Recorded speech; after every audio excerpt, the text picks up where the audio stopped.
Secrets are unraveling. Powers are awakening. And the storm is no longer on the horizon, it's here. Welcome back, Grimoire Guardians. This is part 10 of the Accidental Animagus by White Squirrel, featuring chapters 91 through 100. We're deep into the heart of the story now, where every choice carries weight and the world Harry thought he knew may never be the same again. Old truths are being re-examined. New dangers are circling. And through it all, Harry is evolving, not just as an animagus, but as a leader, a protector, and something more. Trust is harder to come by, and the next move might be the most dangerous yet. Disclaimer: this is a fan-made audiobook adaptation of White Squirrel's brilliant fanfiction. Huge credit to the original author for this unforgettable journey. To our ever-loyal wizard army and the elite wizard kings, thank you for fueling this magical production. And to every Grimoire Guardian out there, welcome home. Now take a breath, because this part of the story doesn't hold back. Chapter 91. The 24th of November is a Thursday. Our schedule is complicated enough this year. We don't need to be disrupting classes. Well, we can adjust the dates. And what's this about the champions being exempt from end-of-year examinations? Do you realize the Hogwarts champion will probably be taking his or her NEWTS this year? What? Oh, that's an old rule, I guess. I thought we'd already got rid of it. Harry, you were entered as a champion for the Uluru School of Song and Dream in Australia. Harry stared and slowly turned to look at Edward Grayson. The Australian ambassador looked just as surprised as he felt. Was it an act? Or was it a cover for the real culprit? He'd been expecting Voldemort to make a move, but this? It didn't make any sense. Why would Grayson want him in the tournament?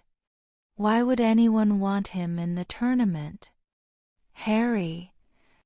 Dumbledore repeated. Join the other champions, Harry thought. He had a feeling he wasn't going to get out of this by arguing. He turned around and spotted Hermione, intent on telling her to run up to Gryffindor Tower and miracall their family, but she was already ahead of him. As soon as he fixed his eyes on her, she stood up, nodded, and rushed from the great hall. The murmuring of the rest of the students had reached a fever pitch, and many of them were looking back and forth between him and Grayson suspiciously. Harry turned back to the high table and surveyed the teachers for a moment. Hagrid looked astonished. Remus looked frightened. Dumbledore looked grave as Harry gave him his most disapproving feline stare. "We will be discussing how this happened, Headmaster," he said. Dumbledore nodded sadly, and Harry passed him by into the antechamber. He had never been in the little room before. He suspected it was mostly used by the teachers to use if they became ill or had an emergency come up during a meal. Quite a few portraits hung on the walls, and a handsome fire was roaring in the fireplace. Cedric, Fleur, and Victor were standing in front of the fire waiting idly. Fleur heard him enter first and said, "What is it? Do they want us back in Z Hall?" Harry shook his head mutely. "What is it, then?" asked Cedric. "My name came out of the goblet." The other three champions gasped. Well, Victor didn't, but his heavy eyebrows rose comically, and he surveyed Harry carefully. Cedric looked perplexed. How could they have another champion? Fleur almost laughed, but the look on Harry's face was enough to tell her he was serious. "But there must be a mistake," she said. "You are too young." "That's what I said." "And you did not enter yourself?" Victor asked. No, I didn't, Harry said testily. But we already have a champion, Cedric protested. I wasn't entered under Hogwarts. Cedric's confusion grew.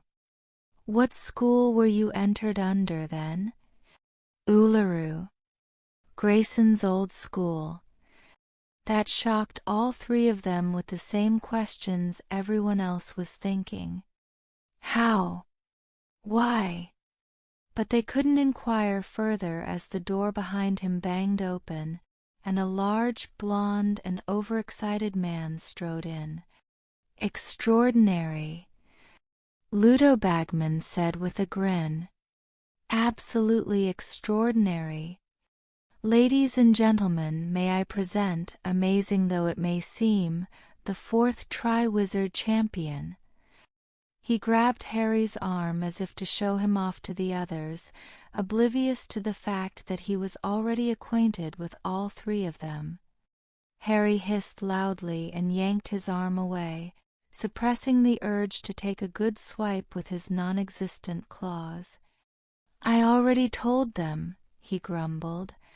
The other organizers barreled in, Dumbledore, Maxime, Karkaroff, and David Monroe, as did Professors Grayson, Moody, Snape, and Lupin, making the room very crowded. Madame Maxime, Fleur said at once, Aries says E is to compete also. E-T-E-S true, Fleur, Madame Maxime told her. And we wish to get to Z bottom of it now. Yes, Karkaroff agreed, and he suddenly whirled on the Australian man. What are you playing at, Grayson? Trying to get your friend an extra champion with that little ruse? Certainly not. I am as surprised as you are, Professor Karkaroff, and no offense to Mr. Potter, but if I were to try something like that, I wouldn't have picked a fourth year. But Potter is not just any fourth year, isn't he? Karkaroff retorted. He has advanced skills, fighting dark wizards, using wandless magic. Not that advanced, I assure you. Or maybe he did it himself. What do you have to say for yourself, boy? He took a step towards Harry, but he was cut off by Moody's wand. You just stay put, Karkaroff, the old oar warned. I wouldn't put it past Potter, Moody, Snape spoke up. The brat's propensity for getting in trouble is truly astounding. Harry glared at Snape. Hey, almost all of those weren't my fault, Professor, he protested. It's not my fault dark wizards are after me. There's no need to be so dramatic, Potter, Snape glared back. He didn't do it, Severus, Remus said, but it didn't improve the dour man's mood. The lad's got a point, Moody said. This tournament's dangerous, meant to test the limits of students 3 years older than he is.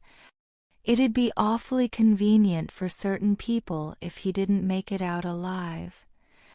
Harry paled. Of course, that was the most obvious reason to put him in the tournament, although it seemed like an awful lot of trouble.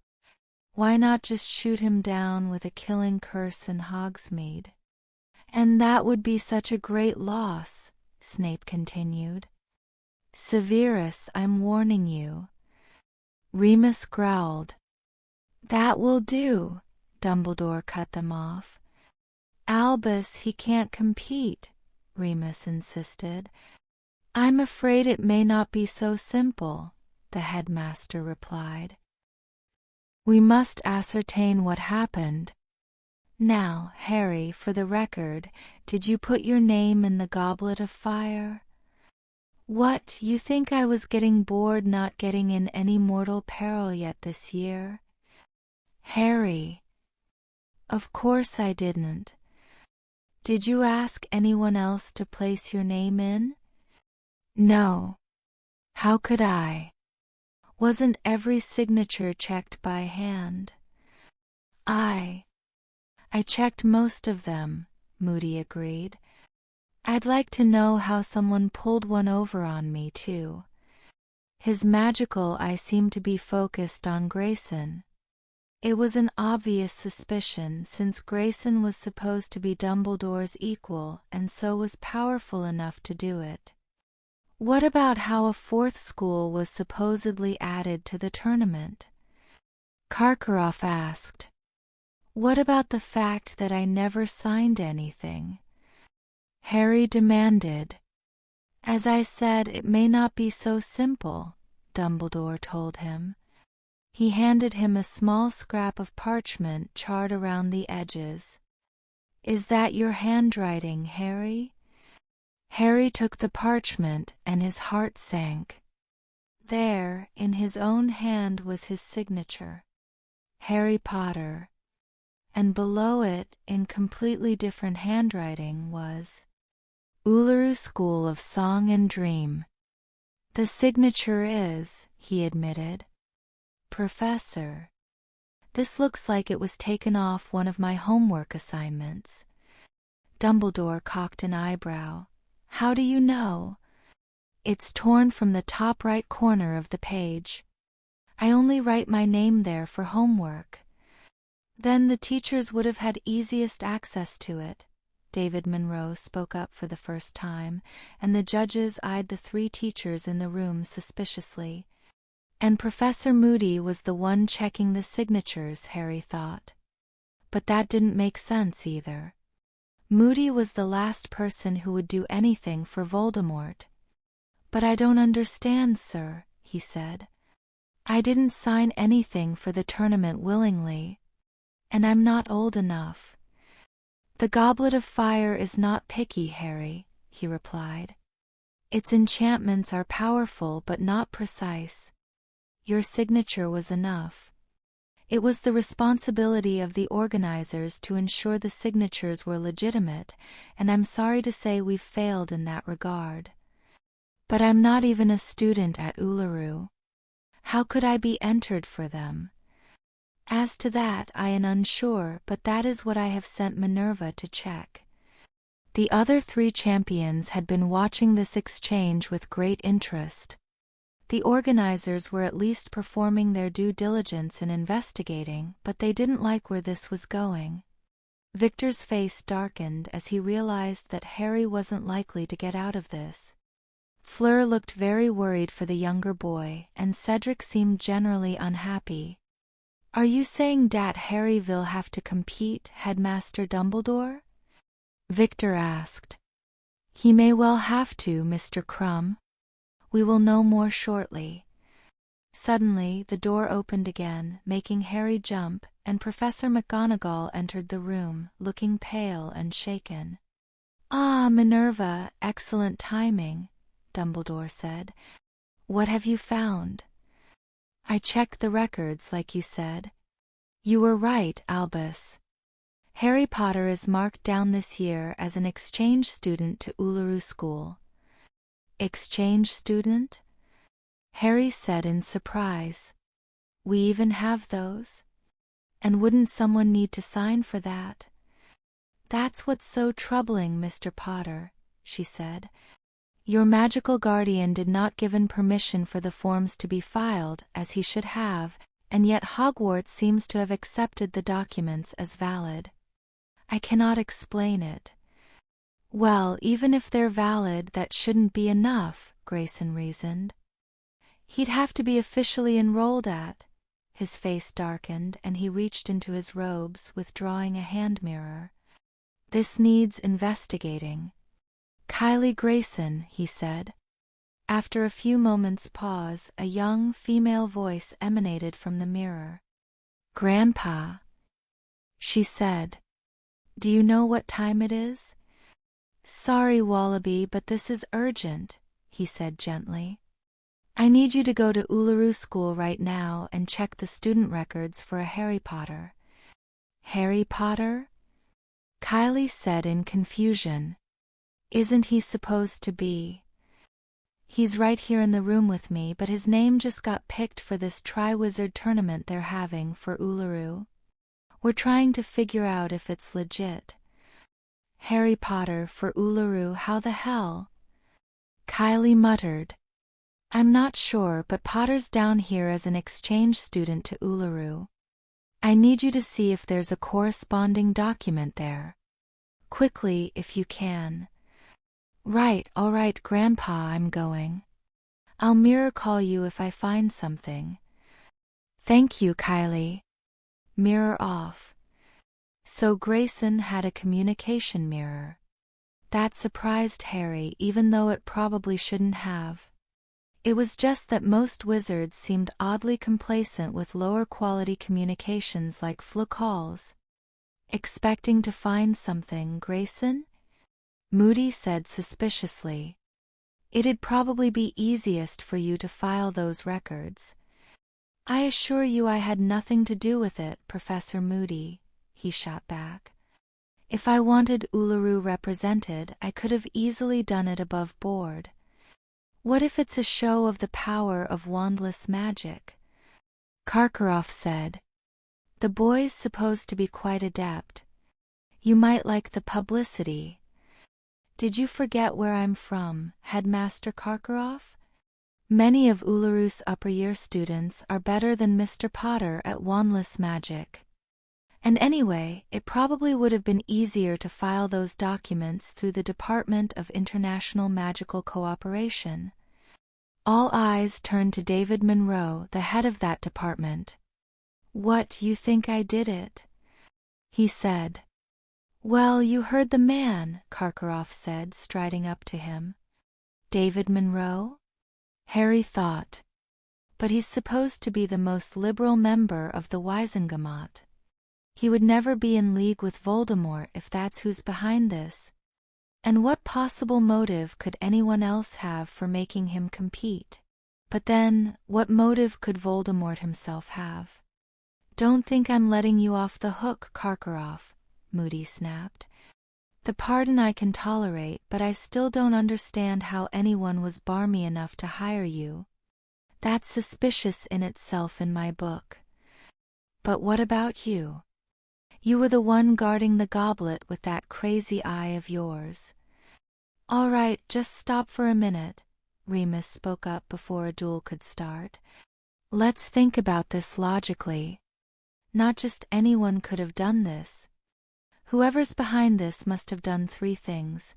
1. Done something to the Goblet of Fire to add a fourth school to the tournament. 2. Put Harry's name in either under our noses or through Albus's wards. And 3. Filed the enrollment records to make Harry a legitimate entry. Harry was pretty sure that speech was for his benefit as much as the adults. That really narrowed down the suspect list. In fact, it sounded like most, if not all, of the people who could have done it were in this room.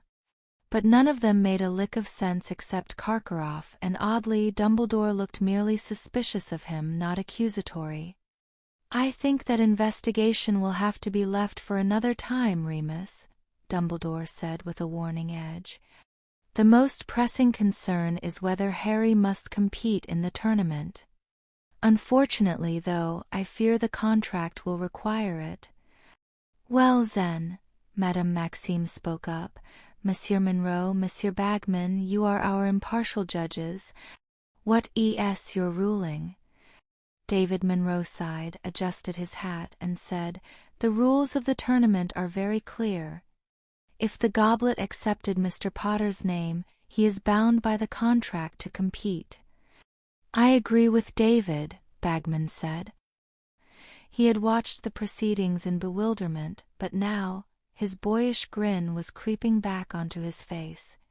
But I don't think the tournament will give too much trouble to Harry Potter. He slew a basilisk in his second year, you know. That doesn't mean I want to do it. Harry protested. But Bagman wasn't listening. Oh, it'll be great fun, I'm sure. Do you think we should change the name? Let's see, would Quad Wizard or Tetra Wizard be the correct form? We should redraw the names, Karkaroff insisted. Or else draw more so we each have 2 champions. It's only fair. Sorry, Igor, we can't do either of those, Bagman said, frowning a little. The goblet's gone out. It won't light again until the next tournament. Humph. Then I insist that the official records say that Potter is a champion for Uluru and Uluru alone. No recognition of Hogwarts in the unlikely event he wins. I won't tolerate Hogwarts having, what's the expression? A second bite at the apple.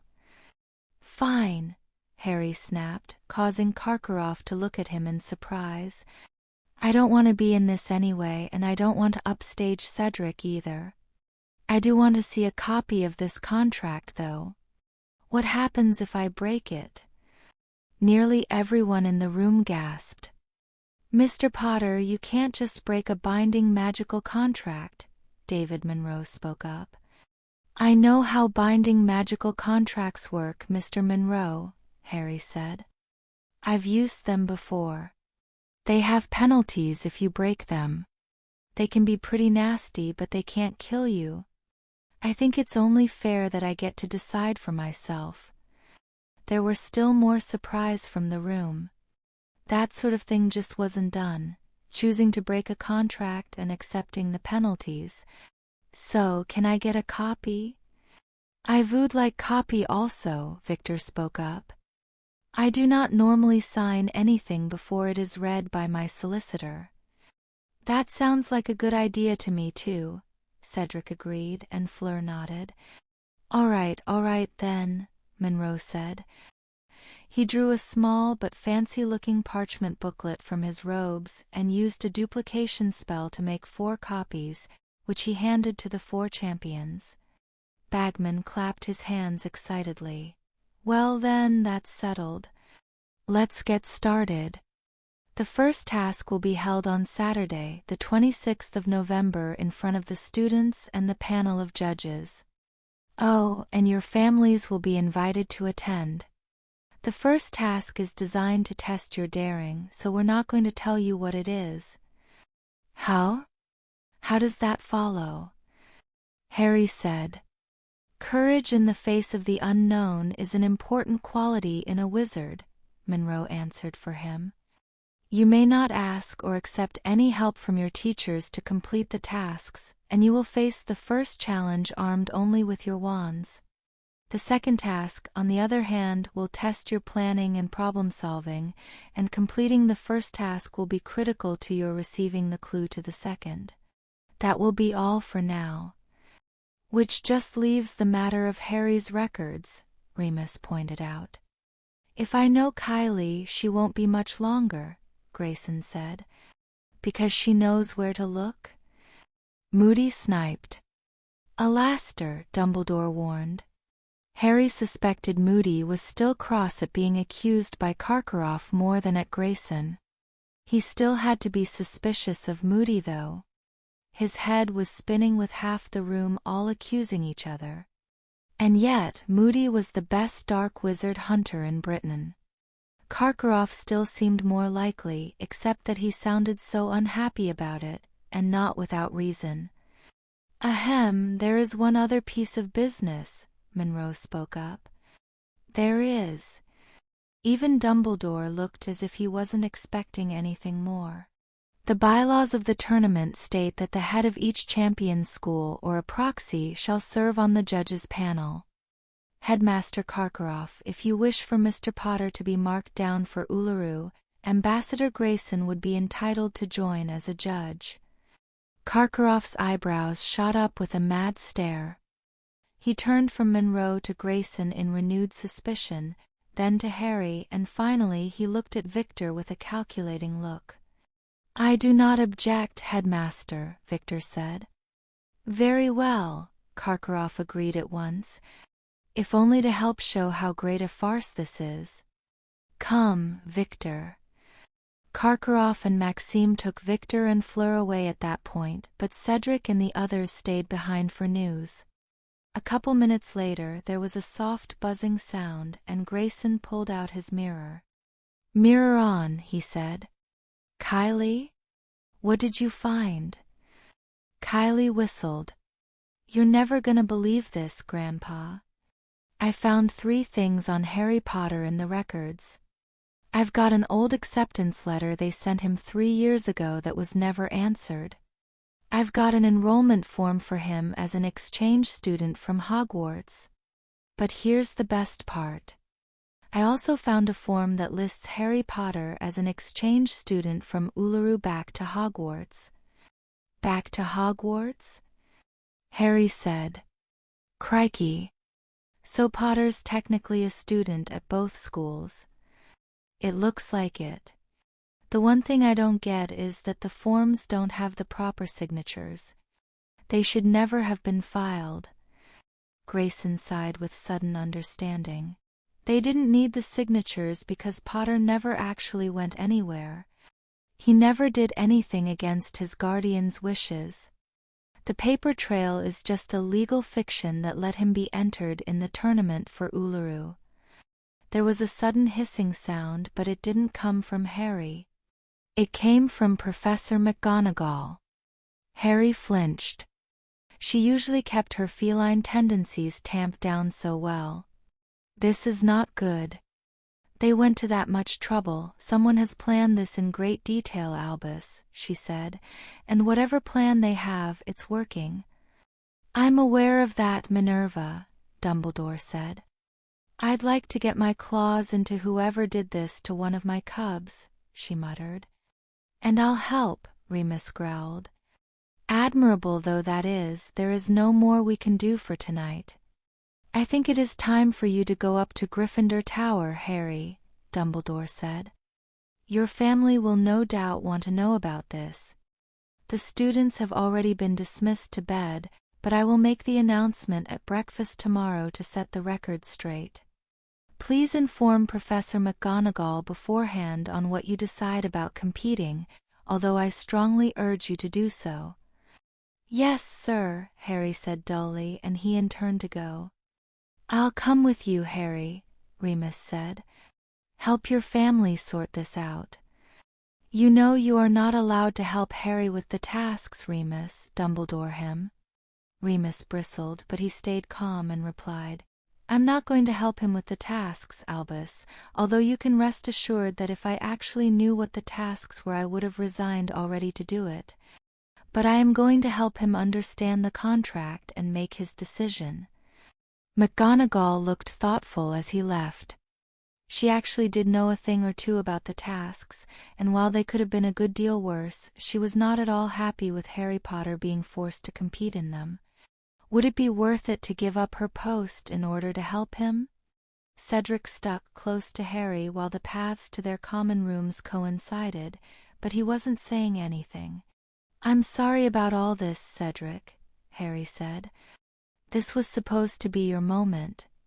When you were chosen, I thought it was good that you had a chance to rebuild your reputation, and maybe you could make a statement about werewolves, too.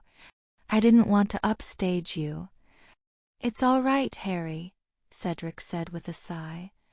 I can see you didn't want to do this. I'll do what damage control I can in Hufflepuff. Thanks, Cedric.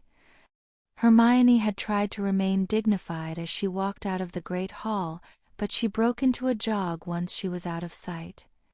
She dashed up to Gryffindor Tower and then up the next 7 flights to her dorm room to retrieve her communication mirror that connected to her parents, and then down and back up to Harry's dorm room, where she found his mirror that linked to Sirius in his trunk.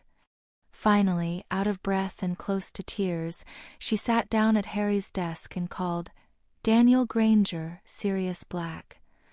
The 3 of them appeared very quickly, looking concerned. Hermione, what's wrong? Emma asked. Harry's name came out of the goblet. Hermione immediately found herself telling her dumbfounded parents and godfather everything she knew, which unfortunately wasn't much at this point. So engrossed was she in her explanation that she was actually surprised when, just a few minutes later, Ron came in. He froze in surprise when he saw her and scowled. Hermione? What are you doing here? You can't be here. It's not against the rules, Ron, and I happen to be talking to my family. Telling them how excited you are? He said. Indignant noises came from the mirrors, and Hermione shot back. No, telling them how worried I am and trying to figure out what we're going to do about it. Oh? I figured you'd be down there celebrating like the rest of them. They're celebrating? Emma cried from the mirror. I'm not surprised, Sirius said. Gryffindors don't need much excuse to party, and there's probably a few who only care about getting a champion from their house. After he stood up in the Great Hall and said that he didn't want to be in it? Hermione said, I hate to rag on my former house, but they're not Ravenclaw. Some of them are gonna be idiots. Hermione glared at Ron again. Well, I'm sure Harry will tell them off when he gets back. He's not going to appreciate it. Oh, really? Yes, really, Ronald. You know Harry doesn't like being treated like a celebrity. Ron only grunted in response to this. Hermione went back to her discussion with her parents and Sirius, but without more information, all they could really do was wait for Harry to get back. That took a while. When he did return, they were a bit surprised to see Remus was with him. You were right, Harry, Remus said when he saw the mirrors. Like a well-oiled machine, you two. Moony. Cub. Thank God, it's about time, Sirius said. Are you all right, Harry? Emma said. Hermione told us everything she knew. Harry flopped down on his bed and sighed heavily. I thought you weren't gonna enter, Harry, Ron said, still sounding annoyed. I didn't enter, Harry said. Yeah, I bet you couldn't get past Moody yourself. Did you make a deal with Grayson, 'cause you can both do wandless magic? Harry sat up and stared at him. Ron, I don't want to be in this thing. I told you before, there's no point to me being in this thing. Or is it 'cause you're both animagi? He's an animagus too, isn't he? And you didn't even enter for Hogwarts. What's up with that? Ronald Weasley, that's enough, Remus snapped. I thought you would be more supportive of your friend. The rest of us are all very concerned about the danger he's in. Harry made it very clear that he didn't enter the tournament and didn't want to. We don't know who did enter him, but we're trying to find out. Ron's eyebrows shot up. Why would somebody else enter you? He asked. I don't know, Harry said, but I have a bad feeling Voldemort is involved somehow. Ron flinched. Seriously, Harry? You know who? Ron, he always makes his opening move on Halloween. You remember first year. And second year. If this year is anything like those, this is the first step of some convoluted plan that ends with him trying to kill me sometime in June.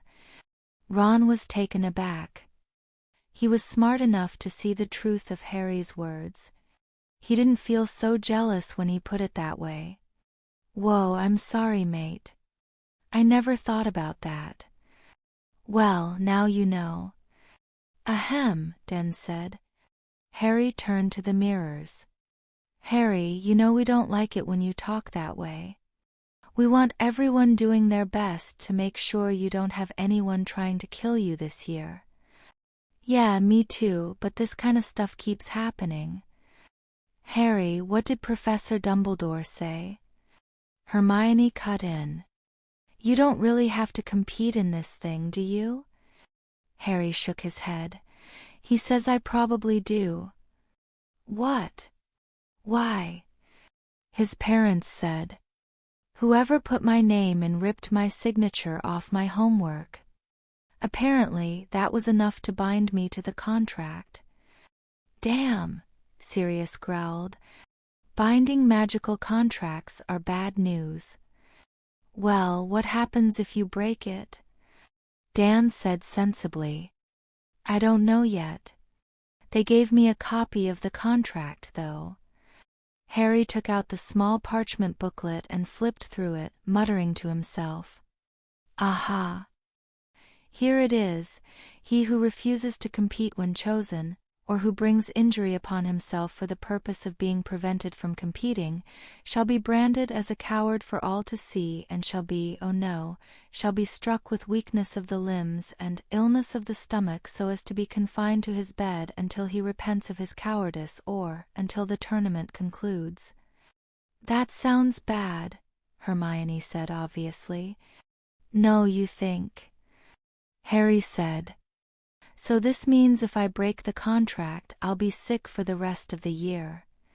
It's worse than that, Sirius said darkly. If it's written in a contract, branded as a coward for all to see isn't just a figure of speech. Harry stared at him. You mean it'll actually write coward across my face or something? It didn't say write, it said branded. That'll probably leave a scar.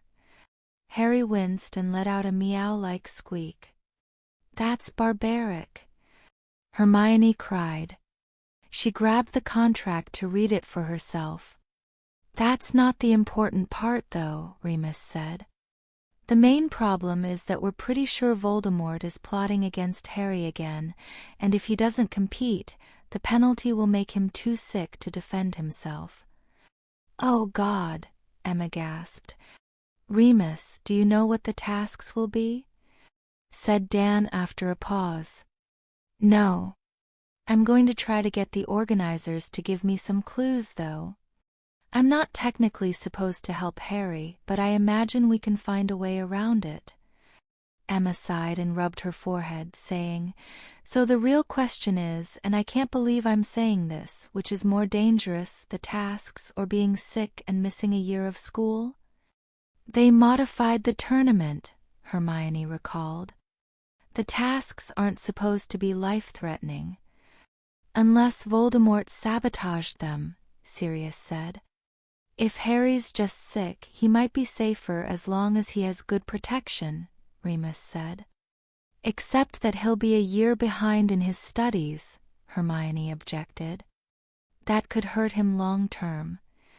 And Voldemort could still try to kill him when he's vulnerable though, Sirius observed.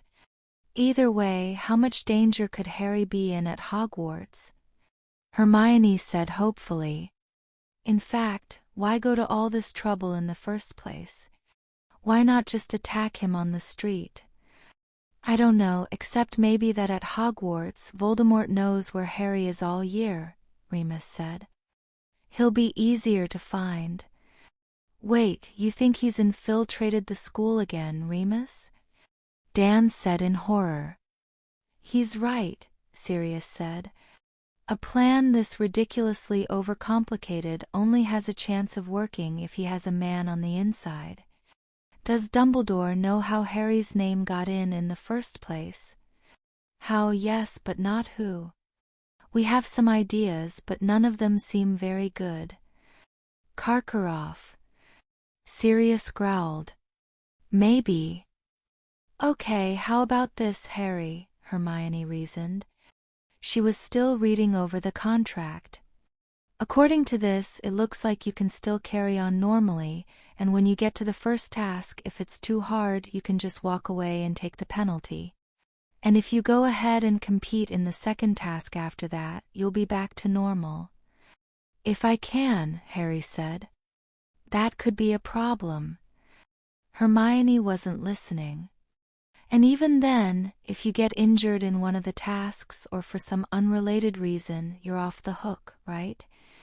Yes, Sirius interrupted, but I wouldn't try having you deliberately hurt him to get him out of it.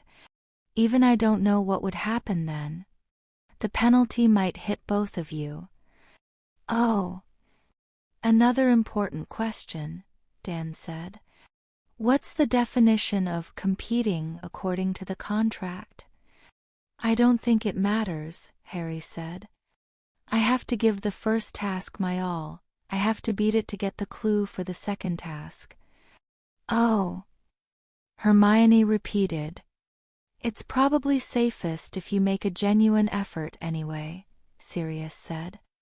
But with a strategy of trying not to get hurt, Emma countered. being forced into a dangerous tournament at all that shouldn't be allowed. And they can't think you have a chance of winning, Harry, not going up against 7th years, sorry. It's okay, Mum, Harry said softly. It'll be okay, Emma, Dan comforted her. At least it's not completely out of our control. That's right, Sirius agreed. We'll take it one task at a time. And Harry doesn't have to win, he just has to get through in one piece. So here's what we do. Moony, you do everything you can to get Harry information about the first task, and then we make a plan either to take on the task or to keep Harry safe if it's too dangerous and he has to sit out until the next one. We can handle this. Emma took a deep breath. You're right, Sirius, she said. We just need more information. We're sorry you have to go through this, Harry. I wish you could have just one normal year. Yeah, story of my life, Harry grumbled. But thanks. Hermione hugged him in solidarity. Okay, now that's settled, Sirius spoke up. How did your name wind up in the goblet, and what do you have on who did it? Harry and Remus then told everything that had been said in the meeting with the professors and the judges, from Harry's signature on the parchment to him being enrolled as a double exchange student. Remus reiterated his 3 points about who did it, which led to consideration of suspects. I hate to admit it, but Grayson or Monroe would have had the easiest time filing those papers, Sirius said. He had the best idea of how the politics worked. Either one of them could have potentially filed them in Australia by international post. But anyone could have done it if they stole Harry's signature, Remus countered. It would have been easier for a teacher to do that, wouldn't it? Asked Dan. Easier, yes, but not impossible for anyone else. Besides, the only teachers here who haven't been here for years are me and Moody. The others can be trusted. Didn't you say Moody was the one checking the signatures? He pressed. Yes, most of them, but still, it's Mad-Eye Moody. You'd be hard-pressed to find anyone alive who hates Voldemort more. Hold on, we should write this down, Hermione said. She grabbed a piece of parchment from Harry's stuff and started writing out the names of the potential suspects along with columns for evidence for and evidence against. Her mother chuckled weakly. She was just about to do something similar herself. Sirius had another point. The real key is who managed to confund the goblet to add a 4th school to the tournament. That's a powerful magical artifact. It can't have been easy. Remus nodded. I'd immediately dismiss any of the students on those grounds, he said. Even if someone told them how, I doubt they could pull it off. Grayson could, though, and so could several of the other teachers.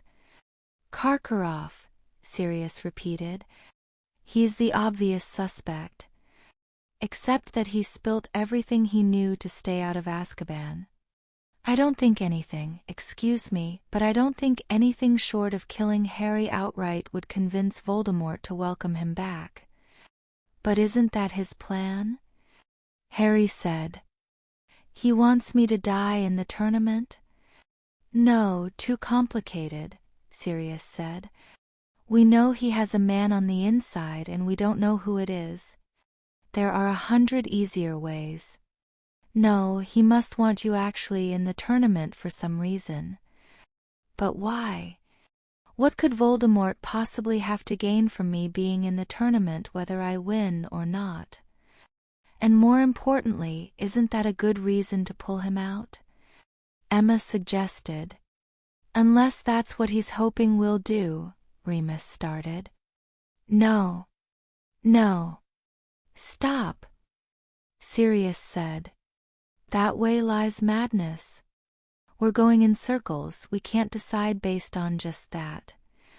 What if? Hermione spoke up. What if Voldemort really isn't behind this? What? Everyone turned to her in surprise. What if someone else put Harry's name in, and it really is just a coincidence? Mione, that doesn't make sense, Harry protested. It still doesn't explain who or why. She wrote down an additional column on her chart labeled motive. Someone who genuinely thinks you can win, maybe? Remus thought about that for a minute, but he shook his head. The only people here who are remotely that foolish are Hagrid and Bagman, and neither of them have the skill. Maybe it's someone who's just trying to give me a hard time, Harry said. Snape! Sirius and Ron both yelled at the same time. No, Remus said firmly. He's been nastier to me than usual this year, Harry said. But he's not stupid. He knows Dumbledore would murder him, and if he didn't, Padfoot and I would. A horrible thought crossed Emma's mind. Dumbledore, she whispered. What was that? Okay, this may sound crazy, but is there any chance Dumbledore did it himself? That's crazy, Ron said. Ron! Harry and Hermione yelled back. Ron flinched under their glares. He knew he was on thin ice already for yelling at Harry earlier. Sorry, Mrs. Granger, he mumbled. But seriously, why would Dumbledore want to do that? The adults all looked at each other nervously through the mirrors. Ron didn't know the full story and wasn't supposed to. Dan cleared his throat. Listen, Ron, we can't exactly say everything, but back in your first year, Professor Dumbledore tried to manipulate Harry into doing some dangerous things because he thought it was good training. He did, Ron said in surprise. Well, sort of, but I don't believe it now, Remus said firmly. If you recall, even in the Cubs' first year, Dumbledore dismissed that idea before he fully implemented it. He wouldn't do it now, I wouldn't put it past Moody, but there's no way he'd do it without Dumbledore's say-so. So we're back to Voldemort, Harry said in resignation. And how many suspects do we have, Mione? Hermione looked over her now-long chart. 1, if you count Karkaroff. Aren't we forgetting something, though? Dan said. What? We're talking about people who can use magic. What if Voldemort's man is disguised as someone else, maybe even a student? Several pairs of eyes widened, and several voices said, Bloody hell! At the same time. But that means it could be anyone, Hermione said fearfully. She even glanced at Remus and Ron in spite of herself. Fortunately, Remus was more level-headed. Not just anyone, he said. It would be hard to impersonate a student. They have friends, families. They have to interact with other students in their dorms and teachers in class. Even the foreign students, it'd be hard. Someone would suspect something. And most importantly, I doubt they could have got anywhere near the goblet that way without raising suspicion. Ditto for the teachers except maybe Moody, but Dumbledore's known him for years, and he's too paranoid not to have security questions. Security questions? Hermione asked. Sirius answered, ask someone a question only they would know the answer to. We did it a lot in the war. Ideally made up on the spot so they can't kidnap you and force it out of you.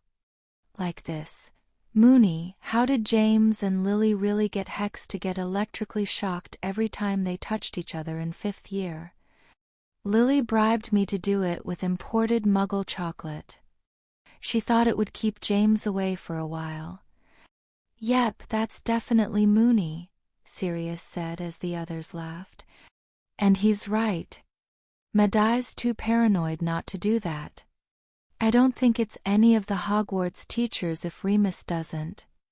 Maxime can't be impersonated because she's not all human, although she could be imperious. Karkaroff's still a suspect, though. Be careful around him regardless, Harry. The only other possibilities are Monroe, Bagman, and Grayson, Hermione said. Not Grayson, Harry corrected. Animagus, remember? You can't fake that. And he's been here all term. All right, so we've got 3 likely people, Remus said. It's not a certainty, but it's a pretty good start. Can't you just question them all? Asked Emma. Not without evidence. But we can watch them. Monroe and Bagman won't be around much, but at least that's 2 fewer things to worry about. You should tell all this to Dumbledore, Dan said. I will. But he's probably already figured out of this on its own. He is Dumbledore, after all. Dan took a deep breath and replied, All right, I guess we've got it sorted as well as we can for tonight. Keep us informed. Be safe, kids. We will, Harry said. Mm. Oh, Dad, I think I found something, Hermione said. What? Well, I've been looking over this contract, and it turns out the anti-cheating part looks pretty loose. What do you mean? Asked Dan. The harsh penalty clause doesn't talk about cheating. Only non-competing. There's only so much the judges will let you get away with, Harry, but still. Everyone stopped, and Sirius and Remus grinned at her. Now that's thinking like a marauder, Miss Fisher, Sirius said. Chapter 92. You're certain they won't notice that you're missing for the night, Barty? Voldemort hissed. They will not, my lord. The plan worked perfectly. Enough people were accusing each other that everyone has something to investigate. With Grayson's involvement, it won't look suspicious for me to go off investigating him, not even to Dumbledore. Then you do not believe Dumbledore suspects you? No more than his other suspects. Less, I believe. He hesitated just a moment and added, Lupin is the greatest threat in my estimation, my lord. Does he suspect you? No. Or at least not yet. He couldn't have sniffed you out, Artemis said. I checked. I know you did, dear cousin, Barty replied warmly. But Lupin, Black, and their friends, they were 2 years ahead of me in school. I always thought they had some way to track people in the castle. They were far too adept at not getting caught. I suspected it, and so did Regulus. Did Pettigrew ever tell you anything about it, my lord? I did not have the occasion to ask. It's plausible, though, La Pantera interrupted. Is it? Voldemort said curiously. Sure. If it's set up anything like the schools in America, it wouldn't be hard to tap into the wards and find out the names of everyone in the building. Dumbledore does not do so, Voldemort objected. No, he doesn't. He would have caught me straight away if he did, ma'am, Barty added. I bet you he does. He just doesn't look at them. Too much going on in a school. If he's as smart as you say, he'll have them set to trigger when there's an unauthorized intruder, and since you're dead, you won't be on the list. Barty paled. Except now, he'll be looking for someone who isn't supposed to be there, or rather Lupin will be. I can keep Dumbledore occupied while I'm there, but not him. This will be a problem, Barty, Voldemort hissed. One that will need to be solved quickly. I understand, Master. He immediately put his brilliant mind to use, thinking up the possible ways the wards might work. Winky! He snapped. The cringing little elf shuffled out from the shadows. She looked much worse than she had when Barty had taken her for himself 1.5 years ago, scarred and downtrodden, with numerous scrapes especially on her hands. She was lucky to still be alive, since Voldemort had her tending to Nagini much of the time.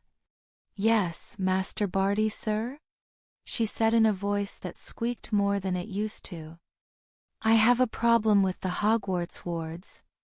Can you get me through them without letting them know who I am, or fool them into thinking I'm someone else? Winky cowered before him. Winky is so sorry, Master Barty, sir. Winky cannot. The wards of Hogwarts is being too strong for elf magic. Barty hissed like a snake. You told me you could get in and out without being noticed. Why yes, Master Barty, she squeaked.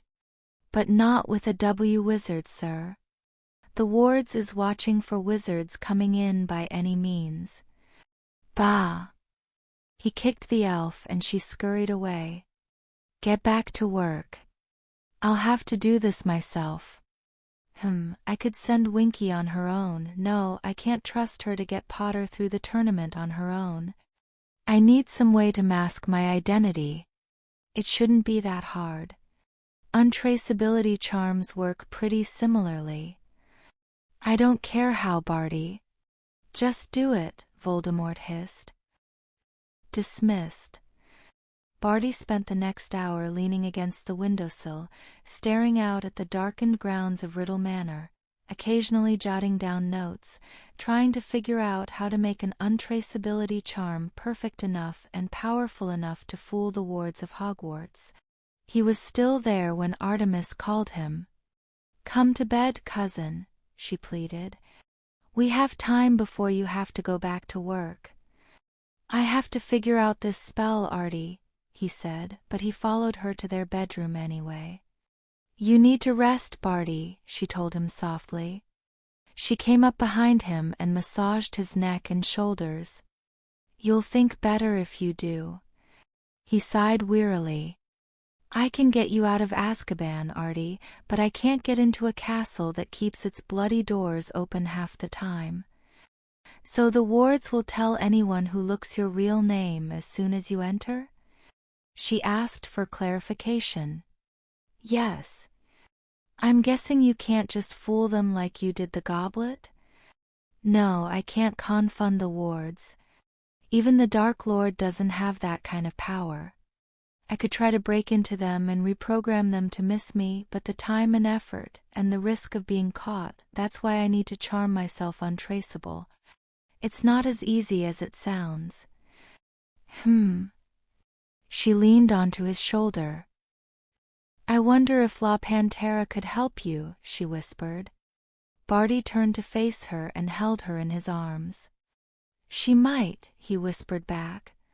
But I won't ask her except as a last resort. I'm afraid the cost might be more than I can afford. The Dark Lady always demanded a price for her services. It was like dealing with the Fae in the old stories.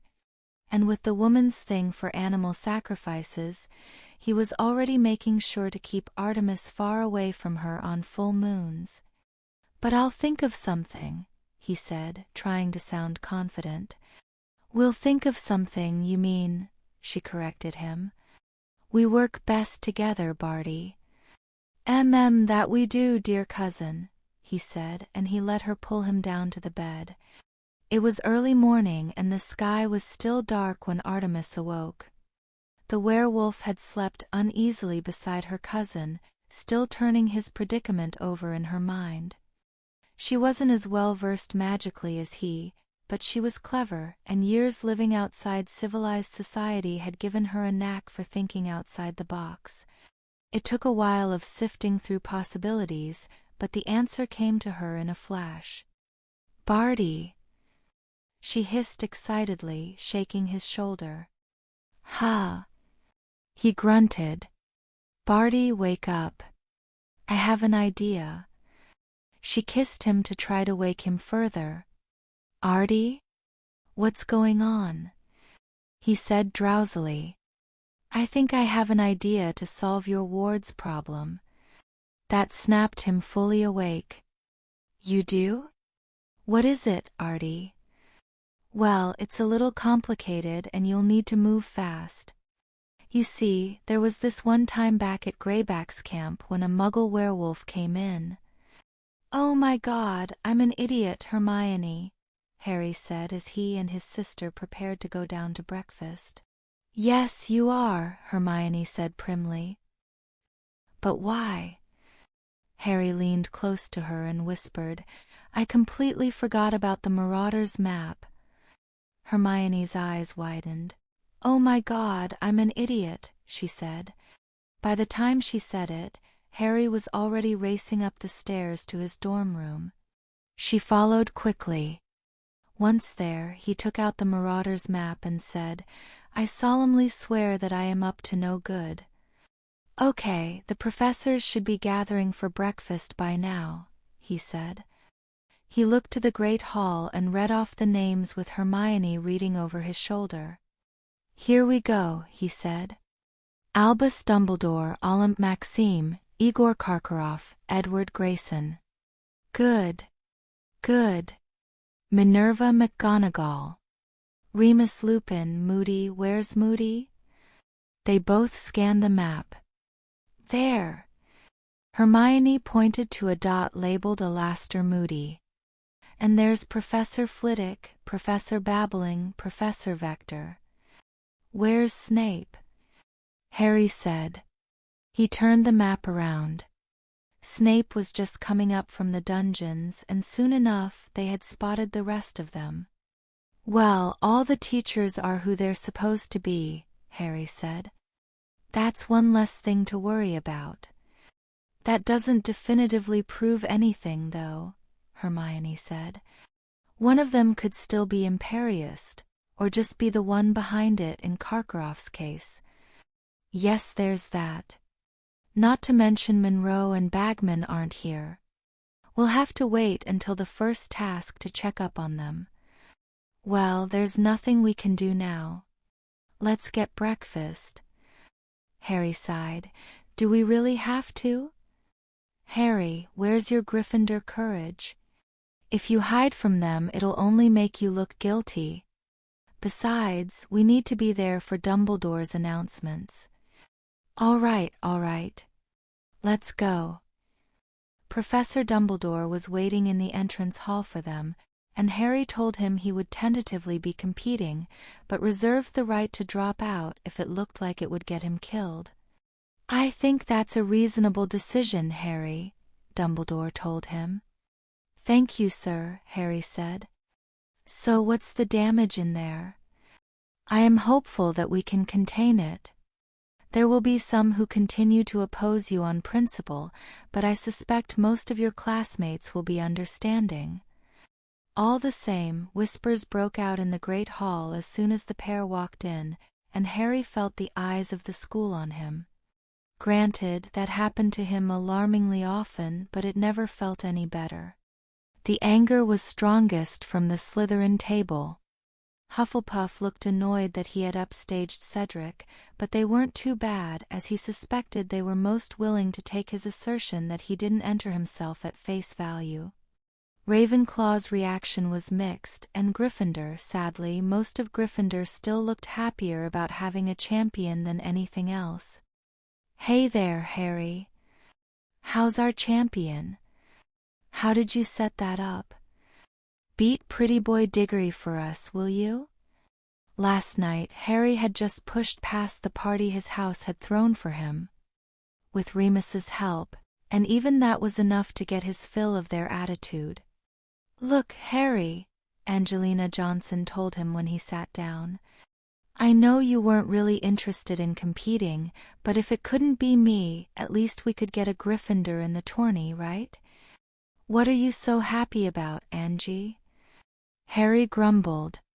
Do you really think I have a chance against Cedric? He beat me in 10 seconds flat in the last dueling tournament. Sure, but you kicked his arse in Quidditch. You do remember Victor Crumbs in the tournament, don't you? Angelina frowned and dropped the subject. The visiting students didn't look particularly resentful so far, which was encouraging to Harry. There was only a vague dislike of the extra competition at present. They had taken their same seats at the Ravenclaw and Slytherin tables, except for little Gabrielle Delacour, who once again dragged her sister over to sit with Harry. Harry! Allo, Harry! The little girl squealed as she hopped up to the seat across from him. Harry cracked a small smile. No matter how bad things were, an 8-year-old Partvila could brighten anyone's day, except maybe Snape. "Hello, Gabby," Harry said. "Hello, Fleur." "Hello, Harry," Fleur said. "I hope you are well." "I'm doing all right. It was a long night." "I can imagine." Gabby wanted to know everything. "Est true, Harry?" The little girl cut in. "You did not want to be in the tournament?" "No, I didn't want to be in it," Harry answered. "Someone else entered me. We don't know who." Fleur caught Harry's choice of words. "But you are still going to compete, non?" "Yes. It's that or take the consequences from the contract, and I'm not doing that unless it looks like the tasks will kill me." "Did you read it?" "We branded a coward," she quoted harshly. "I was not pleased to read that. Vila ave had problems with wizards trying to brand them in the past." Harry winced and Hermione gasped softly. "Well, at least you had a choice in entering," he said. "C'est vrai. It should not be possible to bind you to a contract like that. By the way, I told my schoolmates I believed your story, although I am still not sure if they do." "It's not fair." Gabrielle burst out. "They are making you compete, and it's dangerous, and you are too young." She trailed off with a soft screech rather like an eagle's. In a flash, her skin turned scaly and her fingernails elongated into talons, her Vila traits coming out. "Gabrielle Arete," her sister scolded.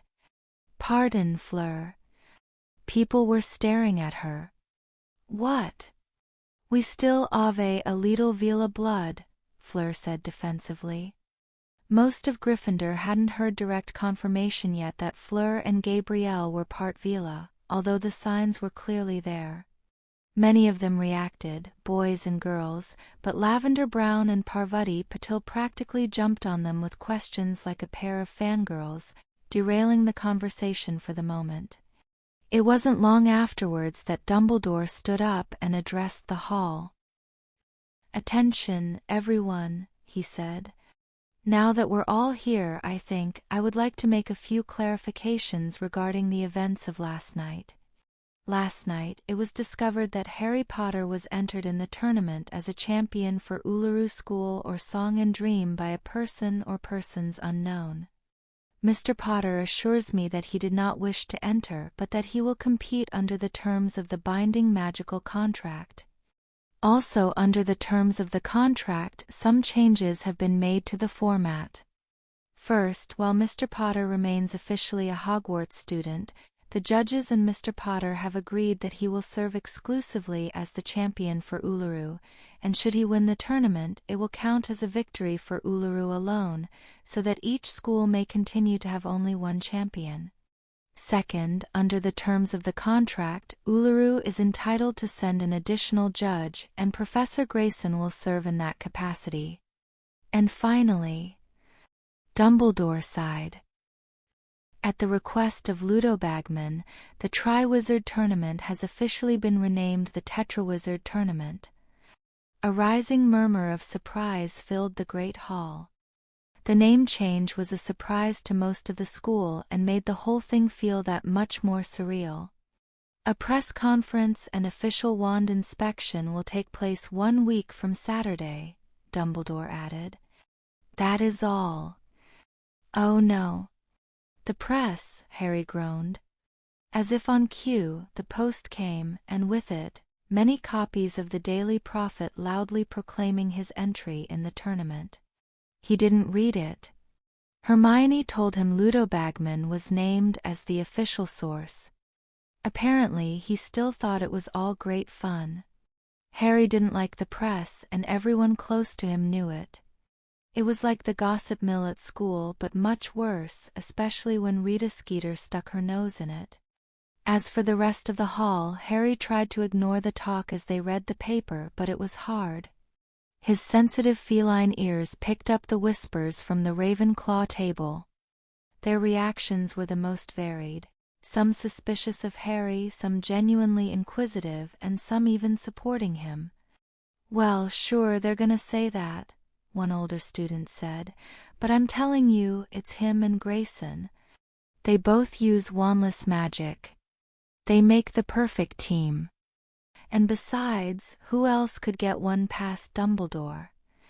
Well, I say it's good we have something other than that werewolf in the running.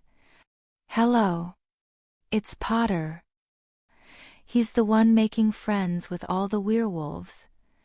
Oh, are you still on the werewolf thing? Honestly, we've got 4 of them in the school this year, and nothing bad's happened." Harry bristled at the anti-werewolf remarks even more than the digs at himself, but he held his temper. No good would come of lashing out at a time like this. The Grayson wandless magic conspiracy theory was perhaps the most prominent one he could hear. It was fairly easy to believe. But he was pleased to hear Karkaroff's name mentioned as suspect at least. "Don't listen to them, Harry," a voice said. He turned back to the table and saw that it was Neville.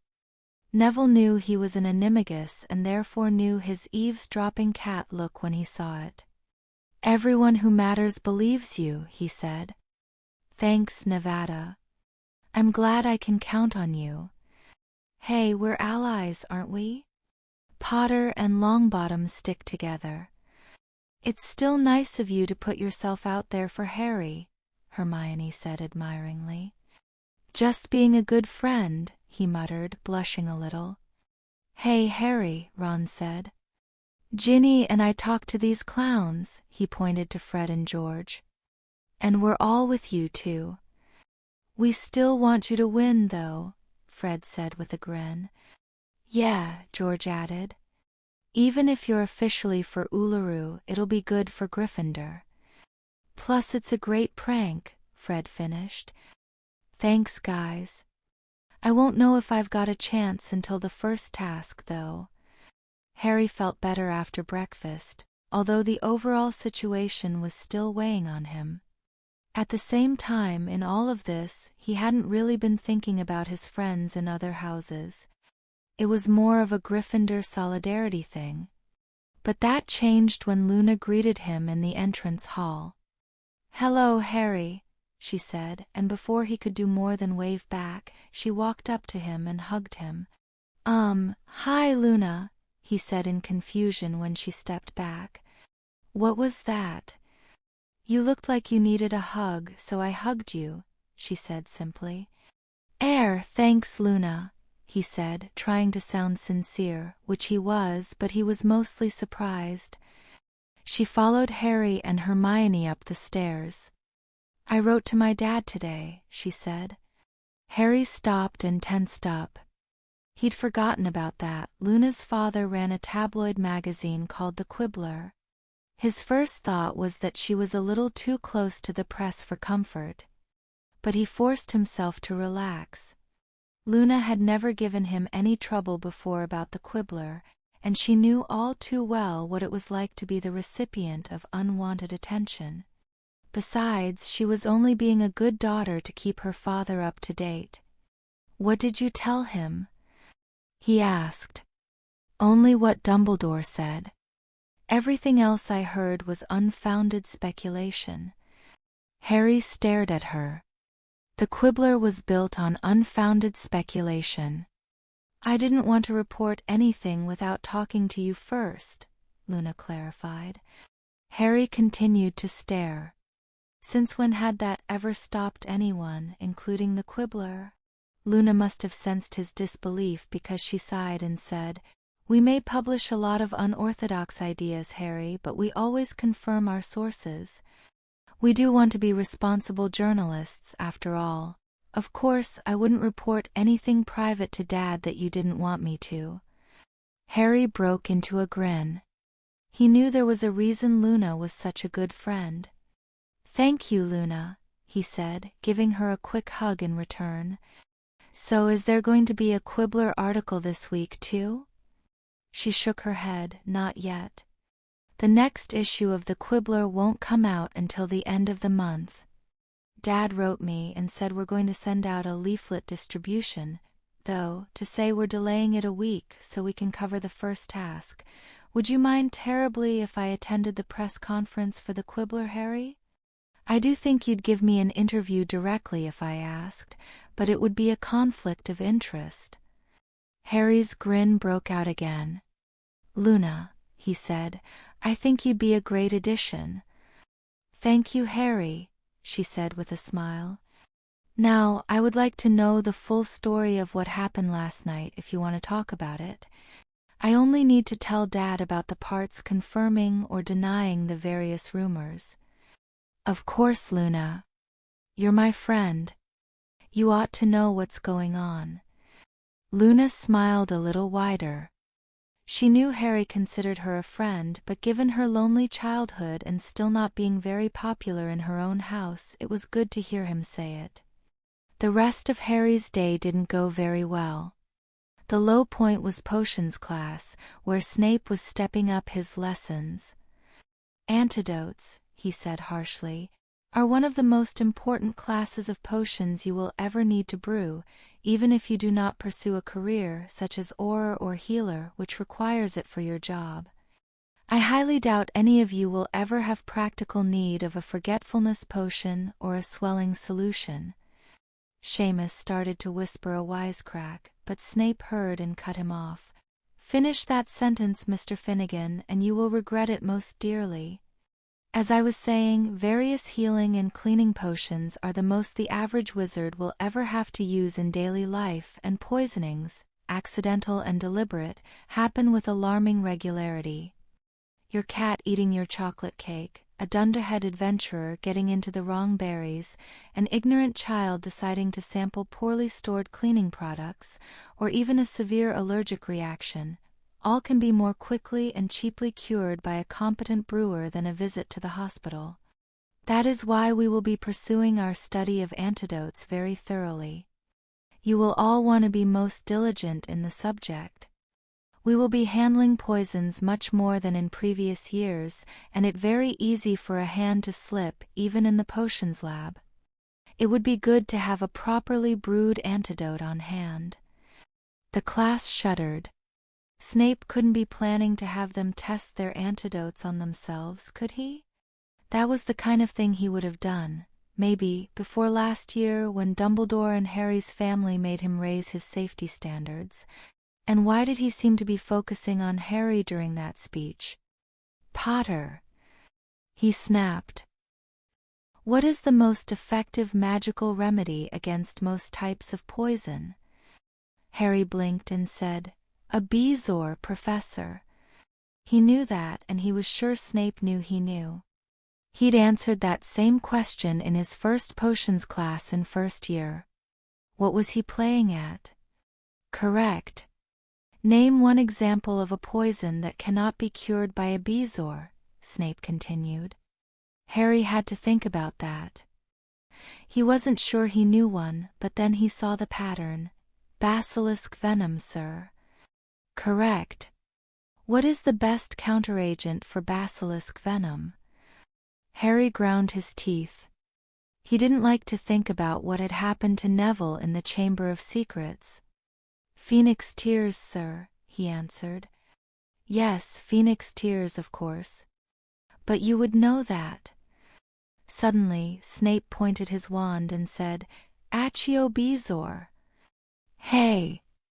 Harry yelled as the Bezoar he always carried with him flew out of his pocket and into Snape's hand. Snape ignored his protest and examined the spiral stone. This Bezoar is expired, Potter, he said. A Bezoar should be replaced once per year. Tisk tisk. I would have expected better from someone who is so well versed in poisons, especially a champion. I do hope there are no poisonous animals in the tournament.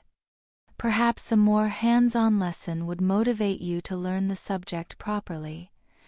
That was a very bad sign. Snape sure sounded as if he meant to poison Harry. He'd never been particularly nasty to Harry before, not over the other Gryffindors anyway. Was he really that sore about Harry being chosen as a champion? Was he still cross about Remus teaching this year? And most importantly, what was he talking about with Harry's bezoar? "I do replace it once a year, Professor," Harry said in confusion. "Oh, really? And you carry it with you at all times?" "Whenever I'm out of my dorm, sir."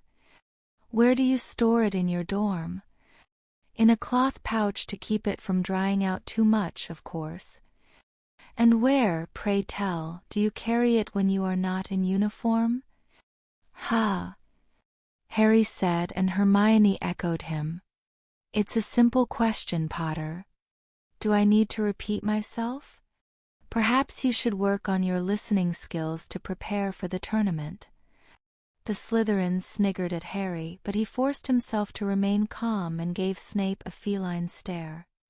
"I keep it in the pocket of my trousers, sir," he answered. "Your Muggle trousers?" "Yes." "Why does that matter?" "Because your Muggle trousers, Potter, are made from cotton, which remains drier than the wool and linen worn by most wizards, and the dry conditions cause the bezoar to deteriorate in 9 months, which you ought to know if you are skilled enough to become a champion for any school, not to mention your personal connections to certain individuals who claim to be so gifted in defense." Hermione's eyes widened. Cousin Andy had never mentioned that. It was the kind of thing that was so specific only potions masters would know it, but it could be critically important. Harry also noted the value of the information, but he was mostly angry. That was another dig at him and one at Sirius and Remus. Snape was really pulling out all the stops today. The professor wasn't quite as nasty for the rest of the class, but he did single out Harry for criticism more than usual, and he made a few more comments about him being a champion and an attention seeker. He looked like he was trying to find something to criticize Hermione on, too, but that was rather difficult to do. Harry refrained from saying anything while the class was going on, but he didn't hold back once everybody else had left. He walked right up to Snape and said, "Professor, do we have a problem?" Snape cocked an eyebrow at Harry. "You mean regarding your pathological narcissistic behavior, Potter?" He said. "Excuse me? Narcissistic? Was I behaving any differently than usual in class today, sir?" Snape didn't respond to that. Instead, he answered, "I am referring to your pressing need to insert yourself in this farce of a tournament, which is disrupting the entire school. I already told you I didn't enter, and I challenge you to name when I was ever an attention-seeking narcissist." Snape opened his mouth. "Besides Quidditch," Harry added.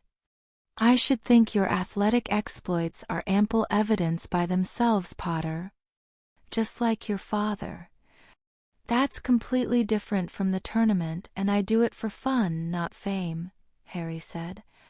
"I may be Gryffindor, Professor, but I'm not stupid." "Harry," Hermione chided, "and what of your far-reaching political activism?" Snape challenged in return. "Driven almost entirely by your status as the boy who lived?" "I get into politics because I have a responsibility to help those who can't help themselves," Harry said. "Something you haven't helped with.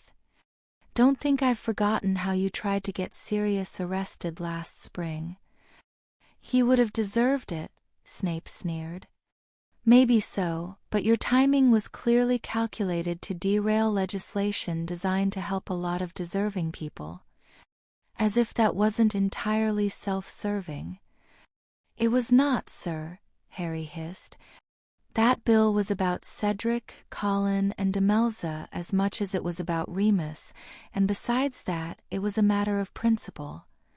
"You may say that, Potter, but—" "Professor," Hermione interrupted, "this isn't our point. If you have political disagreements with my brother or anyone in our family, in class is not the time or place to act on that. If you disapprove of our personal associations, in class is not the time or place to act on that. And if you have a problem with Harry being a champion, you need to take that up with Professor Dumbledore, because Harry said in no uncertain terms that he was entered against his will, and Professor Dumbledore believed him. Now, unless you have an actual issue to raise with our behavior under your supervision, we will be going." Harry stared at his sister. It wasn't often that she made a speech like that. Well, it was fairly often, but not to a teacher. She sounded like Mum putting her foot down just then. When Snape didn't seem to have anything to say to that, she turned to leave, and Harry followed her. They were about to walk out the door when Hermione turned back around and said, "Oh, and Professor, I hope you know that you can't actually poison any of the students. Even Professor Dumbledore won't be able to save you if you do that." She walked out before he could respond. The Triwizard Tournament, now the Tetrawizard Tournament, was of interest to more than just wizards. That was why Maxwell Barnett sat in front of Her Majesty Queen Elizabeth II that afternoon to inform her of the events of the previous night. The very highest levels of Her Majesty's government, those who were privy to magic, were kept informed of events in the magical world by the Queen's Royal Court magician. Officially, the Ministry of Magic liked to have as little contact with Muggles as possible, but upon taking the throne at the height of the Cold War, the Queen was very concerned about the possibility of magical spying, and she asked Master Barnett, then a recent veteran of Grindelwald's War, as the wizards called the Second World War, to train all of her children, and later her grandchildren, in occlumency, the ways of preventing a wizard from reading one's mind. That meant telling her young children about magic in the 1960s. And that meant her children asking Master Barnett to tell them bedtime stories about Dumbledore and Grindelwald, about dragons and warlocks, about Merlin and the founders of Hogwarts and the tales of Beedle the Bard and 100 other fantastic things. By the time the young princes and princess were grown, the Queen was well versed in the magical world whether she wanted to be or not, and as it happened, she wanted to be. So it was no wonder that she took interest in the Quidditch World Cup last summer when she learnt it would be held in England. She asked Master Barnett to keep her abreast of the results, and she sent a personal congratulations to the winning Irish team, which she was pleased to learn included 2 members from Northern Ireland. When he informed the Queen that there would be another international competition taking place in Britain this year, Master Barnett wasn't surprised that she asked for regular updates on that as well. But he was very surprised when he heard about the new developments in the Magical Schools competition. "It seems there was a complication in the selection of the champions, ma'am," he said nervously. "What sort of complication?" The Queen replied, "I don't have all the details, but the Daily Prophet reported that Lord Harry Potter was chosen as a 4th champion for the Australian School of Magic, against his wishes." The Queen set down her teacup and gave him a stern look. "Lord Harry Potter Maxwell?" she asked. "Isn't he too young?" "He is, ma'am, by 2 years, even if he had his parents' permission. Someone must have bypassed the measures that were taken to prevent it." "That sounds troubling. The boy's been excused, I assume?" He shook his head. "It's not that simple. There's a binding magical contract connected with the tournament."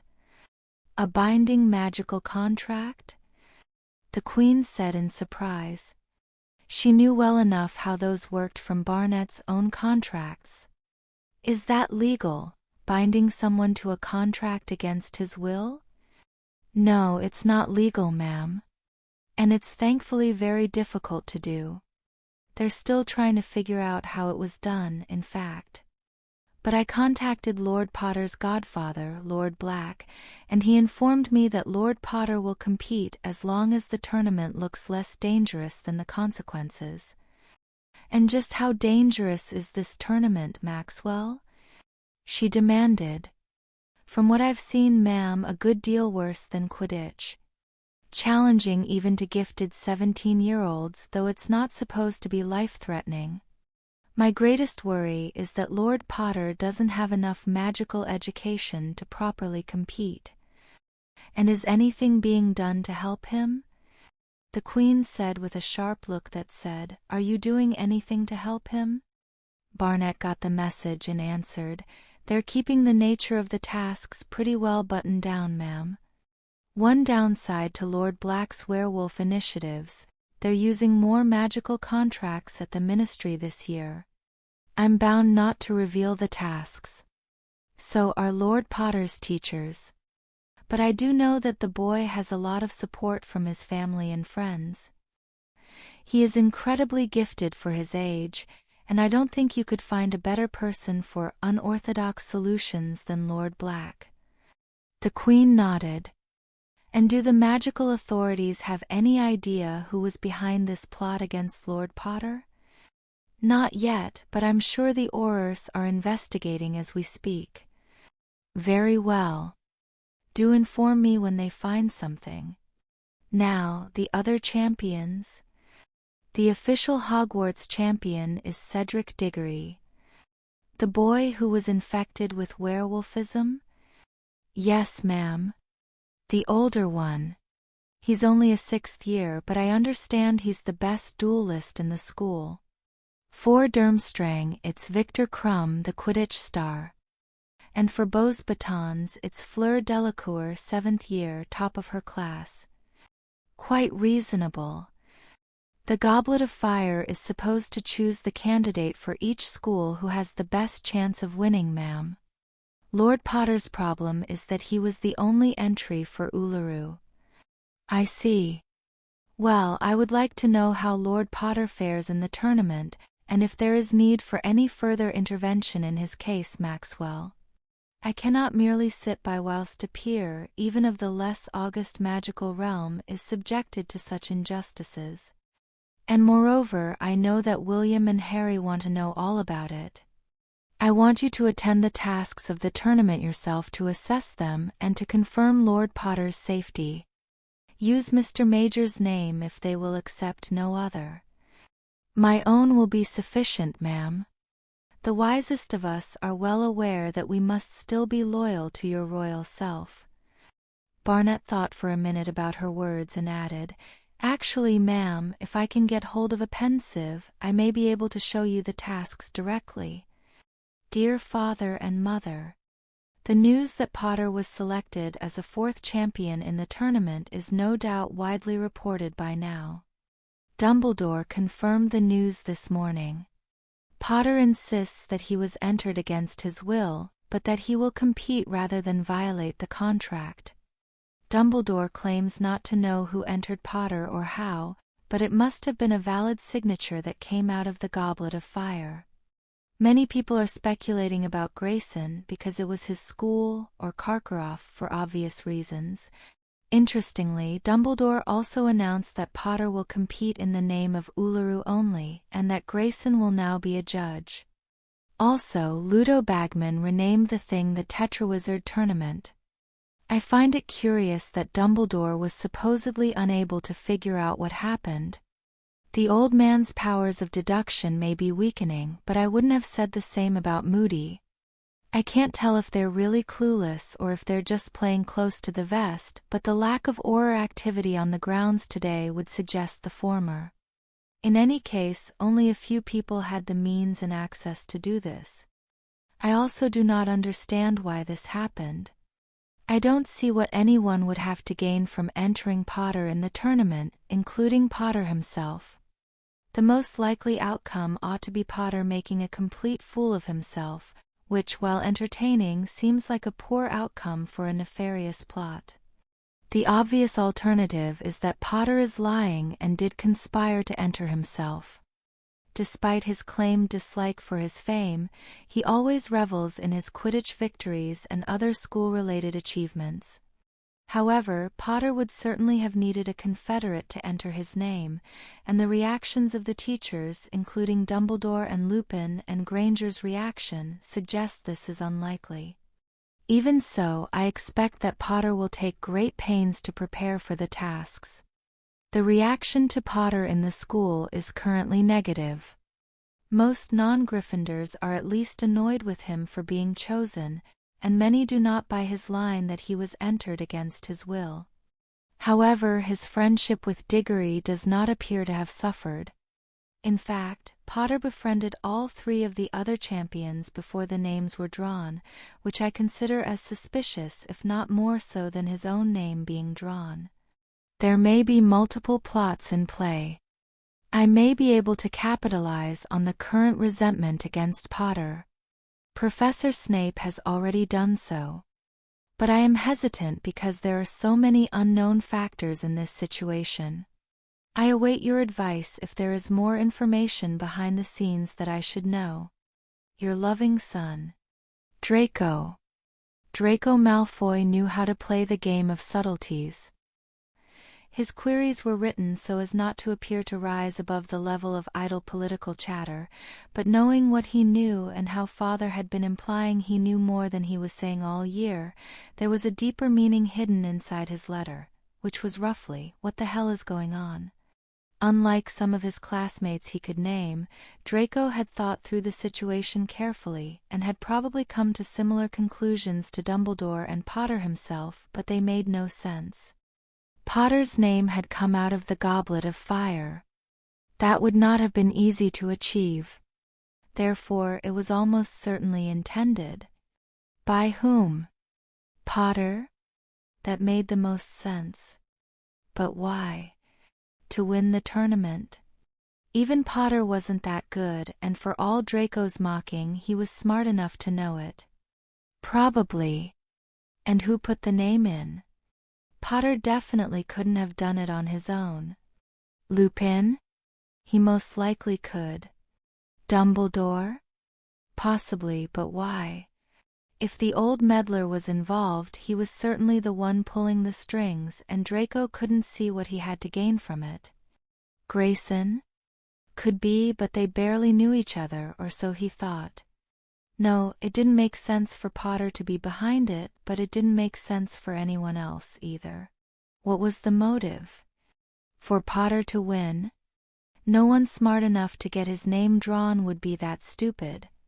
For Potter to lose? It seemed like an awful lot of trouble just to make a fool of him. For Potter to die? There were far easier ways to kill him. No, there had to be something else about the tournament that Draco didn't know, something that would make Potter's involvement actually useful. And then there was Father. He'd been acting strange all year, ever since the World Cup. Draco's best guess, all things considered, was that the rabble-rousing he had done that night had stirred something within his father and made him yearn for the glory days again. Perhaps it had been enough to inspire him to start plotting, to try his hand at being a Dark Lord himself, in which case the sudden obsession with magical creatures was probably misdirection. Or perhaps the Dark Lord was involved somehow. Both possibilities excited and worried Draco at the same time. The Dark Lord's reign had been truly glorious for the House of Malfoy and those who thought as they did, but it was a very dangerous time, a danger that Draco had had a taste of. The last time Father acted anything like this was in second year, when he conducted a devious plot with the heir of Slytherin without telling Draco about it. That plot involved setting a bloody basilisk loose in the school where Draco was living all year. He was with Mother on that one. That had been a monumentally stupid idea. The end of second year, when Father was kicked off the Board of Governors and kicked out of his own bedroom for a week, was the first time Draco had truly seen him as fallible. He had always been taught to think for himself, but he found himself doing it a lot more since then. He really hoped Father would give him the full story this time. Dear Auntie, you probably heard last night that Harry Potter's name came out of the Goblet of Fire for the Uluru School. No one's really sure how that happened or who did it. A lot of people think Harry did, even though he said he didn't, but I'm not so sure. I don't think he could have done it alone. Other people think he got Professor Grayson to help him, but he says he didn't want to enter at all, which kind of makes sense. He's already rich and famous, isn't he? But if Harry was really entered against his will, that's got to be illegal, right? It's a binding magical contract. I didn't know that was even possible. I'm guessing since I haven't heard about anyone getting arrested here, you either don't know who did it, or it turned out to be Harry after all. A lot of us in Hufflepuff are mad at Harry for upstaging Cedric, but Cedric himself isn't. He says he believes Harry that he didn't want to enter, and he's worried the tournament might be too dangerous for him. I see his point. It was designed for Newt students. Anyway, I guess it's not so bad since Dumbledore says Harry's competing for Uluru, so Cedric is the only official Hogwarts champion. And Harry said he's okay with that too, which is the biggest reason why I think I might believe him that he didn't enter. I really hope Harry's going to be okay. He always seems so nice, and dark wizards always seem to be out to get him. I hope you can find out who's behind this before they can hurt anyone else. Love. Susan. Neville Longbottom was worried about his friend and ally. He was sure a lot of people in the school were worried about Harry, but it was different for him. He knew the prophecy about Harry, how he would have to fight Voldemort in the end. Neville himself was also potentially the subject of the prophecy, but Harry was much more likely. So when something really weird like this happened, it was a serious concern that Voldemort was involved somehow. Neville hadn't told his Gran about the prophecy. He didn't want her to worry about it, or worse, try to do something about it. Also, she didn't know a clemency. He did tell his great-uncle Algy, though, since he was the head unspeakable and knew about such things. Uncle Algy knew a prophecy existed about Harry, but he didn't know what it said and was shocked that Neville could be involved. He asked Neville not to tell him the second half of the prophecy, the part Voldemort didn't know. Prophecies were treacherous things, he said, so it was safer that way. But he offered Neville whatever help he could give, and right now Harry needed help. Was Voldemort involved in this plot? What did it mean? And was there anything Uncle Algy could do or tell him to help Harry get through the tournament in one piece? It looked like Neville would be writing 2 letters today. Chapter 93. Hermione gave Harry 1 day to recover from the shock before she made him start training again in earnest.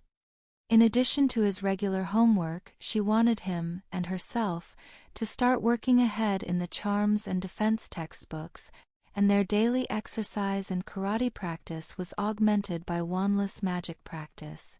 "It's getting to be where it might not help much, though," Harry said. "The spells we're doing this year are a lot harder to manage without a wand. You remember what Professor Flitwick said. The wand helps conduct magic better."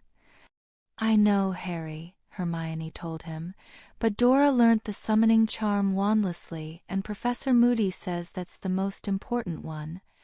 You need to be able to summon your wand back if you lost it." "Yes, I know that. I just wasn't expecting you to go all crazy about it." "Well, ordinarily I wouldn't have. We should have had all year to work on this, but now that you're in the tournament, I want you to learn it before the first task. You never know, you might need it." "Oh," Harry said with exaggerated surprise. That wasn't how she usually spoke. "You want me to learn it? Are you playing the big sister card now?"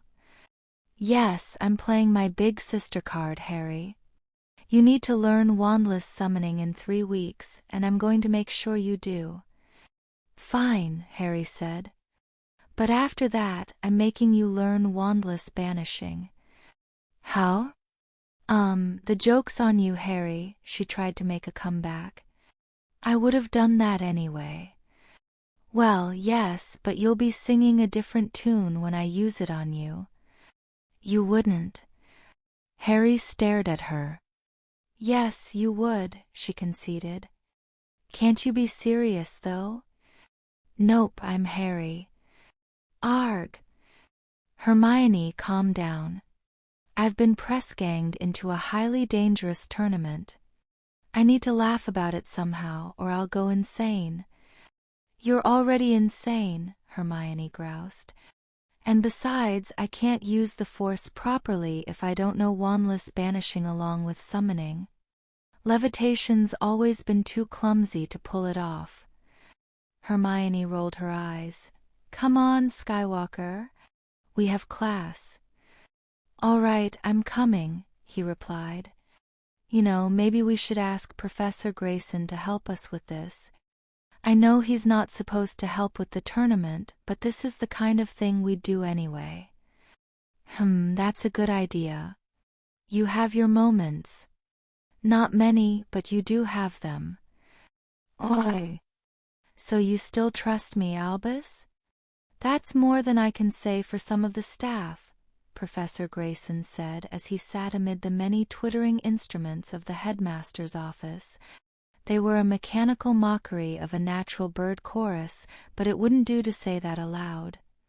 Having a British boy who had never been in his country representing Australia in a tournament neither he nor Uluru was supposed to be in was a scandal, and Grayson didn't appreciate having to deal with an international incident that he was suspected of causing. I don't believe any of the teachers truly suspect you over more likely candidates, Edward, Dumbledore told him. And I know we do not always agree, but you have proved that you are you, and if you of all people are working with Voldemort, we are doomed regardless, so nothing is lost by confiding in you. I wouldn't sell you that short, but I appreciate the sentiment.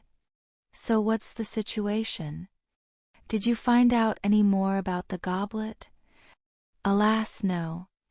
My list of suspects stands exactly where it did before, and I have not been able to identify anyone suspicious lurking around the goblet at any point, although I have not yet reviewed a full sequence of memories of the time it was lit. You should, even though whoever did it was probably in disguise. What about how they did it? It shouldn't be possible to have a fourth school in the tournament. Most likely a powerful confundus charm, although a more detailed investigation may reveal more. I received an interesting letter from our head unspeakable this morning. Apparently, he would like to examine the goblet himself as a favor to a family ally. That's good. An extra set of I can't hurt. But what do you want me for? I confess my motive was a little more self-serving, Dumbledore said. Regarding Mr. Potter, to be precise. You will have been fully informed about the 3 tasks by now. What do you think of his chances? Grayson blew out a breath. It's a bad situation. The young bloke's got talent to spare, but he hasn't got a qualification, and he could barely scrape one if he had to. The tasks are doable for him, but not like they are for the other champions. And several of the solutions I can think of involve him revealing his animagus ability. Dumbledore frowned. That's very troubling, especially in light of the prophecy I told you. What, that power the Dark Lord knows not? Child animagus? Maybe, he conceded. But my gut says no. If you're looking for something beyond Voldemort's comprehension, you're probably more on the right track with your love theory. I certainly hope so. Although I also worry about the repercussions to Harry's life. How much danger do you think he is in if he competes? My personal opinion? The young bloke's in serious danger of being trampled to death in the first task. More than the others, depending on what strategy he uses. I'm not worried about the second task as long as he doesn't do anything stupid. The third task is the worst, though. He's not qualified to go up against a gauntlet like that. He's going to get hurt if he tries it. Even with us watching the projection, there might not be time for us to get to him if the worst happens. If Harry refuses to take part in the third task, he will only have to deal with the consequences of the contract for a few days, Dumbledore observed. It may be safer for him to do so. "Except for the permanent scarring on his face," said Grayson. "He's not going to want to do that. And besides, if there's one thing I've learnt from what I've heard about Potter, it's to expect the unexpected. Winning might be in the cards for him if he gets lucky. That's little consolation if he dies. Speaking of which, have you given any more thought to the Horcrux problem?" "Some." "You're certain the bloke is a Horcrux?" Grayson hadn't learnt the full story behind Dumbledore's odd inquiries until the two of them were in quarantine over the summer, but he'd been horrified when he learnt the truth.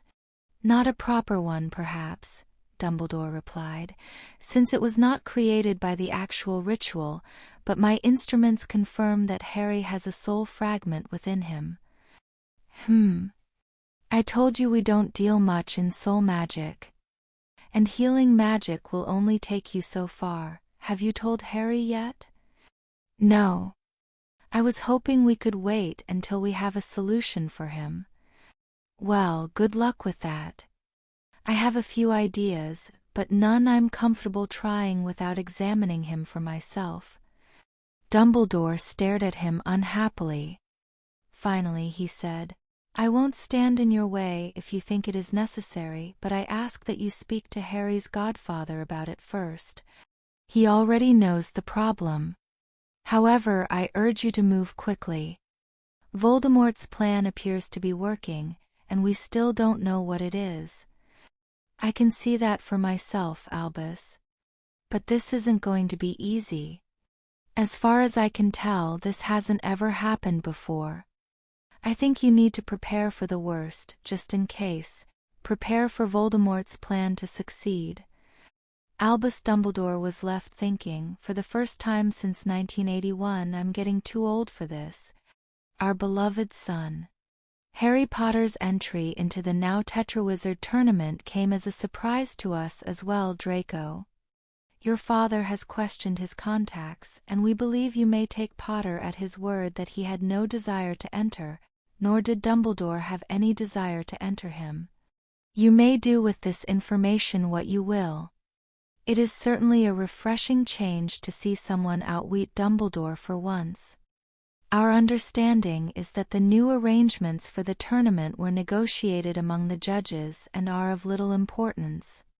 However, how this came about in the first place or who would have done such a thing is much more mysterious.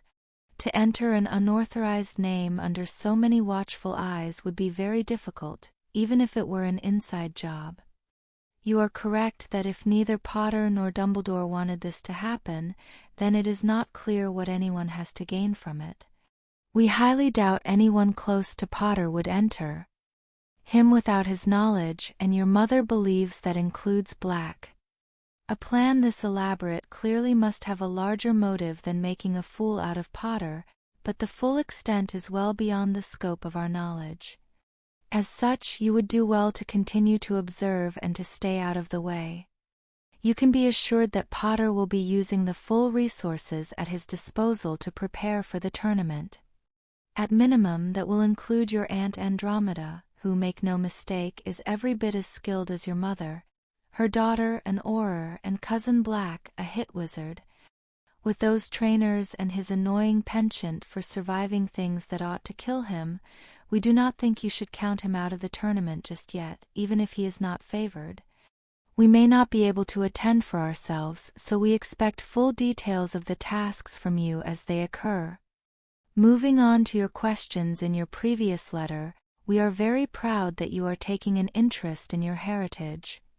The houses of Malfoy and Black are both fine families with long and distinguished histories.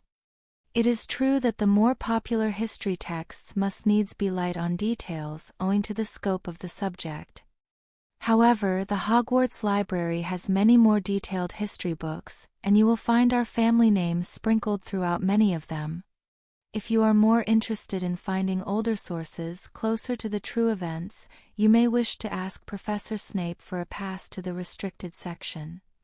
In addition to books on dark and restricted magics, the restricted section also houses the library's rare books collection. Neither of us ever had much cause to look in there ourselves, but you will no doubt be able to find several early historical sources there. We appreciate your continued disapproval of Professor Hagrid, and we do share your concerns. Your father believes he has learnt more about the hybrid Squirrels in 2 weeks than Hagrid has in 2 months. However, because of political circumstances, he believes a more delicate approach is warranted. We are investigating the possibility of transferring him to the Dragon Reservation in the Hebrides. Please keep this fact to yourself. All our love. Father and Mother. Draco could read between the lines of his parents' words very well by now. Signing it, All Our Love, meant that Mother was the main writer. He believes meant she was skeptical about Father's new magical creature's hobby as Draco was. They were unusually short about the oaf Hagrid, which meant they had some reason to want to maintain the status quo about him, but that wasn't a large concern right now. Draco's main issue was Potter, and there was a lot of interesting information. You may do what you will. That was straightforward. It meant he had a blank check to carry out whatever plans seemed good to him with that particular piece of information, revealing it or not, and thus using it against Potter any way he could think of.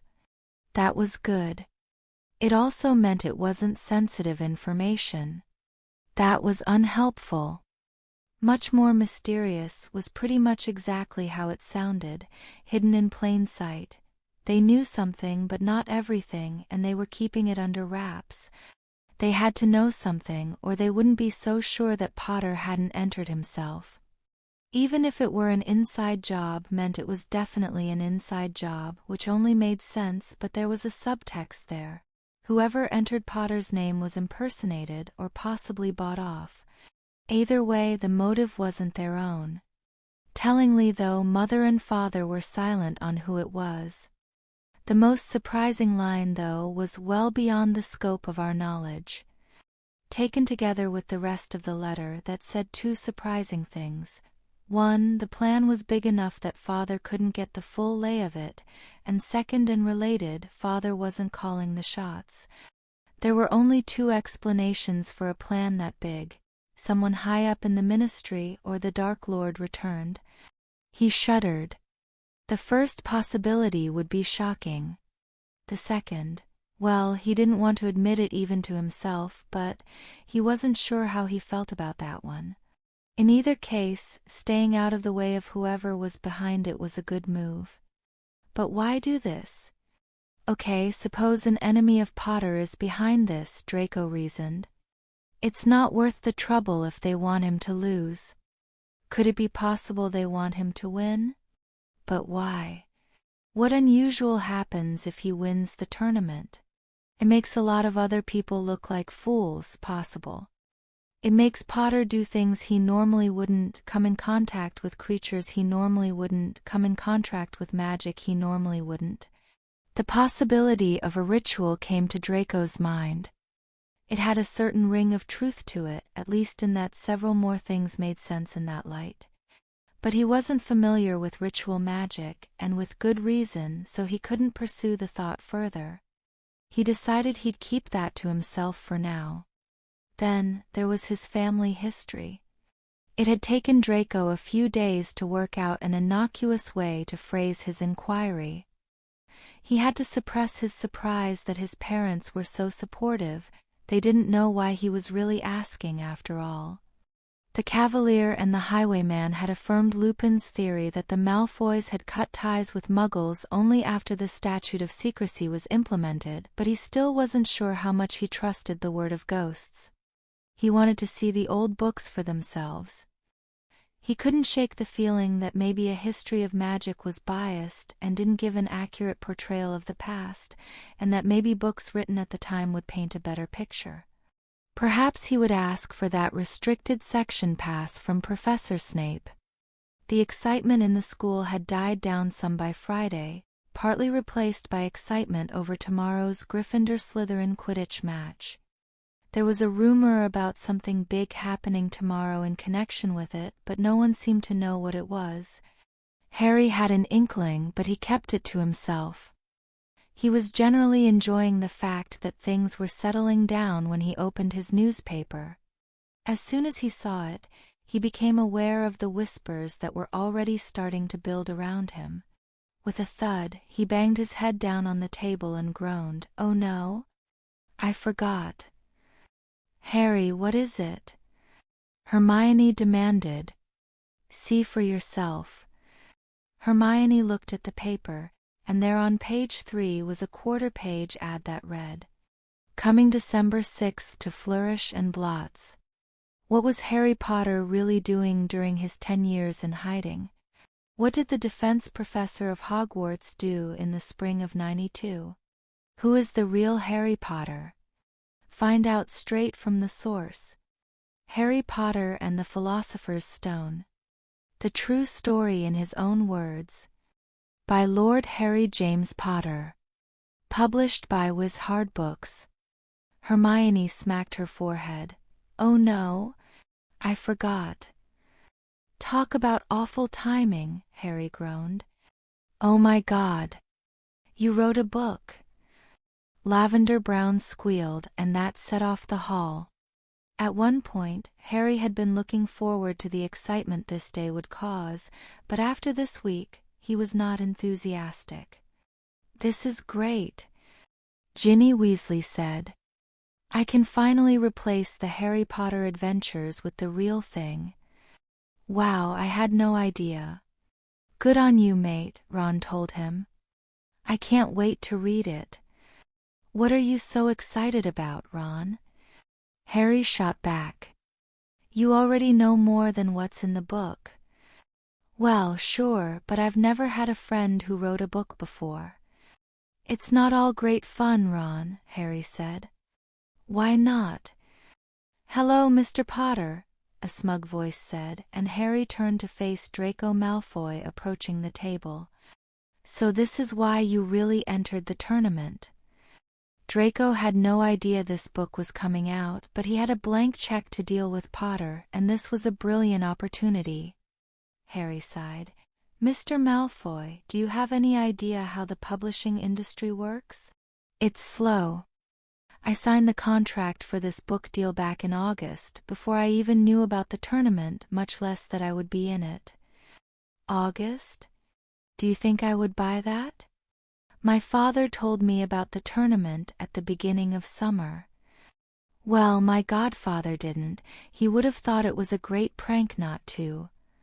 Draco turned up his nose a fraction. "Humph. Some families have no sense of propriety." He deliberately didn't name names so no one could call him out. "And some families have no sense of proportion," Harry shot back. "But for what it's worth, I started writing this book long before the tournament was finalized, and Professors Dumbledore and Lupin will vouch for that."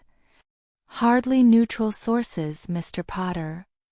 "And how do I know you didn't just take advantage of the windfall of having the tournament here?" To that, Harry just gave him the best "Are you really that stupid" look he could muster and said, "Do you really think I can't sell a book on my name alone, Mr. Malfoy?" Malfoy sneered at him. "Doesn't that just make you an attention whore either way?" A silence descended. People waited to see how Harry would respond. That was edging on dueling territory. Harry gave him an easy out, though. "I think you're laboring under a mistaken impression, Mr. Malfoy. My goal in publishing this book was merely to set the record straight about me. I'm sure you would do something similar in my position." "Merlin forbid." "And I would think the House of Malfoy would not need to be so ostentatious." Did he really just say that? Harry thought. "I guess we'll have to agree to disagree on that." "Good luck on the pitch tomorrow, Mr. Malfoy, you'll need it." Draco gave Harry a wicked grin. Tomorrow's Quidditch match promised to be quite a sight. "We'll see about that," he said, and he slipped away.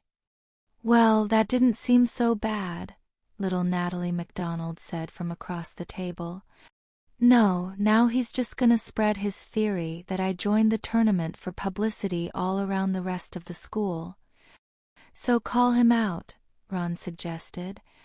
Malfoy's too smart for that, Harry replied, shaking his head. He won't directly accuse me. He'll just suggest the possibility to anyone who will listen. This sucks. I thought I was gonna enjoy this.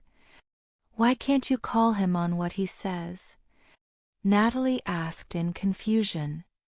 Neville explained it to her. Malfoy has to make a provable insult to Harry's character before Harry can issue a grievance. What? Why can't you just say he's wrong? No, not call him out to say he's wrong, Hermione explained. They mean call him out for an honor duel. That's different. No one would really get hurt or anything, but it's a big political deal with noble families. Oh. Natalie was wide-eyed at this insight into wizarding politics. And the ad's not that great either, Harry went on. What happened to Squirrel? They're treating it like a joke. Well, after this many years of it, the defense professor did it kind of as a running joke, Neville said. Hermione gave him an uncomfortable look. It's really not that funny, Neville, she said softly. Squirrel died. Williamson died. Lockhart really hurt a lot of people. Neville frowned and looked a little ashamed. I guess it's not that funny, he said. But that'll be why they did it. Harry and Hermione accepted this and tried to finish their breakfast. Harry was still being bombarded with questions, although he ignored most of them except from his friends. He was much more open about it, however, when Demelza Robbins examined the ad and asked, "Is this about your first year, Harry?" "Yes, it is." "Was that before the basilisk?" "Yes, the basilisk was my second year." "What happened to Professor Squirrel?" "I didn't really hear much about you before the basilisk, except for the serious black thing and that one article about your relatives." Harry lowered his voice and leaned across the table, repeating their cover story. Squirrel was working for Voldemort. Eek! Demelza jumped about a foot in the air at the name. Natalie flinched, but more at her friend's reaction than direct fear. Squirrel was sick, and Voldemort promised to heal him if he stole the Philosopher's Stone from Dumbledore. Hermione and I stopped him. How? Natalie asked in wonder. You'll have to read the book to find out. I've never met a real author before, Natalie said excitedly. Was it hard to write? Actually, it was a lot easier than I expected once I really got into it, Harry said. It really helped me deal with all the stuff that happened, and it's not as much work as it sounds like if you know what you're going to write. Cool, Demelza jumped in. Are you going to write one about the basilisk too? And the werewolves? She added nervously.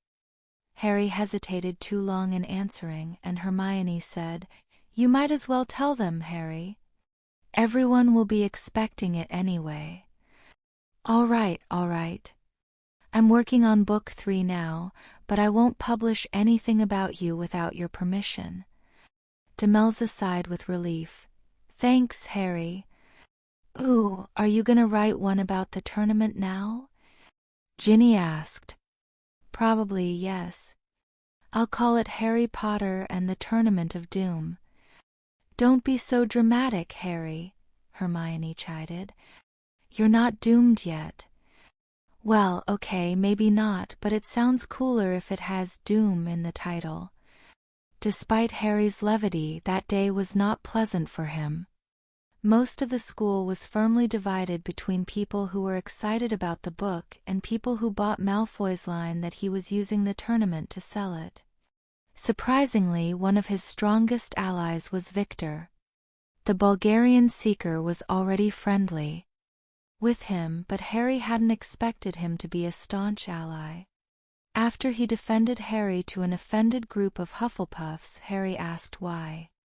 "I care about truth, Harry.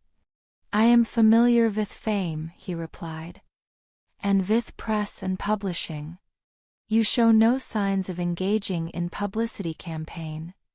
It is clear to those who understand that tournament is not related to your book." Fleur didn't quite seem sold on Harry's story, but she did inform him that Gabrielle, who had now gone home, was sure to want a copy of the book. Cedric was once again supportive, even if his house wasn't, as he was strongly inclined to trust Harry's word after the past year. Of course, since they had another potions class that day, Snape was the most disagreeable part of the day. He would have made a fuss over just the book by itself, but now he railed on Harry from the start. "Potter," he began the class, "since you seem so fond of your classmates' attention, perhaps you could explain the first step in the Gulpalot process for determining the antidote for a blended poison." "Air." Harry started. He had heard the name Gulpalot process before, but he was certain it had not been in the reading. He tried to reason it out as best he could in the few moments he had. "I think the first thing you'd need to do is cast Specialis Revelio to figure out what's in the poison." Malfoy and Nott sniggered, but everyone else looked perplexed. "Very amusing, Potter," Snape replied unctuously. "However, Gulpalot assumes that you are not a simpleton and have already completed that step." "Then I don't know, sir." Snape smirked. "A pity. Perhaps you should pay extra attention to today's lesson." The lesson did involve a blended poison, but the instructions were on the board and in the book as usual. They didn't have to use the Gulpalot process. This continued throughout the class. At intervals, Snape would ask Harry a question that was well beyond the scope of the exercise, and Harry was forced to answer that he didn't know. Soon he thoroughly resented both the smug grins of the Slytherins and the sympathetic looks of his fellow Gryffindors who were powerless to do anything. Finally, Hermione got fed up, raised her hand, and asked the dumb question. "Professor, will this material be on the exam?" "I believe much of it is actually on the NEWT standard." That gave Snape pause. He wasn't expecting to actually be called out on that. The class waited with bated breath for the reaction. "Well, Granger, since your brother seems so eager to expand his activities beyond the usual schoolwork, I should think he would put as much effort towards his classes." "I don't think my extracurricular activities are at issue right now," Harry jumped in.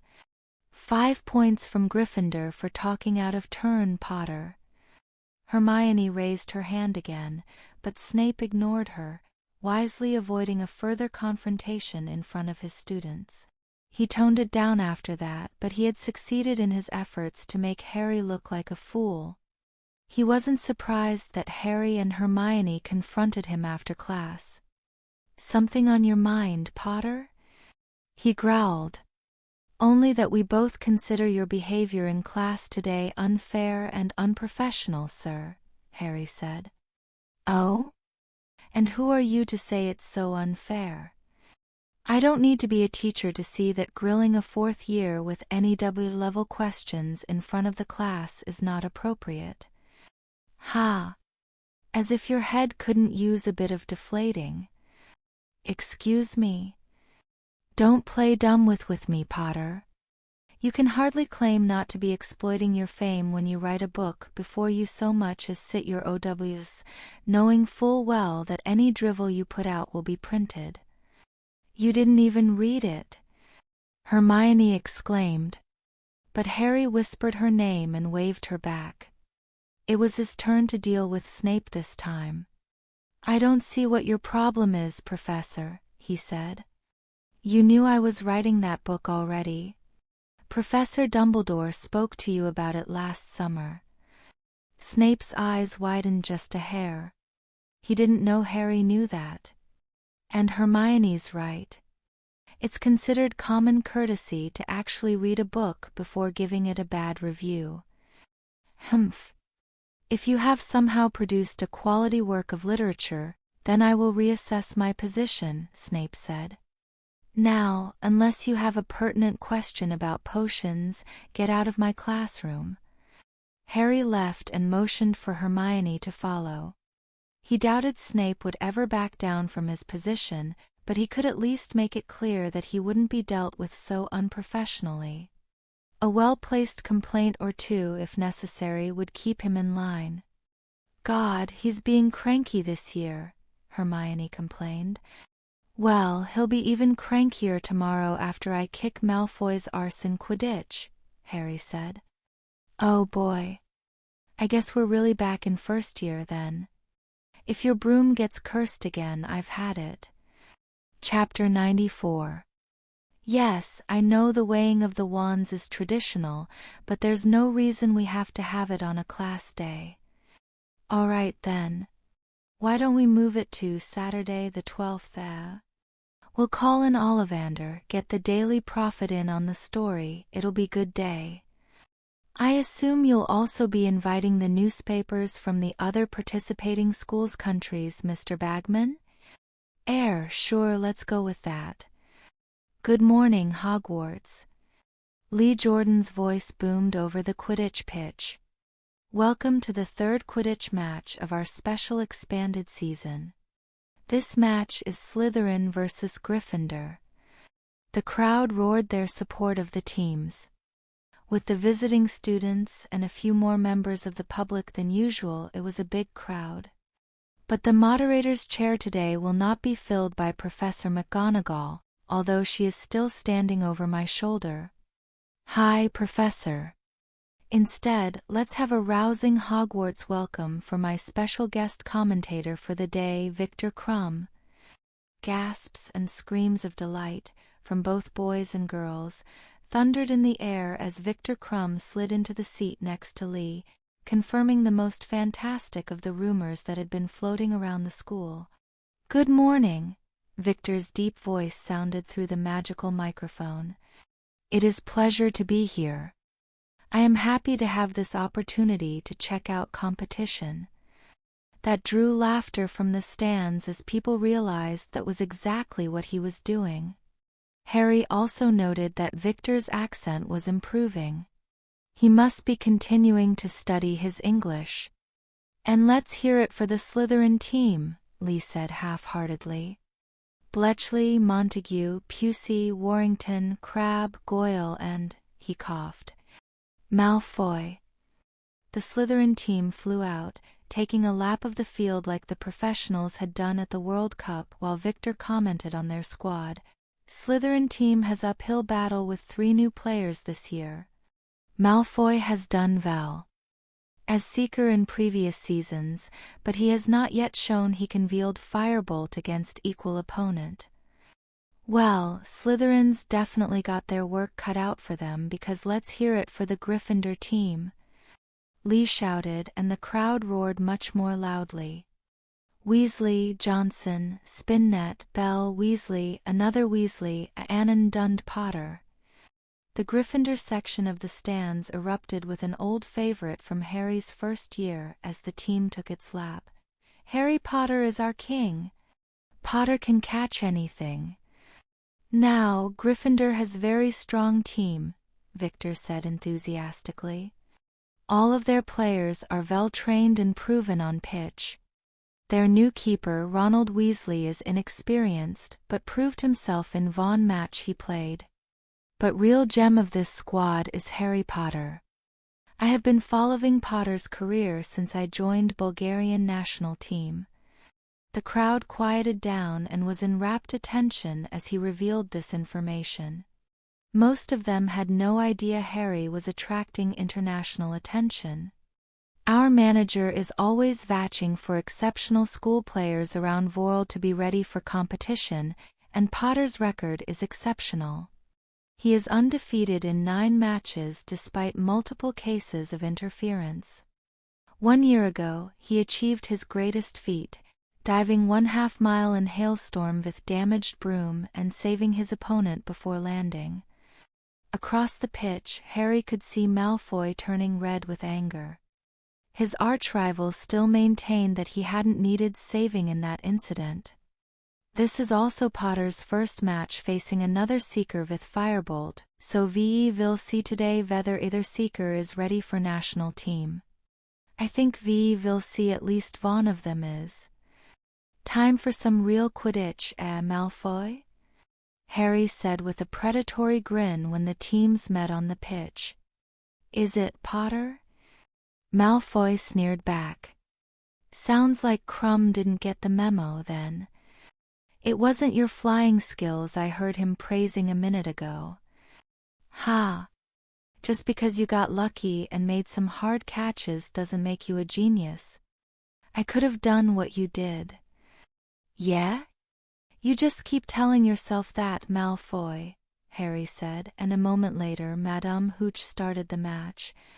And the quaffle is immediately taken by Katie Bell of Gryffindor, an excellent chaser, started as a second year for those who don't know, and she's really grown since then. It was jarring not to hear Professor McGonagall chastisingly for that remark, but instead Victor audibly chuckled and said, and more importantly, Gryffindor shows excellent quaffle handling from start. Now, Bell passes to Johnson, who dodges bludger from Crabbe. Goyle is lining up to get Gryffindor chasers in crossfire. Spin net and Bell tighten into Hawk's Head formation. Johnson passes back to Bell, dodges double bludger assault. And Bell lines up her shot, Lee said. It's in. 10-0 Gryffindor.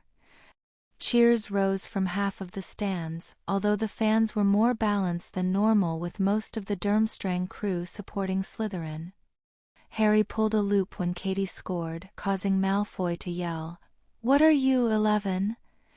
But before Harry could answer, both of them found themselves moving out of the way as Crabbe and Goyle went wild with the bludgers and got into a near brawl with Fred and George. Slytherin appears to be playing very aggressive defense, Victor said. Beaters are keeping close to bludgers to keep them in their control. And Goyle interferes with Johnson's steal attempt. Pusey still in position, reaching the scoring area and blocked by Weasley. You're doing great, Ron. Keep it up. Harry yelled as Ron pumped his fist in the air triumphantly. He knew that if Ron could stay on his game he would be nigh unbeatable, but he was still spotty in practice. As the rest of the players battled it out, Harry decided to test how well Malfoy could really fly. He tipped his firebolt into a dive and accelerated as fast as he could before pulling up level and zooming along the stands, nearly blowing the hats off the Gryffindor first years. Hold up, Potter's seen something, Lee said. He's on the move. It looks like feint to me, but is always hard to tell, Victor said. But Malfoy is following. Both seekers can handle firebolt at speed. Malfoy is trying to catch up. Harry deliberately let Malfoy get close behind him, and then he pulled up and into an Immelman turn that had him flying straight at Malfoy. He would have buzzed his slicked back hair, but Malfoy pulled a sloth grip roll and got safely out of his way when he passed. Whoa! And Potter nearly nails Malfoy, Lee said. Nice move. Duh, Victor agreed. Would have been how you say. Close shave, duh? But Malfoy has good reflexes. Wow! Did you see that move? Dennis Creevy said from the stands. Harry looked like a fighter pilot. Yeah, he did, Natalie MacDonald said nervously as she repositioned her hat. This game is a lot worse than that last one. That's because it's with Slytherin, Colin said from behind her. Do people get hurt a lot in Quidditch? Yes, but no one's died in years, Demelza Robbins said. Somehow that didn't reassure her Muggle-born friend very much. Watch where you're going, Potter, Malfoy yelled. Harry just grinned and said, If you want to play with the big boys, you'd better be ready. Oh yeah. Malfoy made a face at him and zoomed off straight at the Gryffindor chasers. In a move worthy of an acrobat, he spun his way between them and broke up their formation, allowing Warrington to swoop in and snatch the quaffle. "Still think my flying's no good, Potter?" Malfoy taunted. "Oh, it's not bad if you're a sparrow." Harry buzzed him again and looped back around to get above him, looming like a hawk. And like a hawk, he swooped in to get in Warrington's way. Warrington panicked and took his shot, but it went wide. "Now this is interesting," Victor commented. "I can see that Potter and Malfoy have very different flying styles, even though both are very good. Malfoy uses traditional aerobatics and can perform many elaborate maneuvers, making him a versatile player. Potter keeps things simpler but pursues his quarry very aggressively, often in surprise attack from above. He seems comfortable at higher speeds and is not afraid to make near collisions." "Well, I've always said Potter flies like a hawk swooping in for the kill," Lee said. "It's a wonder Malfoy can even keep up with him." "Nyet. Malfoy is classically trained.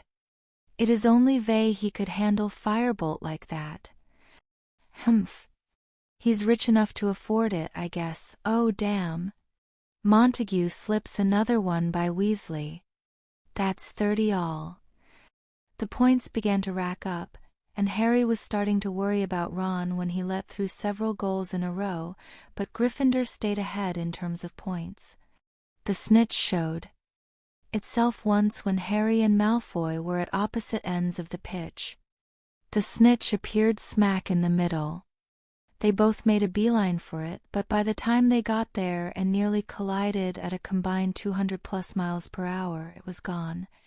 Victor continued commenting on the tactics of both teams, going into more detail about the efficacy of this or that play and how well it was pulled off. He had a lot to say about all 14 players. Ron, he said, was gifted but imperfect, while Slytherin's Bletchley was only average but for her experience.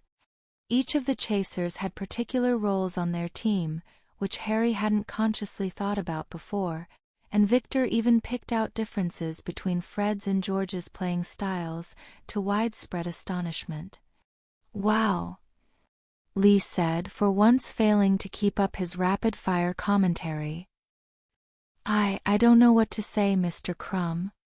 I'm their best mate, and even I can't tell them apart half the time. But that's why you're the expert." By now, Gryffindor was 3 goals up, but both teams were playing well and they couldn't rest on their laurels. And despite all his talk, Harry knew that Malfoy was a real threat. He decided to try the move Victor had pulled against Lynch in the World Cup. Picking up the pace to draw Malfoy's attention, he circled up to a high altitude. Once Malfoy was following him for a couple minutes and hopefully lulled into a false sense of security, Harry pulled into a steep dive and accelerated towards the ground. "Whoa!" "And Potter dives," Lee yelled. "Malfoy follows. It's gonna be a close one." The crowd roared as Harry pulled out of his dive so close to the ground that his heels skimmed the grass. But the big surprise was when he didn't hear Malfoy plowing into the ground behind him. Somehow the blonde Ponce had made the turn successfully. And Malfoy survives Wronski feint attempt by Potter. Crumb explained. "That is one of most difficult moves in playbook for Seekers." "Well, yeah. You got Lynch to crash in the World Cup final with that move," Lee said. "Poor bloke got trampled by angry Vila, and not in a good way. I'm amazed Malfoy pulled that off." "I think it is safe to say both Potter and Malfoy could play professional," Victor said. "If recruiters are listening, you may want to come see before season is over. You need to start early for national teams." Harry and Malfoy stared at each other in shock. Harry had heard Victor's compliments before, but he hadn't expected him to call for recruiters. They hardly ever paid attention to anyone but the 7th years. The two seekers' expressions slowly shifted to glaring at each other as they realized their rivalry had just heated up further. And then, as if on cue, the snitch appeared halfway between them and they zoomed after it. The snitch wasn't going quietly. It zoomed along the stands, forcing Harry and Malfoy to bleed off speed to make the turn around the scoring area. With its lead widened, it spiraled upwards with them following and then took a sharp nosedive. Both seekers dove after it, reaching out their hands. The firebolt was easily faster than the snitch on a dive, but they were neck and neck and bumping into each other, each struggling to get ahead. With the distance to the ground rapidly closing, Harry made a wild sweep with his hand and pulled up just before he hit the dirt. Malfoy managed to pull up too, spinning off in another direction, but Harry was grinning. "Whoops, looks like they lost it," Lee said. "No, wait. Potter's fishing something out of his sleeve, he's got it. Potter's got the snitch. Must have swept it up on that last dive. Gryffindor wins 270-90. Amazing." Victor agreed.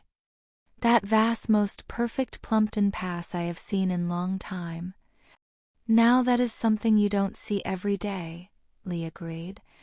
"This is a great Quidditch match, folks." The Plumpton pass was a half-joke in the Quidditch world.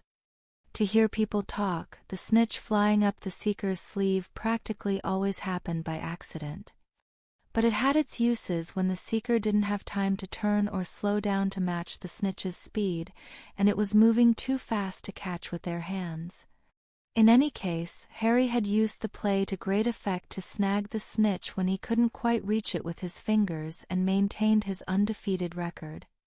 Malfoy was glaring at him more than ever, so he was going to call it a good day. The day after the match was a day to relax for most of the school, but most of the school wasn't Harry Potter. He wasn't at all surprised when Professor Dumbledore summoned him and Hermione to his office.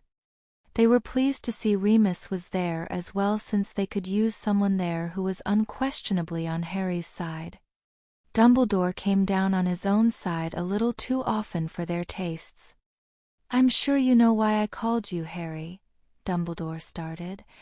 "Yes, sir, the fact that I was illegally entered in a dangerous tournament," Harry said calmly. "Do you have any more leads about who did it? Or how?" "Alas, no," he answered. "Well, yes, the how is fairly simple. Algernon Croker from the Department of Mysteries visited this week to examine the Goblet of Fire personally. The culprit used a modified Confundus charm to make it accept the presence of a fourth school name. Most students would want to represent their own school, so we did not take great pains to block that avenue, although it was still beyond the capabilities of all but the most gifted students. He also confirmed that the wards I placed around the goblet were not breached, which indicates that whoever entered your name had a right to be there. Unfortunately, that category includes all of the staff and most of the 6th and 7th year students. Did Mr. Croker look into whether there's a way to get Harry out of the contract, Professor? Hermione suggested. He did, Hermione. But he informed me that attempting to break the charms on the goblet, or damaging the goblet itself, could have unpleasant and unpredictable side effects, for Harry, for the other champions, and possibly even for Hogwarts itself. It would be safer merely to accept the penalty. Figures, Hermione grumbled. Well, it's not like we didn't expect it, Harry said. I think I'm still good to compete. Hopefully. If it helps, Harry, Dumbledore said, I have been discussing with Professor Grayson changes to our safety measures to mitigate the most dangerous parts of the tournament. Once those are finalized, I am confident that you have the capability to make it through the tournament alive and mostly unscathed. And, while I would never condone cheating, you are correct in what you told Remus, that there is no real penalty for doing so. Remus snorted. Ha! According to the records, cheating in the tournament is as much a tradition as the tournament itself. I wish we could just give you direct help, but the school's contract with the ministry is stopping that. They were a lot tougher with that one. However, as a fellow marauder, I encourage you to exploit any chance you get. Trust me, I will, Harry said. I don't even know what I'm going up against. I need all the help I can get. Naturally, Dumbledore said. Now, Harry, I know that you often have your own ways of doing things. Have you learnt anything of note this week about the perpetrator of this act? This was new, they thought. Dumbledore usually didn't involve them this deep, at least not of his own accord. Well, Professor, Harry said, we checked the Marauders' map, and all of the teachers show up as themselves. And even for them, the goblet was constantly watched, sir, Hermione added. Even if someone was imperious, it would have looked odd if, say, Professor Sinistra approached it for any reason. And certainly no student could get Harry's name past Professor Moody. Yes, it's possible, but unlikely, Remus agreed. So we talked it over with Mum, Dad, and Sirius, and we think the only people it could be are David Monroe, Ludo Bagman, or Igor Karkaroff, or someone impersonating Monroe or Bagman, Harry said. Maybe an antisocial seventh year being impersonated, but that's a long shot, too, Hermione added. Right. There are good reasons not to suspect anyone else, Harry finished. Excellent reasoning, Dumbledore agreed. I myself came to the same conclusion. I did, of course, actively check for other suspects. I ruled out Professor Grayson from being impersonated simply by asking him to change into his animagus form. Professor Moody is automatically suspect because he is the defense professor, but he passed his security questions and so on. As for being imperious, done skillfully, it is virtually undetectable, but as you said, Hermione, the goblet was being constantly watched. After considering all of the possibilities, there are only 3 people I could reasonably suspect, the same 3 that you named. Good to know we're on the same page, at least, Harry said. Indeed. And this raises an interesting point. What's that, sir? All 3 of our suspects are on the judges' panel. I will be able to keep my eye on all of them the entire time during the tasks. Harry and Hermione thought that idea had potential, but Remus was less convinced. There's a problem with that logic, though, Albus, he said. Maybe the real Monroe or Bagman is still being sent into work, imperious or obliviated. Maybe the real Monroe or Bagman will even be sent here from now on. Any free Death Eater could be behind it, and we'd have no way of knowing how they got in, much less who did it. Very true, but we will at least be covering as many possibilities as we can, Dumbledore replied. And the other possibility is, in fact, if one of our suspects is being impersonated, or was being impersonated, to figure out who did the impersonating. How do we do that? Asked Harry. By reviewing memories of suspected Death Eaters who are now free in my pensive, alongside memories of everyone who approached the goblet. Since it was constantly watched, the latter will be easy to procure, and any small mannerism or pattern of speech may give the culprit away. I hope that you will join me in this endeavor. In addition to your personal interest, there is also that matter of your dream at the end of summer, Harry. I will say again that I do not want you to seek out any more visions of Voldemort. The danger to you if you fail to block him out of your mind is far greater than the value of the information it could provide. But since you have had the one vision, it is possible that you could identify someone in it. Even if not, your feline senses could spot something that I don't. Harry and Hermione were amazed. Actually involving them, safely, in the investigation was far more than they expected of Dumbledore, even after he shared the knowledge of Horcruxes with them last year. He so often preferred to work on his own, but maybe the East African War, not to mention his previous difficulties with the Horcruxes, had finally taught him how valuable allies could be. "We'd be happy to help, Professor," Hermione said. "Right, Harry?" "Yes, definitely." "Thank you, Professor." "You're quite welcome, Harry. I'll compile the memories as soon as I can. I hope that we can solve this mystery quickly." With their plans set, Harry and Hermione returned to Gryffindor Tower, where Harry quickly sought out Neville. "Hey, Nev," he called when he found him. "Hey, Harry." "Hey, Hermione," he said. "What did Dumbledore want?" "Still working on who put my name in the goblet. And he said your great-uncle Algy came to inspect the goblet. Did you ask him to come?" "Yeah. I thought he might be able to help." "Did he find anything?" "Nothing really useful, but it was a good idea," Hermione said with a smile. "That was very thoughtful of you." Neville blushed a little and said, "Hey, we're allies, right? Potter and Longbottom have to stick together." "And Granger," Hermione said playfully. Neville blushed harder and said, Yeah, Granger too."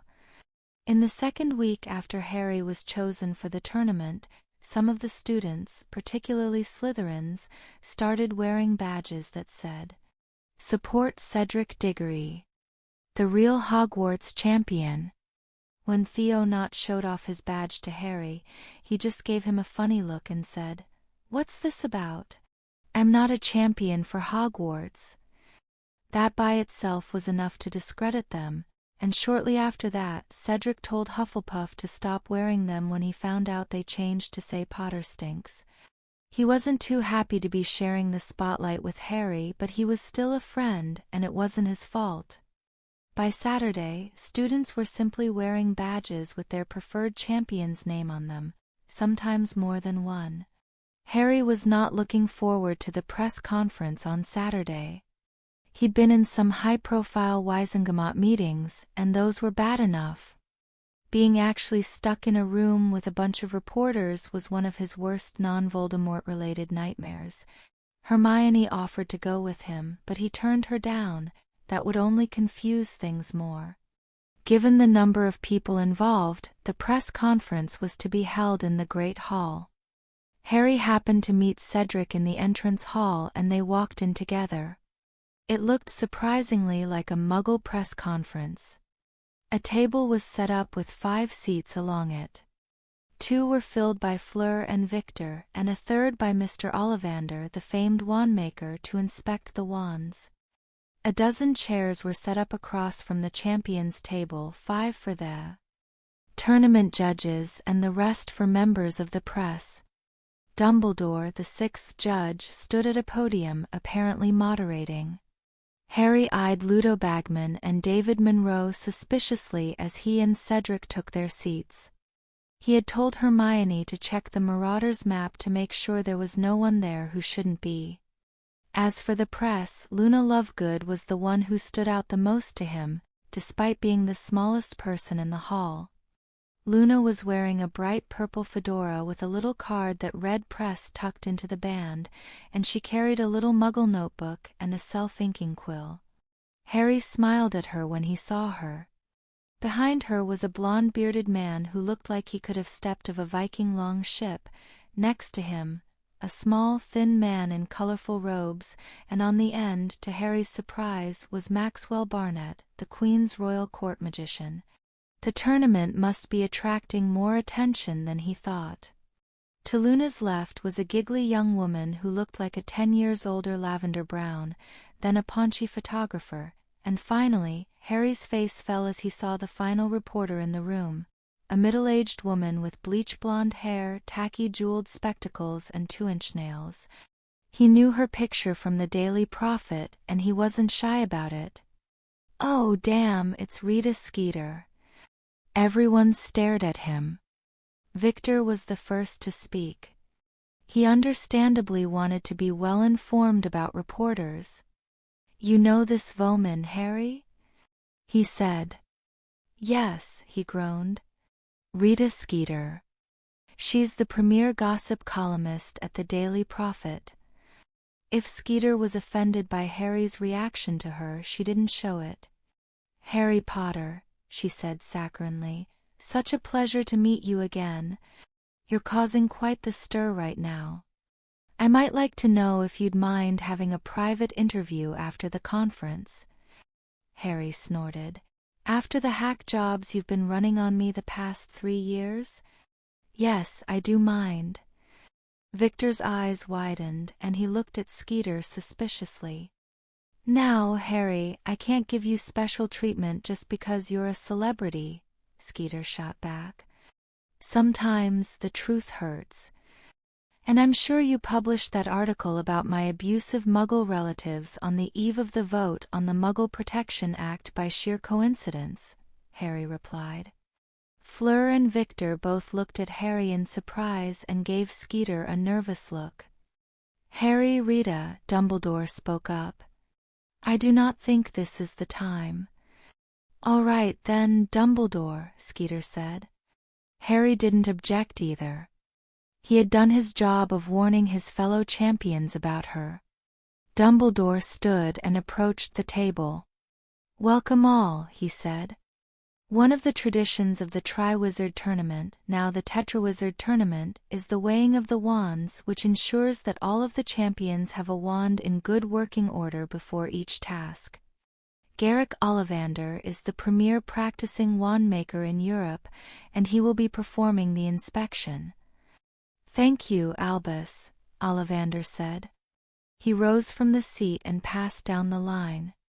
Ollivander was an old man with wild white hair and piercing silver eyes.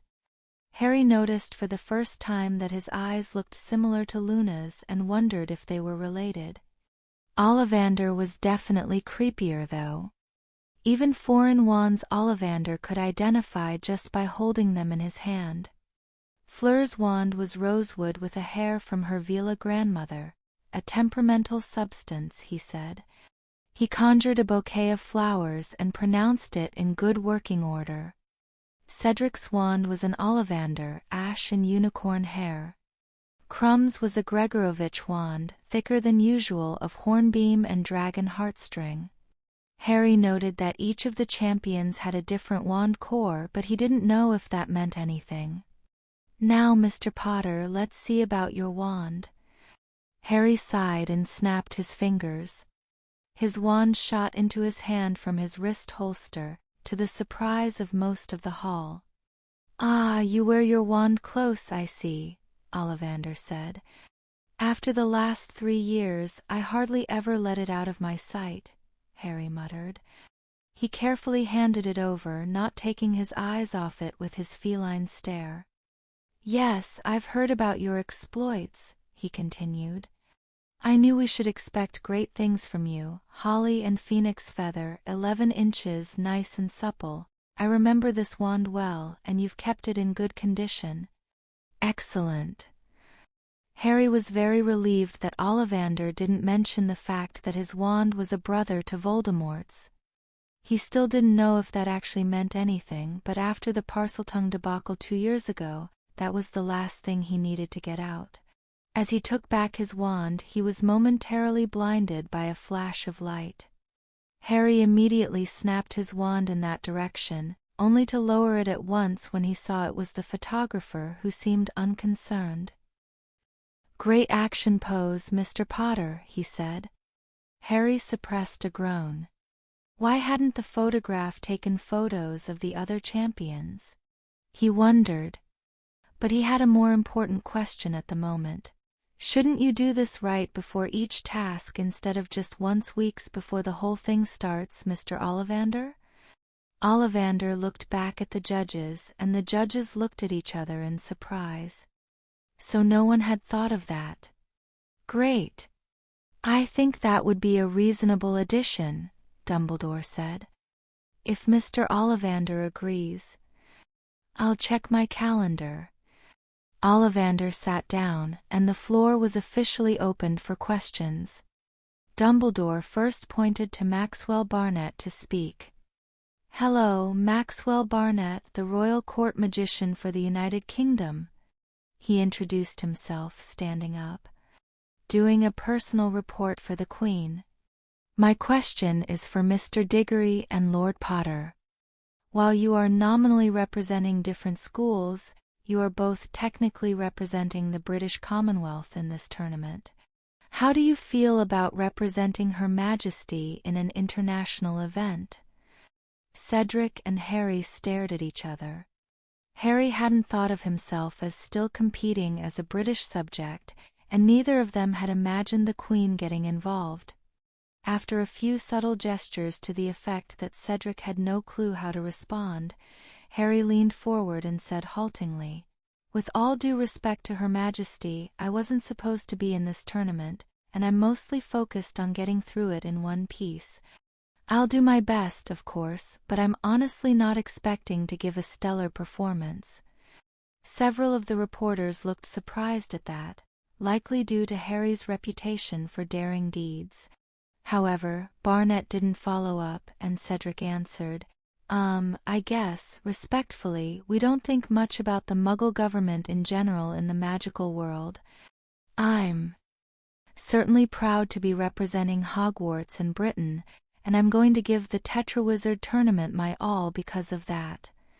It was a bit of an odd start, but the press conference continued as Dumbledore called on the bearded man in the back.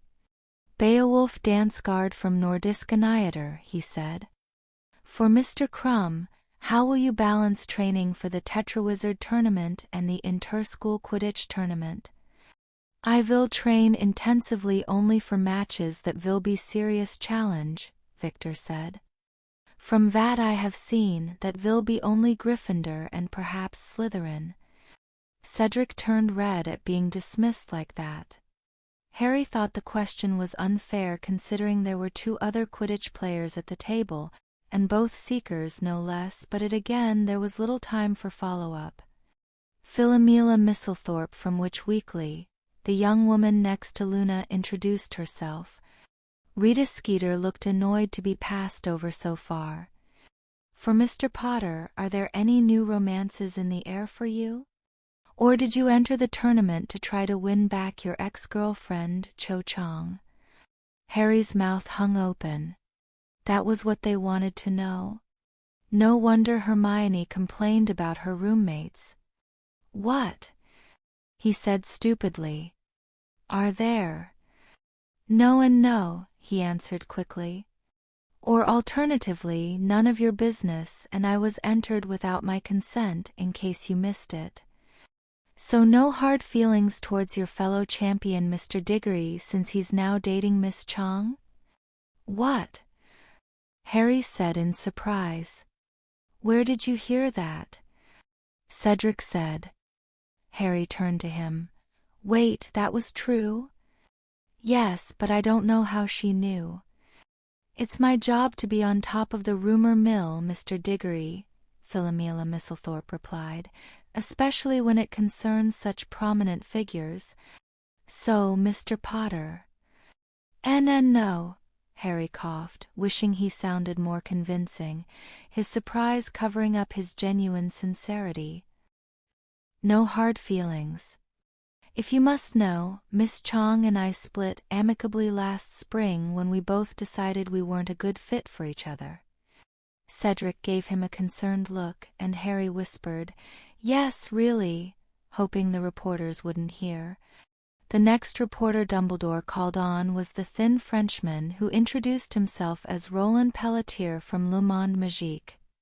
"For Miss Delacour," he said, "do you think your Vila heritage will give you any advantage in the tournament?"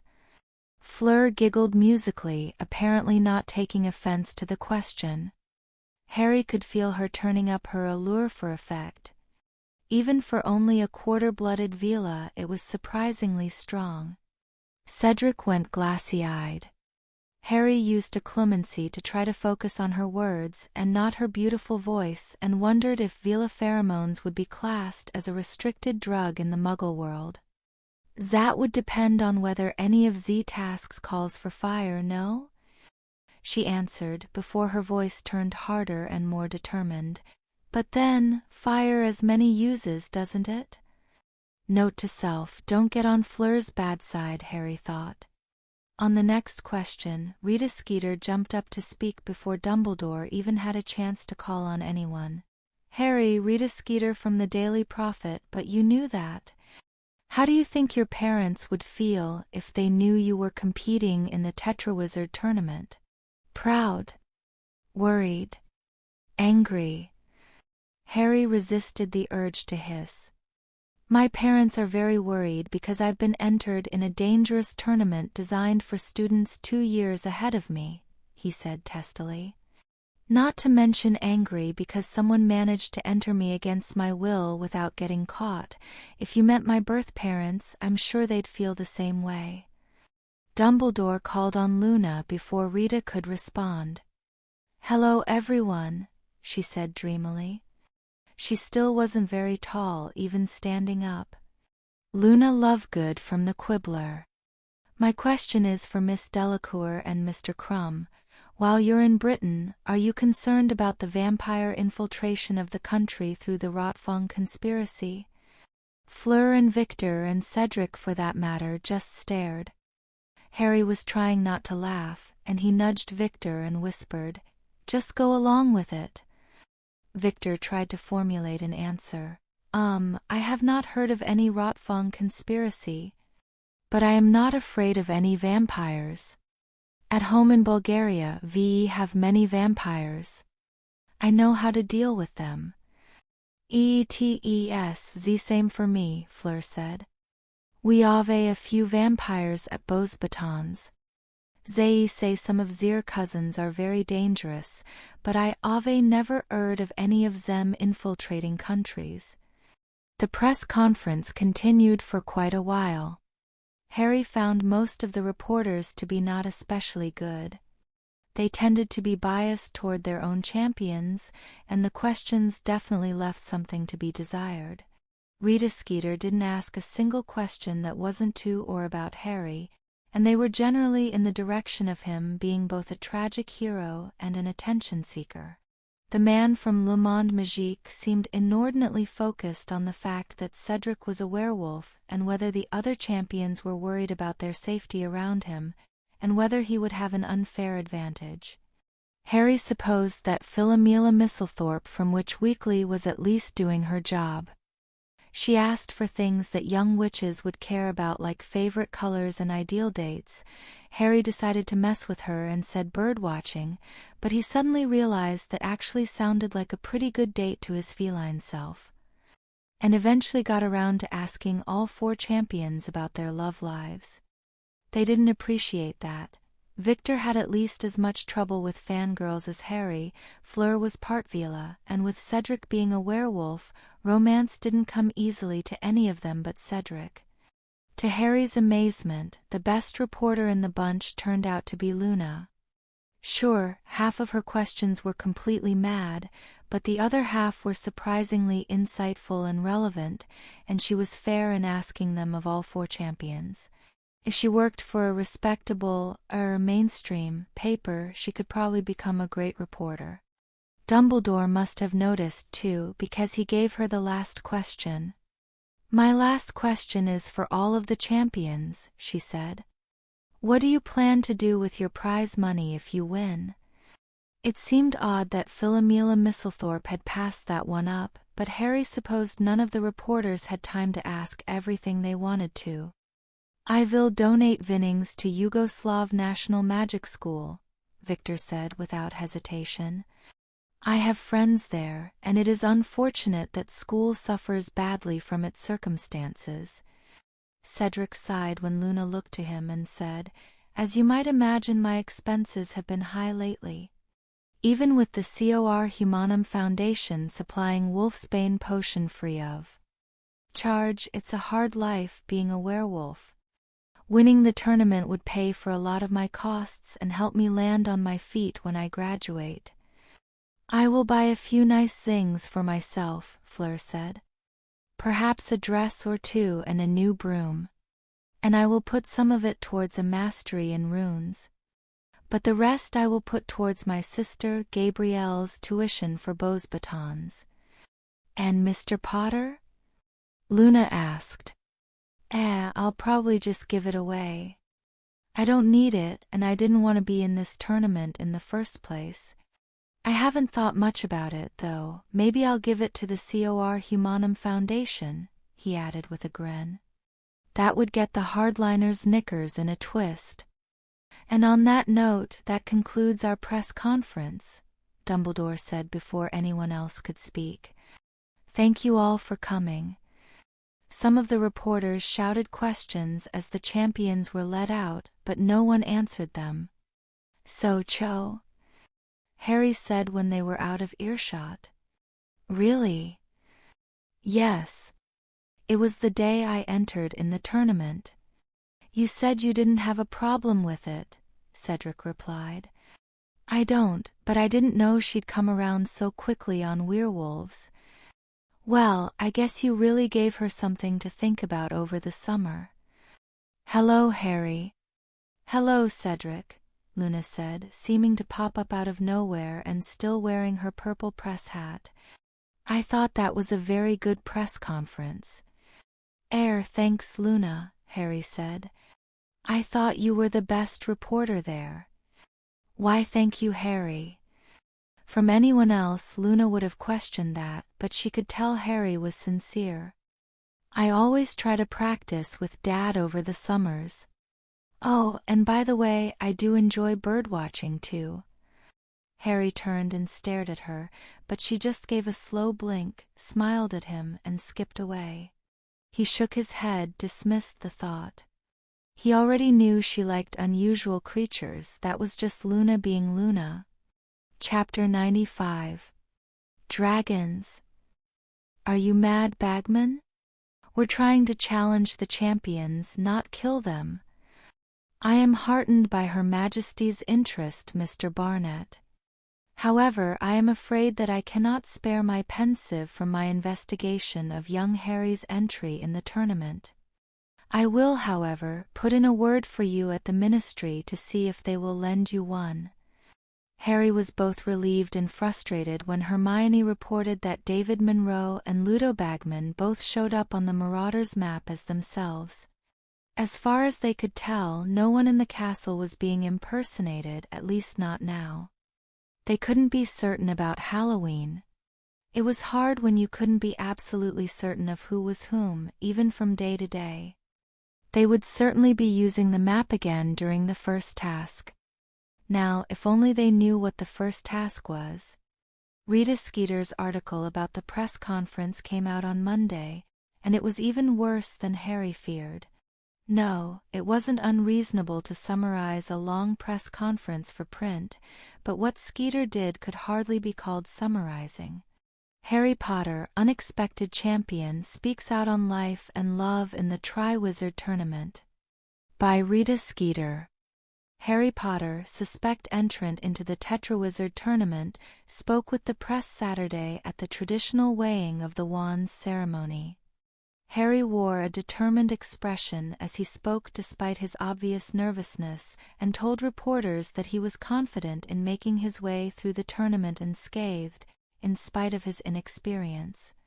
A product of a tragic past of murder and abuse, Harry Potter was adopted at age 5 by the family of Hermione Granger, who is now known to Hogwarts as a brilliant and stunningly pretty Muggle-born witch in Harry's year. By all accounts, Harry's life with his new family has been good, barring occasional near-death experiences at Hogwarts that have no doubt strained their familial bonds. Now, at the tender age of 14, Harry has already experienced love and loss at Hogwarts. Last year, according to friends, he dated fellow Quidditch player and rival seeker Cho Chang for some time before tragically breaking up at the end of the year.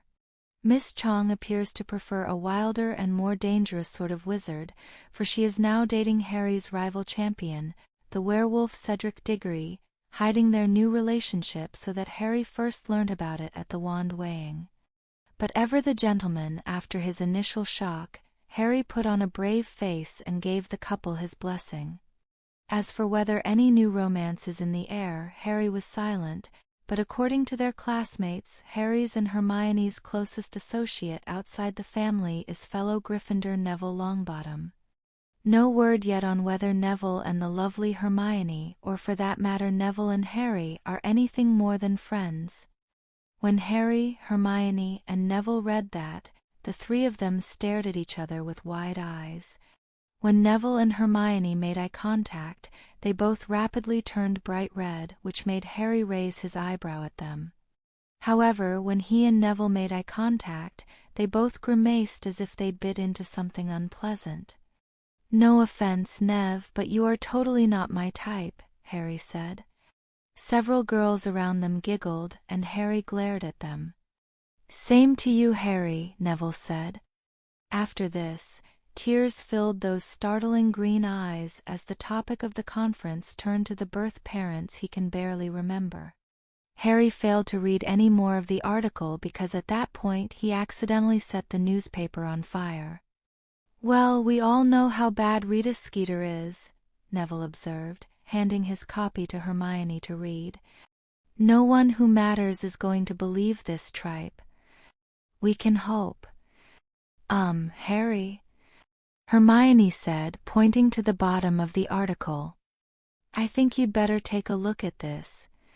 Harry refused all questions regarding his upcoming memoir, Harry Potter and the Philosopher's Stone, saying that the press conference should be solely about the tournament. However, a query at Flourish and Blots revealed that he will be holding a book signing over Christmas holidays, at which some of the people's burning questions may be answered. "What? I didn't agree to that," Harry shouted. "You didn't?" Hermione said. "No." I wonder." Hermione. "I'm sorry, Harry. I'm not saying Rita Skeeter's right, but she usually doesn't say anything provably false. I think maybe we should check your contract to make sure you didn't miss anything." Harry groaned and dropped his forehead to the table with a thud. "Well, if you do have to sit a book signing," Neville said offhandedly, "only use your own quill and make sure what you're signing is an actual book. You don't want to get roped into another contract by accident." Harry stood up. "Yep. That's it. I'm going back to bed." Hermione grabbed his arm. "Calm down, Harry. We still have to get to class today." "And there's a dueling club meeting tonight," Neville reminded him. "With Malfoy and company," Harry thought. "I wonder what it's like to have a peaceful life." "Oh, please, Harry," his sister teased. "That would last about 2 weeks with you." As soon as breakfast was over, Harry had to endure snide remarks about the article, mostly from Slytherins who relished in quoting it back to him. At least, he assumed they were quoting it back to him since he refused to read another word of it. Apparently, Rita Skeeter had made him out to be one of those brilliant, but troubled wizards whom witches gushed over for some inexplicable reason. He had a wild side, hence his participation in the tournament, and his antics were a misguided effort to live up to his birth parents' memory or something like that. He also apparently still cried over them sometimes, which was technically true, but only when he visited their graves, and he most certainly hadn't mentioned that at the press conference. And if classes were bad, the dueling club was worse. "Are you sure you're up for this, Potter?" Malfoy sneered. "You sure you don't need a hanky? It's unbecoming to start crying in the middle of a duel." Harry made a show of rolling his eyes at the Slytherin. "You actually read that rubbish, Malfoy?" he said. "You're even thicker than I thought." Malfoy glared at him. "It's a good thing we're in a dueling club already because you're asking for it." "Oh? Did I miss the mark on that one? I'm sure I could come up with something better." "Harry," Hermione whispered beside him. "You know what, Potter, I think I will face you tonight," Malfoy said smugly. "I thought you'd never ask," Harry replied. Immediately the great hall grew quieter. Malfoy usually didn't want to risk losing to him except in the end-of-year tournament. A duel between him and Harry wasn't something to be missed. "Harry, don't antagonize him," Hermione chided. "I've wanting to hex somebody all day.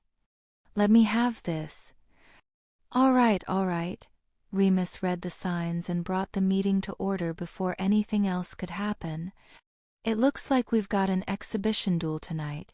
Draco Malfoy challenging Harry Potter. Take your places." The club gathered around as Harry and Malfoy stepped into the dueling wards. "Duel on 3, Remus said. 1, 2, 3. Chaos reigned on the dueling platform as hexes and curses bounced against shield charms and lit the hall in flashes of color. Malfoy had definitely improved since last spring. He wouldn't have taken his loss lying down, and Harry didn't think his snake-conjuring trick would work again. But he had improved too, and he was putting in extra effort for the tournament. It was a hard-fought duel worthy of some of the 6th years, and the audience watched in awe. But after the day he'd had, Harry really just wanted to see Malfoy faceplant on the dueling carpet. Unfortunately, it wasn't as easy as it used to be. As the wandless spells got harder to cast, by now Malfoy could parry most of the wandless magic Harry could throw at him, emphasis on most. Harry had got silent, wandless summoning to work. Occupying Malfoy as best he could with his wand hand, he reached out with his empty left hand and thought as hard as he could, Accio necktie. The summoning charm didn't work on most living things, but that was no great obstacle. Slipping past Malfoy's shield with careful timing, Harry yanked the blonde boy forward. Unfortunately, Malfoy reacted to this in precisely the wrong way. Depulso. It sounded good at first glance, but with Harry pulling and Malfoy pushing, both of them flew through the air, accelerating out of control until they flew out the back of the wards and landed in a heap on the floor of the Great Hall. "Ow! Get your foot out my face, Malfoy. Get your face off my foot, Potter." And that was my win. "You went out of the wards first." "No way," Harry said. "You crashed into me before I hit the ground. That was no contact rule. In your dreams, Potter." "Ahem," Remus interrupted, stepping forward to help the duelists to their feet. "Actually, that was called the diametric spell effect. It's considered a draw under international rules." "Oh," some of the onlookers said. Both Harry and Malfoy raised their eyebrows and stared at each other, their undeclared dispute now technically unresolved. This was getting complicated. Draco decided that discretion was the better part of valor in this instance. He had enough on his plate already. "Well," he said, choosing his words carefully so that they couldn't be directly challenged, "at least I can make it through my day without crying." Potter hissed, but he knew he didn't have any recourse there. Fortunately, he had an ace up his sleeve from talking with Luna yesterday. "Malfoy, I'll have you know that the Quibbler will be printing the full transcript of the press conference in its December issue, and I will personally vouch for its accuracy." Draco stopped. That was a bold move, tying his reputation to a magazine that most people thought was a laughingstock, even if it had produced some well-supported material over the past couple years. This merited further investigation. "Oh, really?" he said. "I didn't think they'd go for something like that. Did you put your girlfriend up to that, Potter? What happened to the stuff about khaki snorglers?" He glanced over to where Lovegood had started up a duel with Lucretia Marquand. 1, she's not my girlfriend. 2, it's Crumplehorn Snorkax. And 3, Luna told me that Mr. Lovegood is pushing back his latest creature feature to January. Draco laughed. Potter was actually serious about this. "That's not even the point. You're standing up for that rag?" You're even thicker than I thought. He was pushing it a bit, but the ironic echo was too good to pass up. He suddenly felt eyes on him, though. He looked back at Lovegood.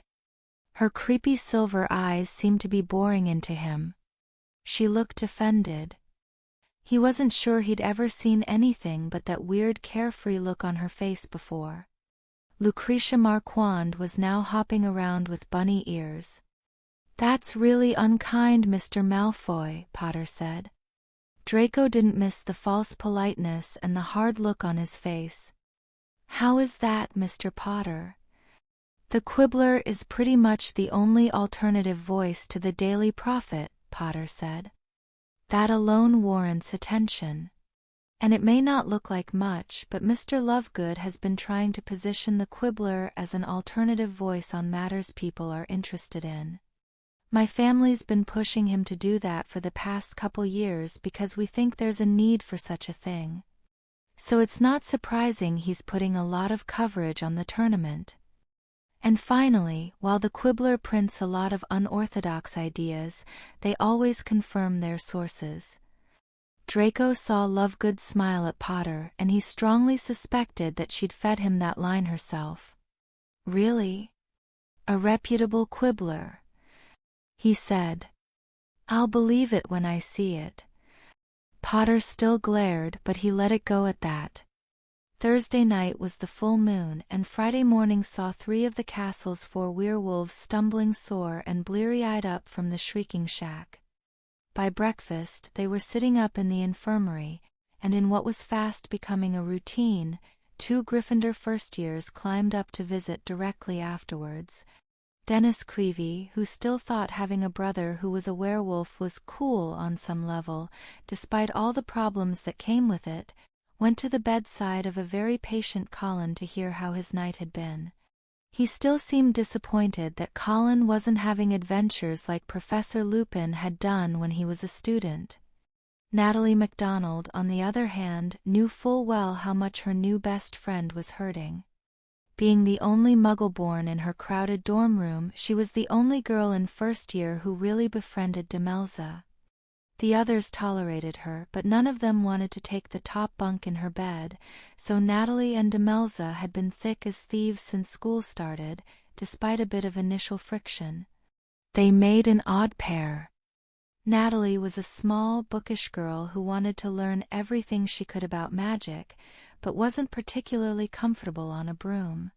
Demelza was jaded by the dark side of magic and had an aggressive streak that probably came from her lycanthropy. And despite her limp and her sickly appearance, she was a right demon in the air. But this morning she wasn't here. "Madame Pomfrey, where's Demelza?" Natalie asked, seeing the empty bed. Madame Pomfrey looked over from working on Professor Lupin. "Her parents haven't brought her in today, Miss MacDonald," she said. "They haven't," she said worriedly. "She's been here the last 2 months. Is she all right? Did something happen to her?" "I haven't heard anything," Lupin said hoarsely. "I'd guess she isn't feeling well, and her mom and dad wanted her to rest at home. But that hasn't happened before." Natalie squeaked. "Did something go wrong?" "Please calm down, Miss MacDonald," Madame Pomfrey cut her off. "It's heartening to see that Miss Robbins has such good friends, given her condition, but I'm sure she is fine. Some months are harder than others is all, especially as winter's setting in. If you're truly worried about your friend, Professor McGonagall will probably have been informed by now." "Oh, of course. They would have had to tell her." "Thanks, Madame Pomfrey." Natalie ran out of the infirmary to see her head of house, leaving the Medowitch shaking her head after the overexcited girl. Unfortunately for Natalie, all Professor McGonagall would tell her was that Demelza was resting at home and would be back tomorrow, and she advised her to collect all her homework assignments from their classes, which Natalie was of course going to do anyway. It certainly didn't stop her from worrying about her friend, though. On Saturday morning, her dorm room once again felt too crowded, and Natalie found herself, as she often did, in the solitude of the clock tower, playing a melancholy song on her violin. It wasn't that she was a very melancholy person.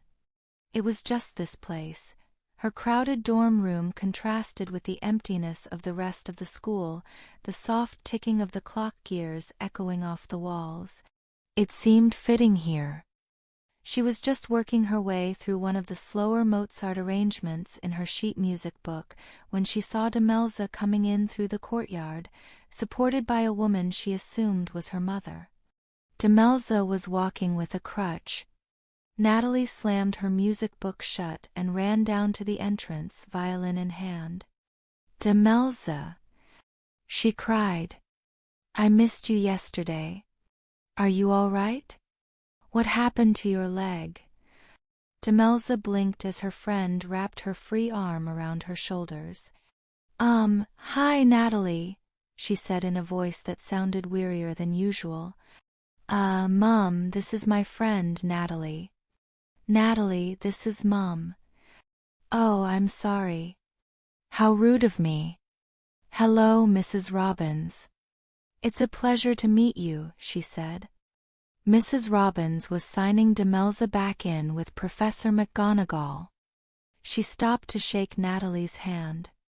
"It's good to meet you too," she said. "Demelza's told us all about you. We're very glad she made a friend so quickly." "I was worried about you, you know," Natalie told Demelza, adjusting her square glasses on her nose. "What happened?" "Oh, I sprained my bad ankle. I couldn't walk yesterday." "You did?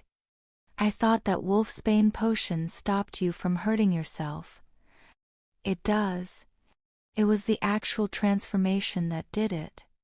Professor Lupin says that happens sometimes.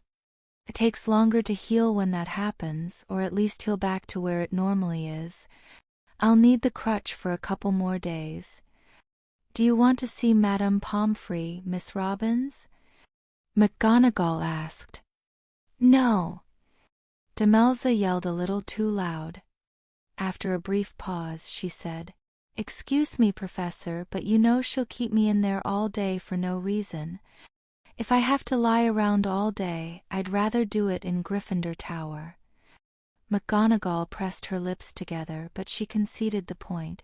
"Well then, if it really is only your ankle, I can allow it. But if it causes you to miss class on Monday, we'll have to talk. Miss MacDonald, if you wouldn't mind helping Miss Robbins up to your dorms." "Of course, Professor." Natalie helped support Demelza's free arm and led her to the nearest stairs, her crutch clicking on the floor as they went. "You know, this place isn't very handicap-friendly," she mused as they reached the stairs. "What do they do for people who can't walk at all? Are there a lot of muggles who can't?" Demelza asked. "Most wizards can get magical leg braces that help them walk if they need it, unless they're in hospital or something. I don't have one because I don't really need it except on days like today." "Oh." Demelza looked over at the violin that was still clutched in Natalie's hand and the music book tucked under her arm. "How's your music going?" she asked. Natalie smiled. "Not bad. It helps me relax. I'm working on an arrangement of a Mozart violin concerto. I can play it for you if you want."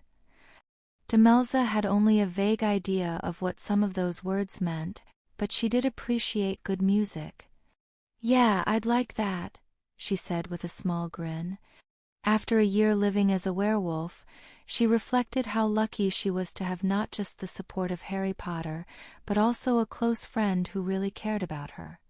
All in all, this year wasn't going too badly. Harry and Hermione took a day off for a pleasant Hogsmeade visit on Saturday, as pleasant as it could be with all the Hogsmeade residents having read Rita Skeeter's article that week anyway. Still, it was largely uneventful for a change. But they were back to work on Sunday, for that was the day that Dumbledore called them in to start looking over memories. I would like to take another look at your notes on your dream to refresh my memory, Harry, Dumbledore began. And I never heard the story firsthand, Remus said. I was sleeping off the pain that day. I know, I remember, Harry said. He handed them his handwritten notes about the vision he had experienced last summer. He remembered it all too well, at least the part he had managed to put on the page. It would have been so much easier if they could just use the pensieve to view it directly, but alas, it didn't work on dreams. I believe we can begin narrowing things down from your descriptions, Dumbledore said after he read the notes. You saw the old man, of course, the victim. And you saw 3 Death Eaters, a man and 2 women. That's right, Professor, Harry said. Now that's unusual, Remus said. Voldemort never had that many female followers. Of course, some of them could have been imperious. I don't know, he replied.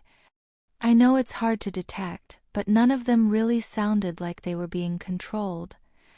I know your instincts are good, Harry, but we shouldn't count anything out, Hermione reminded him. Agreed, Dumbledore said. And you also believe there were others present whom you did not see? I think so. I can't remember exactly what they said. They mentioned some of their names, but I don't remember any of them. I just think it was more than those 3. You did hear a wolf howl? Remus asked. Yeah. I mean, I'm pretty sure it was a wolf and not a dog. Which in Britain would almost certainly mean a werewolf, if it was in Britain. The old man was British, so it probably was. Dumbledore nodded. I think that is also likely. Now, there are 2 more potential players. You mentioned an elf. Yeah, but I only heard it. I didn't see it. I'm not even sure if it was male or female. I see.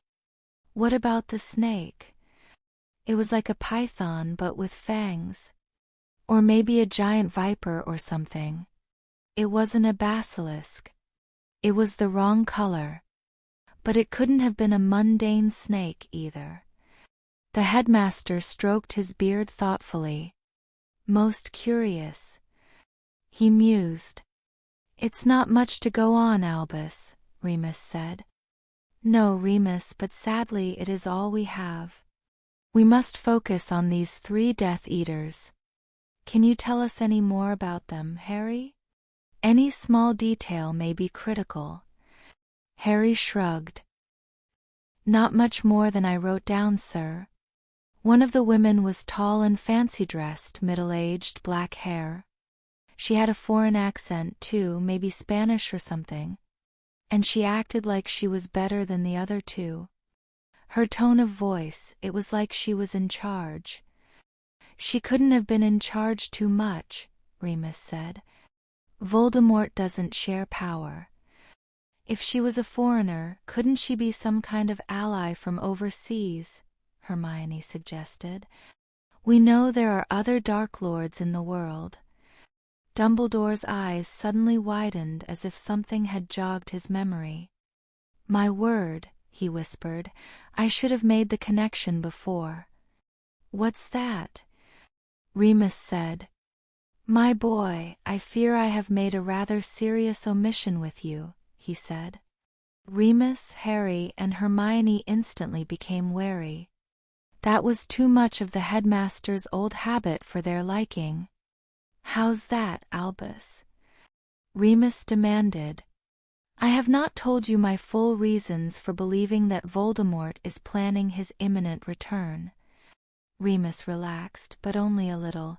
You said you were hearing rumors from a lot of quarters, he suggested cautiously. I have indeed, but there is one particular item that I failed until now to connect with Harry's vision. Maybe they were right, he thought to himself. Maybe he was getting too old for this. He felt like he was losing his edge lately, what with Harry being entered in the tournament and now this. Last year, at New Year's, Professor Trelawney made another prophecy. She did? Harry and Hermione gasped in unison. "Oh, that's right, she did," Remus said. "You knew?" The teens shouted. "I'm sorry, I thought you knew too. The headmaster mentioned it to me in passing, but he said it didn't tell him anything he didn't already know." He shot Dumbledore a questioning look. "And I thought it didn't," the old wizard said, "but given Hermione's suggestion, I fear I have misinterpreted it." He rose from his seat and began riffling through the files he had stored in the cabinet where the pensieve was housed. He found the one he was looking for and brought it to the basin.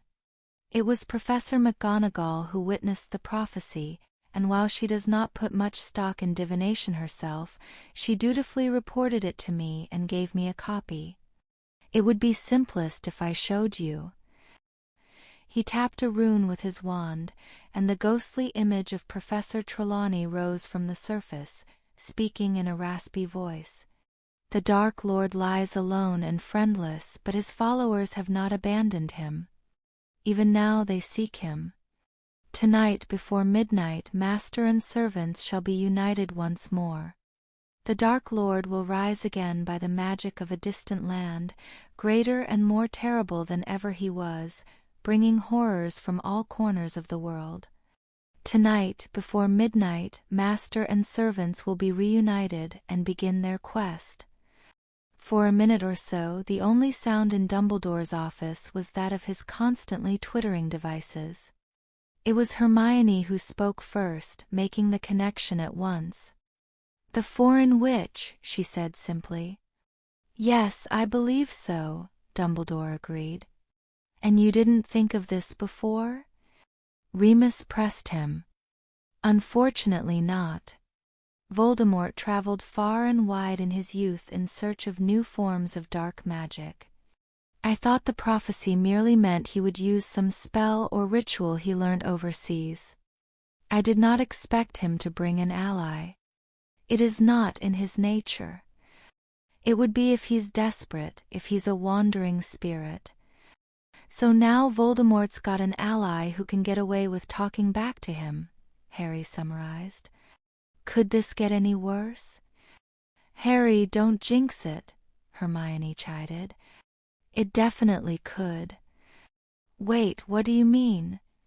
"That was rhetorical." "But they could," she insisted. "For example, if Voldemort has one ally, then bringing horrors from all corners of the world could point to more." Everyone in the room shuddered. That was a horror on par with Grindelwald's war, something too ghastly to contemplate. "This is very worrying," Dumbledore finally said. He seemed lost in thought for another minute before he continued. "Remus, piglets.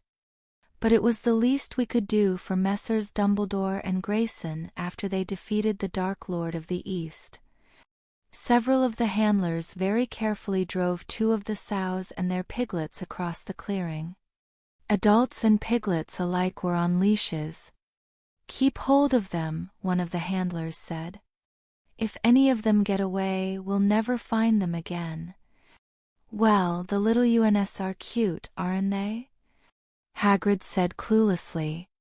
When ye can see 'em." "Yes, very cute, Hagrid," Madame Maxime said sweetly. "Shall we see what other animals are ere?" "Yes, let's," Ratsbane thought, but at that moment he heard a noise behind him. He turned around and saw a goateed wizard slinking through the trees. Karkaroff clearly thought he was trying to be sneaky, but by feline standards he was failing miserably. Ratsbane darted around the next tree before he saw him and kept following Hagrid. Another batch of African wizards was trying to control a large flock of flightless birds that looked like balls of feathers about 3 feet high. Ratsbane knew these animals well, even without magic, dodos. But the magical world knew them as diracals. He had no idea how they were keeping them from escaping, since they could teleport like phoenixes, but they seemed to be doing a good job. The European wizards were having the most trouble. They had surrounded a stand of trees and were standing perfectly still, staring seemingly at nothing. Ratsbane could only see dim outlines of something lurking here. "What's going on here?" Hagrid asked, but he was immediately shushed by the nearest wizard. "Sure, no sudden movements," he said. "Everyone clear yet?" Most of the wizards had their wands aimed into the stand of trees. Two seemed to be searching for something, motioning silently. "Got one," one of them said, aiming his wand. "Got the last one," the other said. "Good. Stunners now." 12 voices roared, "Stupefy!" And 12 subhuman shapes fell unconscious from the trees, suddenly becoming visible. The wizards quickly ran in and grabbed them. "Phew, that was close," the lead handler said. "Those chameleon ghouls are trouble, especially in groups." "Aye," Hagrid agreed. "I've had to deal with a few of them in my time. Looks like it's shaping up to be a tough task." "Oh, you haven't seen the hardest part yet," the handler said with a grin. "They're with the Vietnamese folks. Chameleon ghouls. Almost invisible when they weren't moving."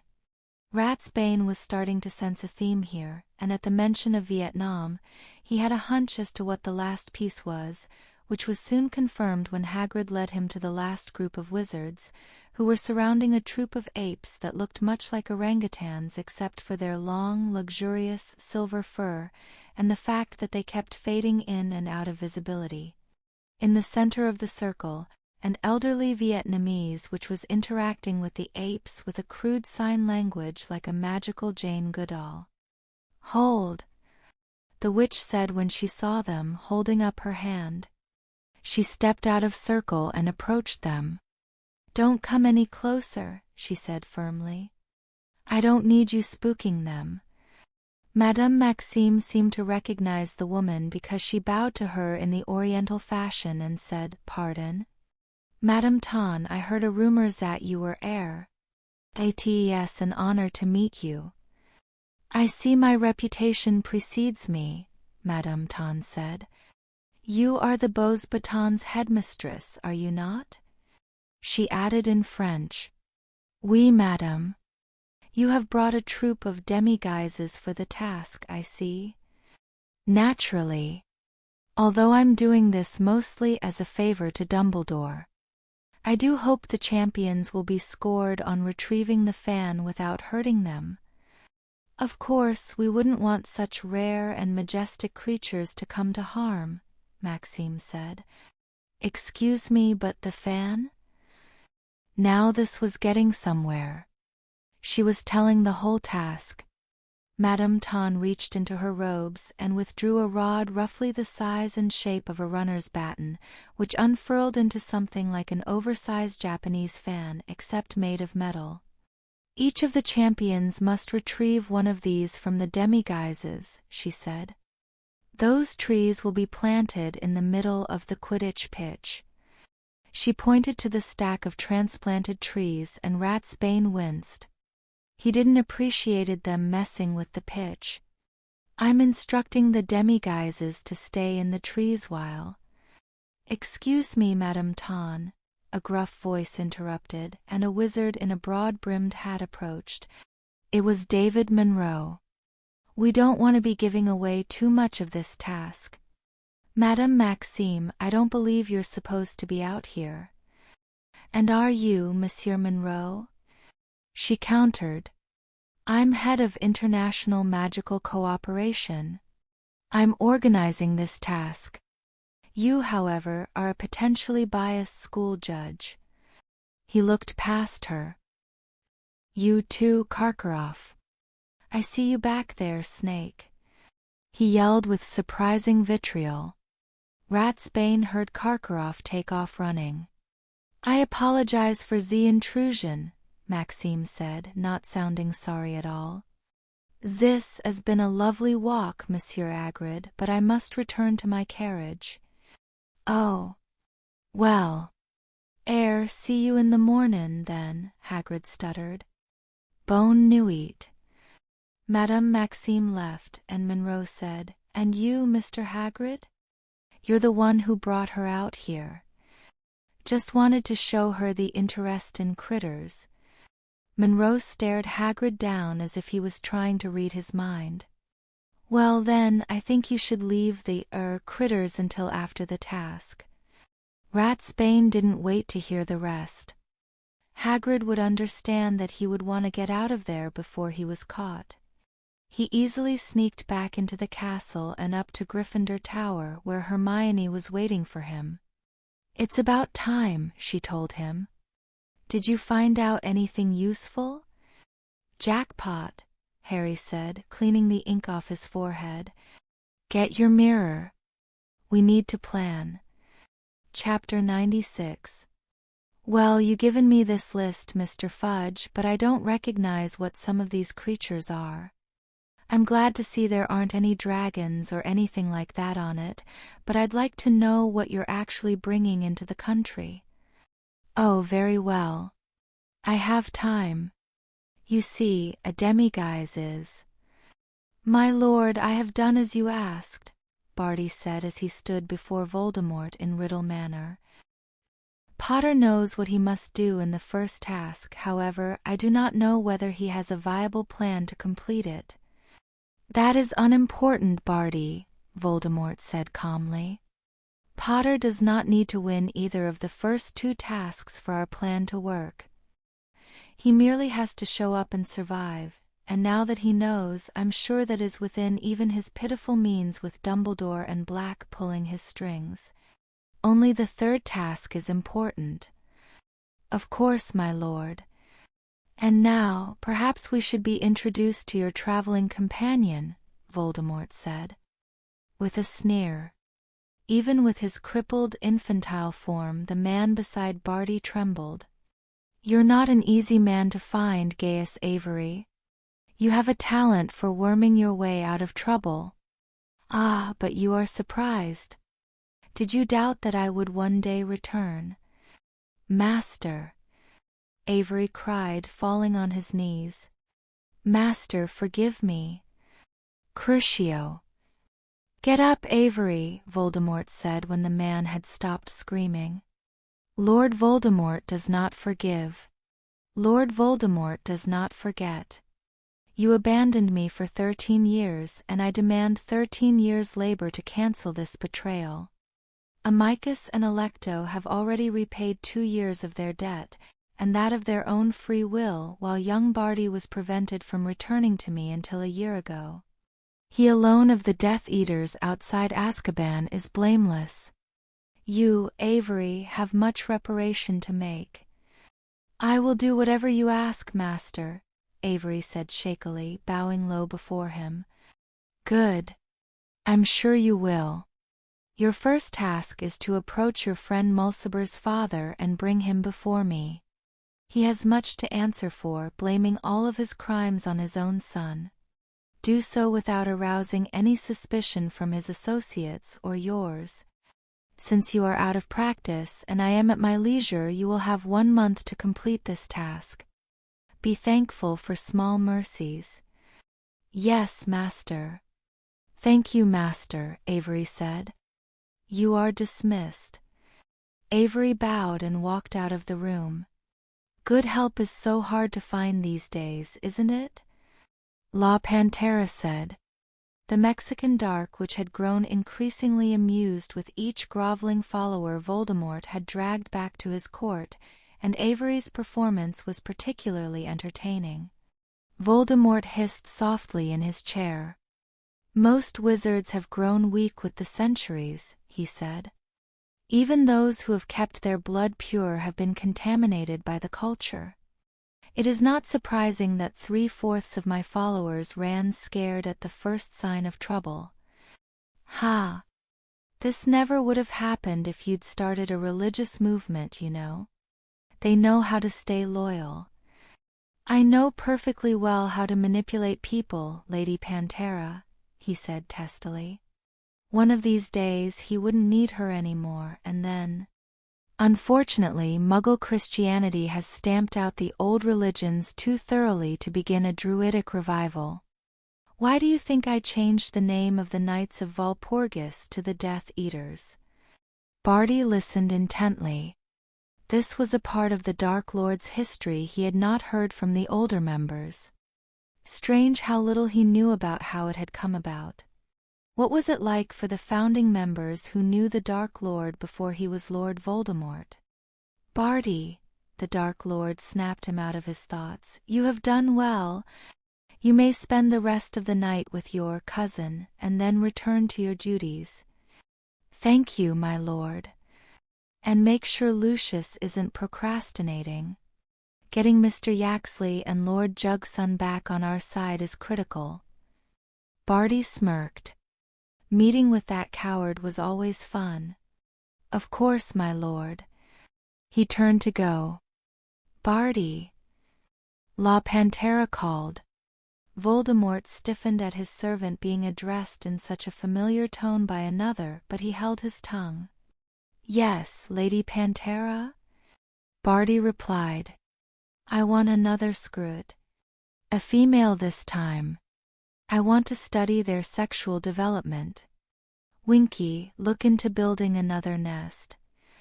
Barty's harried-looking elf, now sporting several Squirrel-induced scars, looked to her master pleadingly, but all he said was, "It will be done, Lady Pantera," after stealing a glance at Voldemort, who nodded his assent.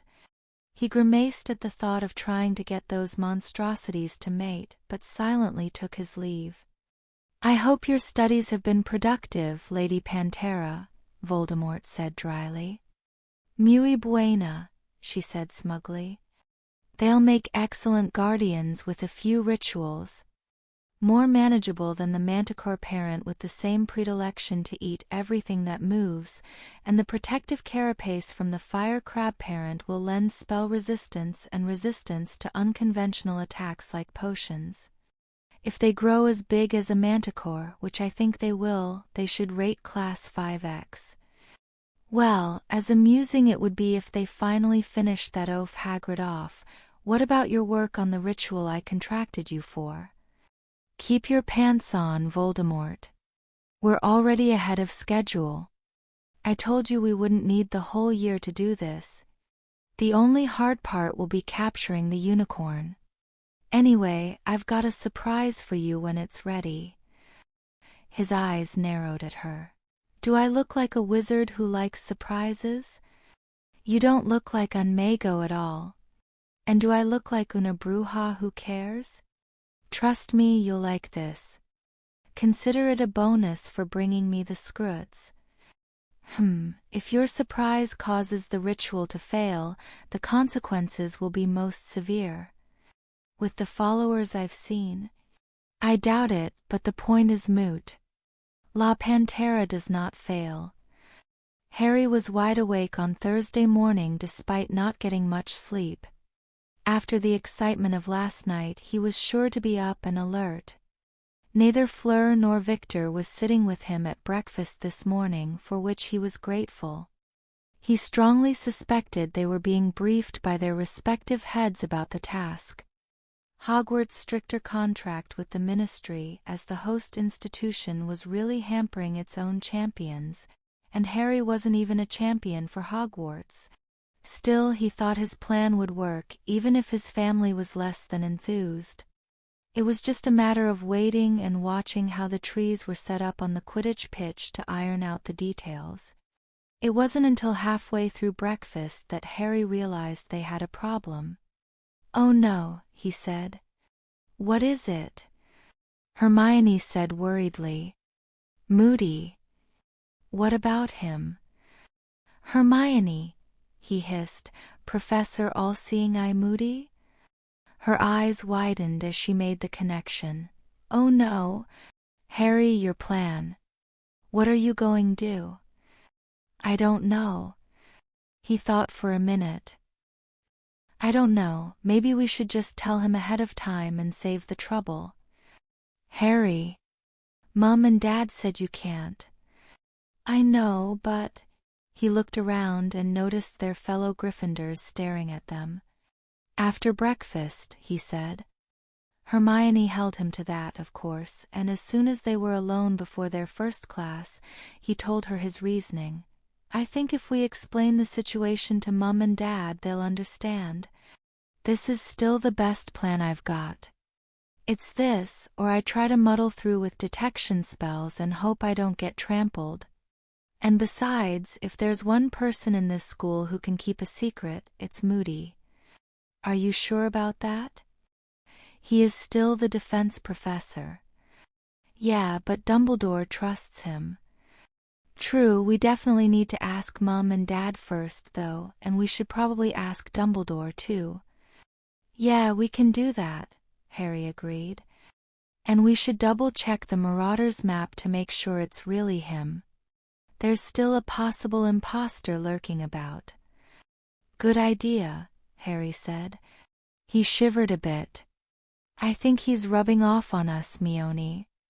We're getting almost as paranoid as he is. Hermione chuckled nervously. Right now, that's not looking like such a bad thing. Oh, why does this always happen to you? Without warning, she lunged forward and hugged her brother. Ack! Mione calmed down. It's not that bad, Harry said, patting her on the back. She blushed and pulled away. Sorry, it's just that this tournament's got me so on edge. And I still don't like this plan, even if it's the best you've got. Don't worry, sis. It'll be all right. Harry wished he were as confident as he tried to sound, though, and just after lunch he noticed a second problem. Luckily, this one was an easy fix. Cedric, could I speak with you privately? Harry asked when Cedric's housemates had mostly scattered for their free period. Sure, Harry, Cedric said. They quickly removed themselves to the nearest empty classroom. What is it? I know what the first task is. Ah, Cedric replied, frowning. I'm surprised you're telling me that, frankly. And it's considerate of you, but I was planning on doing the Tetrawizard tournament without cheating, so... He turned to go. Fleur and Victor already know, Harry blurted. Cedric stopped. They do. Maxime and Karkaroff were both there last night. They'll know by now. If I tell you, we'll be all square. The older boy considered this. He would be walking into the task at a distinct disadvantage as it was now. It was technically cheating, but it twinged his innate sense of fairness. All right, what is it? He said at last. Thibaut, Harry said. A bunch of them, 20 adults plus piglets. Oh, he replied. That sounds tough. There's more. Diracals, chameleon ghouls, and demiguises. All things that can disappear, Cedric reasoned. And 2 of them are class 4X. That would challenge any magic user. What do we have to do with them? We have to get past them. They're gonna plant a stand of trees on the Quidditch pitch, Cedric grimaced. Yeah, I know, Harry said. Tearing up our Quidditch pitch like that. But they're gonna set all the animals loose there, and the demiguises will have this thing that looks kind of like a Japanese fan, one for each of us, and we have to take it from them. That won't be easy, Cedric replied. Demiguises are almost impossible to detect if they don't want to be seen. Do you think you're up for it? I have a plan. I worked it out with my godfather last night. I think it'll work. Are you up for it, though? I can probably think of something. Thank you for telling me, Harry. You didn't have to do that. Sure I did. It's only fair. Well, good luck, then, Harry. Thanks. You too. On Friday, Harry spent practically his whole day outside of classes and meals in the library, but he wasn't reading books. He was sitting at the back window watching the Quidditch pitch with his omnioculars as the builders planted the miniature forest for the first task. He knew David Monroe and the other organizers probably wouldn't let him near the pitch, but there was nothing to stop him from examining their work from a distance. He even took notes, marking as best he could the location of each tree as they planted it and estimating the lines of sight. He wasn't leaving anything to chance today. Madame Pants was not amused. "And just what do you think you're doing?" the dour librarian demanded when she spotted him. "Watching the Quidditch pitch," Harry said. "In my library?" Harry looked up at her. "I'm not disrupting anything, am I, ma'am? It's just that I need to prepare for the task tomorrow, and this is the best view of the Quidditch pitch in the castle." Madame Pants still looked skeptical. "You know, Madame Pants," he said, "since I'm watching the creatures they're using out there, technically, I'm studying for care of magical creatures too." Madame Pants walked away with a humph, but she couldn't pin any rule-breaking on him, so there was nothing she could do. It was strangely fascinating watching the animals as the handlers brought them in. Harry's predatory instincts slowly kicked in, and he found himself devising how, if he were a leopard instead of a house cat, he could sneak up on a diricawl before it vanished in a puff of feathers and take it down. Though not as fat and slow as Muggle illustrations depicted them, in fact, they could run fairly fast, it would still be a plain ambush, no chase. In fact, he thought he might be able to take one in cat form if he could get on its back and get his jaws around its throat, though he had no intention of testing it. The T-bow would be much tougher prey, and only partly because they could disappear. They were fast, ran in herds, and had wicked tusks on their heads. A predator taking them on would need to be careful to avoid being gored or trampled by something it couldn't see.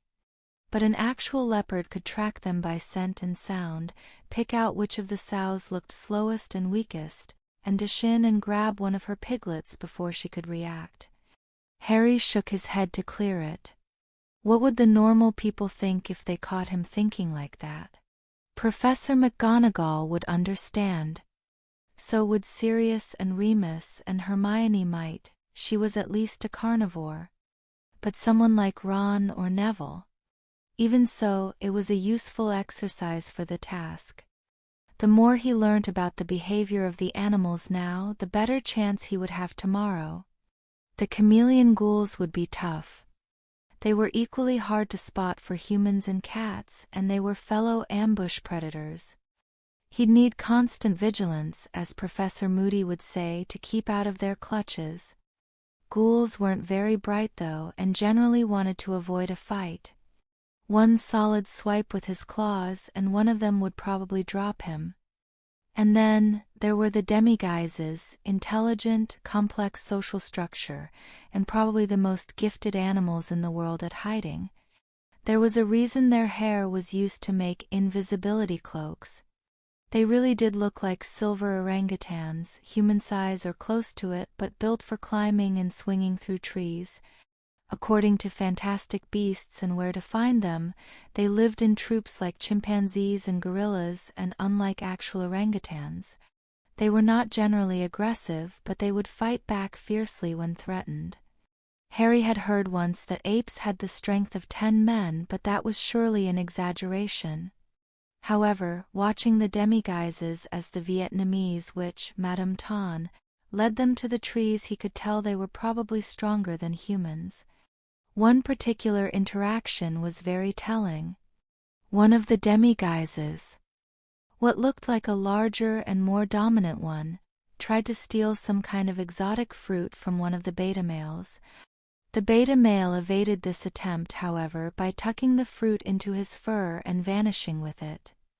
This told Harry two things. They could hide from each other, probably not useful, and they could easily hide the fan he was supposed to take from them if they got it into their heads to keep it from him. Canute for your thoughts, Harry? It was close to dinner, and he was losing daylight when Hermione came to get him. He did a double take when he saw that Remus was with her. Still watching them set up on the Quidditch pitch, he told them. Have you learnt anything useful? Remus asked. He sounded as worried as Hermione. I figured out an optimal strategy to rip Adiracal's throat out. Harry! Hermione shrieked as Remus started coughing. Shoo! Madame Pants said. Harry, how can you even say that? Hermione hissed. Diracals are rare and protected magical creatures and… Hermione, chill, Harry cut her off. I wouldn't actually do that. You can't blame me for thinking about it though. I'm a natural predator and I've had a really frustrating month. You still shouldn't say it. It's disgusting and demeaning. Oh, come on, Mione, you've felt the predatory instincts too. Yes, but I keep them under control and don't fantasize about killing innocent creatures. Harry opened his mouth to retort, but Remus cut him off. Ahem. She's right, Harry. It's generally a good idea to keep those kinds of feelings to yourself, even with people who know your secret. Now, did you learn anything useful about the tournament? Yeah. I saw them setting everything up. I didn't see any red flags, so I think our plan is good to go. Hermione crossed her arms and frowned at him. I know you don't like it, but it's the best I've got. You said it yourself. He glanced at Remus, knowing he couldn't really give confirmation. Yes, Hermione told me about your little plan, he said. I can't give you any official advice, but it sounds risky, and not just because of who might see what. Harry rolled his eyes. This whole tournament is a lot more than risky, Remus. I could get run over by angry Thibaut no matter what I do, and all Dumbledore Cow'll do is hope he gets to me fast enough. Harry, don't talk like that. Hermione yelped. Be quiet, Madame Pants ordered. Sorry, ma'am, she squeaked. I might as well say it, Harry insisted. People have been trying to kill me for years. I'm using my abilities to my best advantage, and we agreed it was safer than taking the penalty from the contract. This is the best we can do. And you're sure you can pull it off? Asked Remus. If you need more help, I'd have to resign my post, but No, Remus, Harry insisted. I couldn't ask you to do that. We talked this over with Mum, Dad, and Sirius already. No offense, but I don't think you'll come up with anything better by tomorrow. Look, he pointed out into the fading sunlight. The trees are close enough together to block some of the sight lines and to get from tree to tree without falling.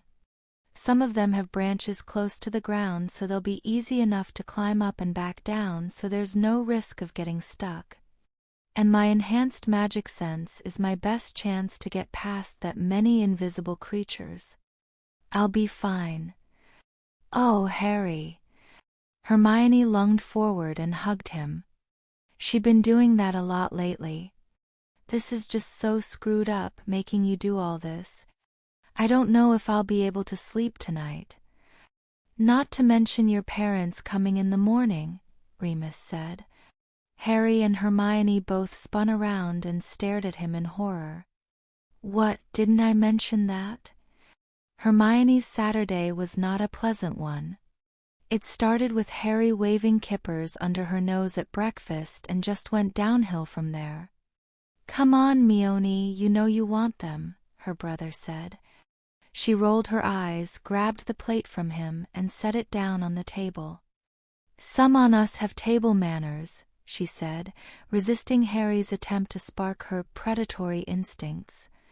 Of course, otters were known for using rocks as plates, so that was rather apropos. She didn't call him out for his immaturity for once. She knew Harry well enough to know he was plenty scared just like she was, and was using humor to relieve the tension, so she could put up with a little annoyance, and she inadvertently annoyed him back too. She was so nervous that morning that she kept going over the plan with him over and over again until he cracked and said, Hermione, I've got it. I've been doing this kind of stuff longer than you have, you know. She let that go too, because she could tell he was going over it in his own mind plenty, and, well, it was true. The champions' families arrived in time for lunch, at which point Dumbledore introduced them to the school. Her and Harry's parents and Sirius, Cedric's parents, Fleur's parents and Gabrielle and Victor's family, which was as large as all the other guests put together. Apparently, Victor had an older brother, sister, brother-in-law and sister-in-law, plus 2 young nephews, all of whom had come to see him compete, probably on Karkaroff's sickle. Rather than greeting each other, though, each family was mostly keeping to themselves today. I would also like to introduce 3 special guests who assisted in with setting up today's task, Dumbledore added at the end of the introductions. Canute Ravenscraft, Deputy Director of Regulation and Control of Magical Creatures. An older man who was presumably Amos Diggory's second-in-command stood up. Rolf Scamander, grandson of magizoologist Newt Scamander. A rugged-looking young man with a dark complexion smiled and waved at the audience. And Tan Trung Phuong, famed expert on the demiguises of Southeast Asia, which should give the champions their first official clue to the task, Dumbledore finished, giving a knowing look to the champions. The elderly Vietnamese which stood and bowed in greeting to the hall. Both Mr. Scamander and Madame Tan will be giving guest lectures tomorrow afternoon. And now, please tuck in. No sooner had the Grangers begun eating when there was a thump, and Love Lovegood sat down between Harry and Hermione with a huge grin on her face. "Aren't you excited, Harry?" she said, sounding a little more excited than usual, which meant a lot coming from her.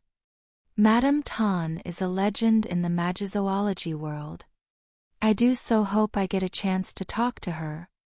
And Rolf Scamander's supposed to be as brilliant as his grandfather, too. I've only met him once when I was very little. He looks very dreamy now, don't you think, Hermione? Hermione started coughing and nearly fell out of her chair. Had Luna Lovegood just described a man as dreamy? You could find Luna's own picture in the dictionary next to dreamy, but not in the same sense of the word. She never expected to hear the word come out of her mouth. I suppose he is, Luna, she managed. Dan, Emma, and Sirius were trying not to laugh at Hermione's unease. "Oh, hello, Mr. and Mrs. Granger," Luna said, as if noticing them for the first time, instantly snapping back to her usual serene state. "It's good to see you again. I hope Harry does well on the task today. It looks like it will be very challenging."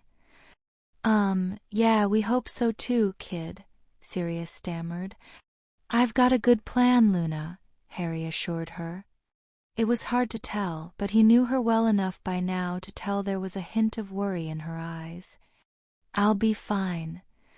After an uneasy lunch, the school walked down to the modified Quidditch pitch, where Harry was finally forced to split off and join the other champions.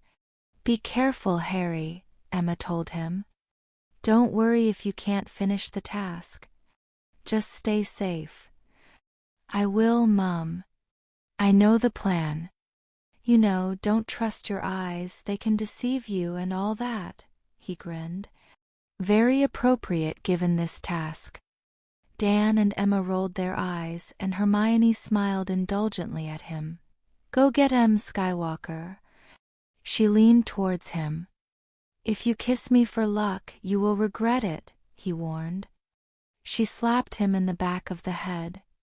"I'd just as soon kiss a Wookiee," she said. Then she hugged him like she'd intended, and Emma did kiss him on the forehead and sent him on.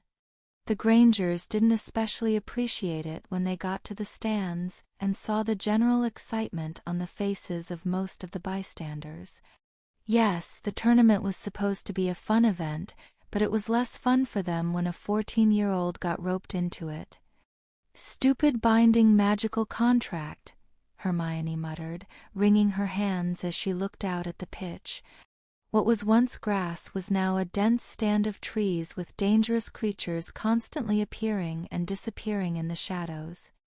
The audience had only a partial view of what was happening, although it probably wouldn't be too hard to track a human. I could kick that Ludo Bagman down there. He looked so excited about Harry being in this thing when he was probably entered by Death Eaters. God, what's Dumbledore even supposed to do if Harry gets run over? One wrong move and he'll be flattened out there. Neville saw Hermione's distress and climbed up a row and put his arm around her shoulders before she could hyperventilate. Dan kept his eye on him, but he didn't interfere. "He'll be okay, Hermione," he said. "Harry's done more stupidly dangerous stuff than anybody else I know. He'll get through it like he always does." Hermione sighed. "You're right, Neville. Harry always has the craziest luck. He'll probably go and win this thing somehow." "Well, Harry's good, but I doubt he'll win it," Amos Diggory spoke up. "Our Cedric beat him head-to-head in the dueling tournament last year, you know." "You don't know Harry like we do, Mr. Diggory," Hermione said.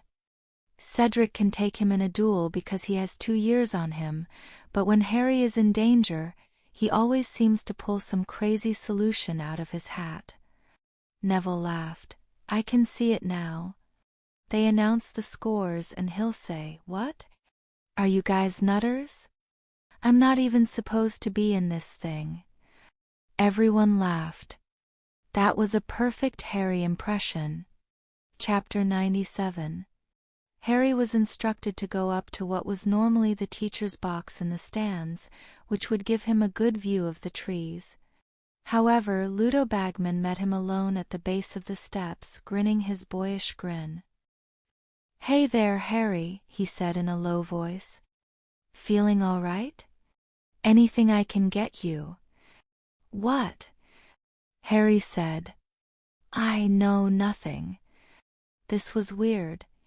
Bagman was crossing into creepy territory very fast. "Well, you've probably worked out most of the task by now," he continued. "You got a plan? Because I don't mind sharing a few pointers." "Pointers?" Harry said in disbelief. "Aren't you supposed to be an impartial judge? Don't you have a contract or something?" "Nah, the ministry doesn't like us signing too many magical contracts." "You're the underdog, Harry. Anything I can do to help?" "No, thank you, Mr. Bagman," Harry said quickly. "I've got a plan." "Are you sure, Harry?" he said in a whisper. "No one would know." Harry flared a crackle of magic around him that made Bagman's eyes widen. The large man stepped back. "I'm a wandless magic prodigy, Mr. Bagman," Harry said, starting his misinformation campaign. "My magic sense is very keen." "Oh," Bagman said, clearly impressed. "Well, then, we'd better get started." He rushed up the steps and Harry followed. Harry joined the other champions and judges in the teacher's box. A healer's tent was set up directly beneath them, where Madame Pomfrey could deal with any injuries. Cedric, Fleur, and Victor looked a little nervous, but they seemed at least as ready as Harry was. At 2 o'clock, Ludo Bagman stood up and addressed the crowd. "Welcome to the first task of the Tetrawizard Tournament," he said in a magically amplified voice. "It promises to be an exciting event today. Our champions are all here, so let's get started." The crowd cheered briefly. "Mr. Ollivander has graciously returned to inspect the champions to ensure they're in peak working order for the task ahead. The first task is all about navigating the unseen. We have built a miniature forest on the Quidditch pitch, filled with all manner of creatures that can disappear. On the ground we have Thibaut, Diracals, and chameleon ghouls, and in the trees we have a troop of demiguises. The demiguises have been given 4 of these. He pulled one of the large, baton-like fans from his robes and fanned it open. Specially designed Japanese fans. He showed the fan to the champions. Up close, they could see that there was writing on it. Each champion must enter the forest and bring back one of these fans to the tent. Each fan has written on it an identical clue to the second task, so you'll be at a big disadvantage if you can't complete the task today. He seemed to be looking at Harry when he said that. So there was something new that Harry didn't know about yet, and he suspected the others didn't either. Of course, all it meant was that it was even more important to finish this. But were they all going to have to go in at once? Harry hadn't considered that, and it could complicate matters.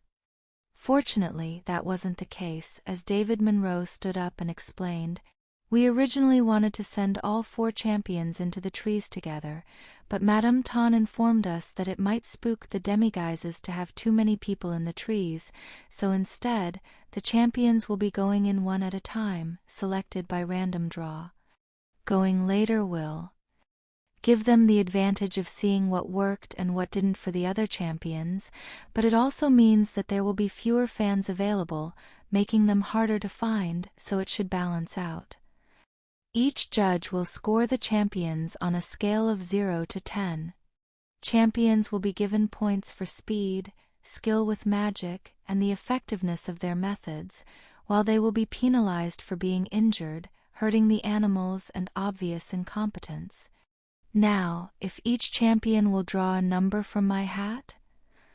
He whipped his hat off his head, dropped 4 numbered cards into it, and passed it down the line. When they drew their numbers, Harry was dismayed to find that he was to go last. That wasn't helpful to him at all. It would just give his family and him more time to worry.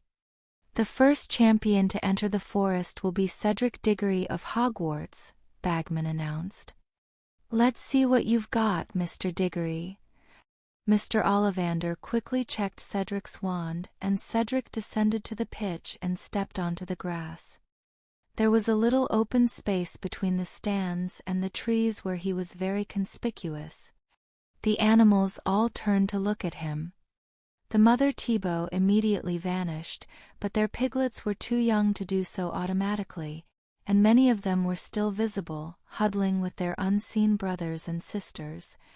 Harry's keen ears picked up a shuffling that suggested the invisible sows were placing themselves between Cedric and their piglets. That was a bad place to be with invisible angry mother animals after you. Then there were the chameleon ghouls, which eyed Cedric hungrily, and the diricals, which were just disruptive. Even though he was being timed, Cedric stepped forward slowly so as to appear less threatening, casting spells as he went. Each one made the nearby invisible animals appear as shimmering patches in the air. Another spell made the chameleon ghouls glow briefly on their tree trunks, but that caused them to quickly switch position. "And it looks like Diggory is taking the straightforward approach," Bagman said, trusting in his skill with detection spells to get him past the animals. "It's working so far, but we'll see how he does in the trees." "I considered doing that," Harry said. Fleur turned to look at him. "Vraiment?" "Yeah, but we decided it would be too difficult.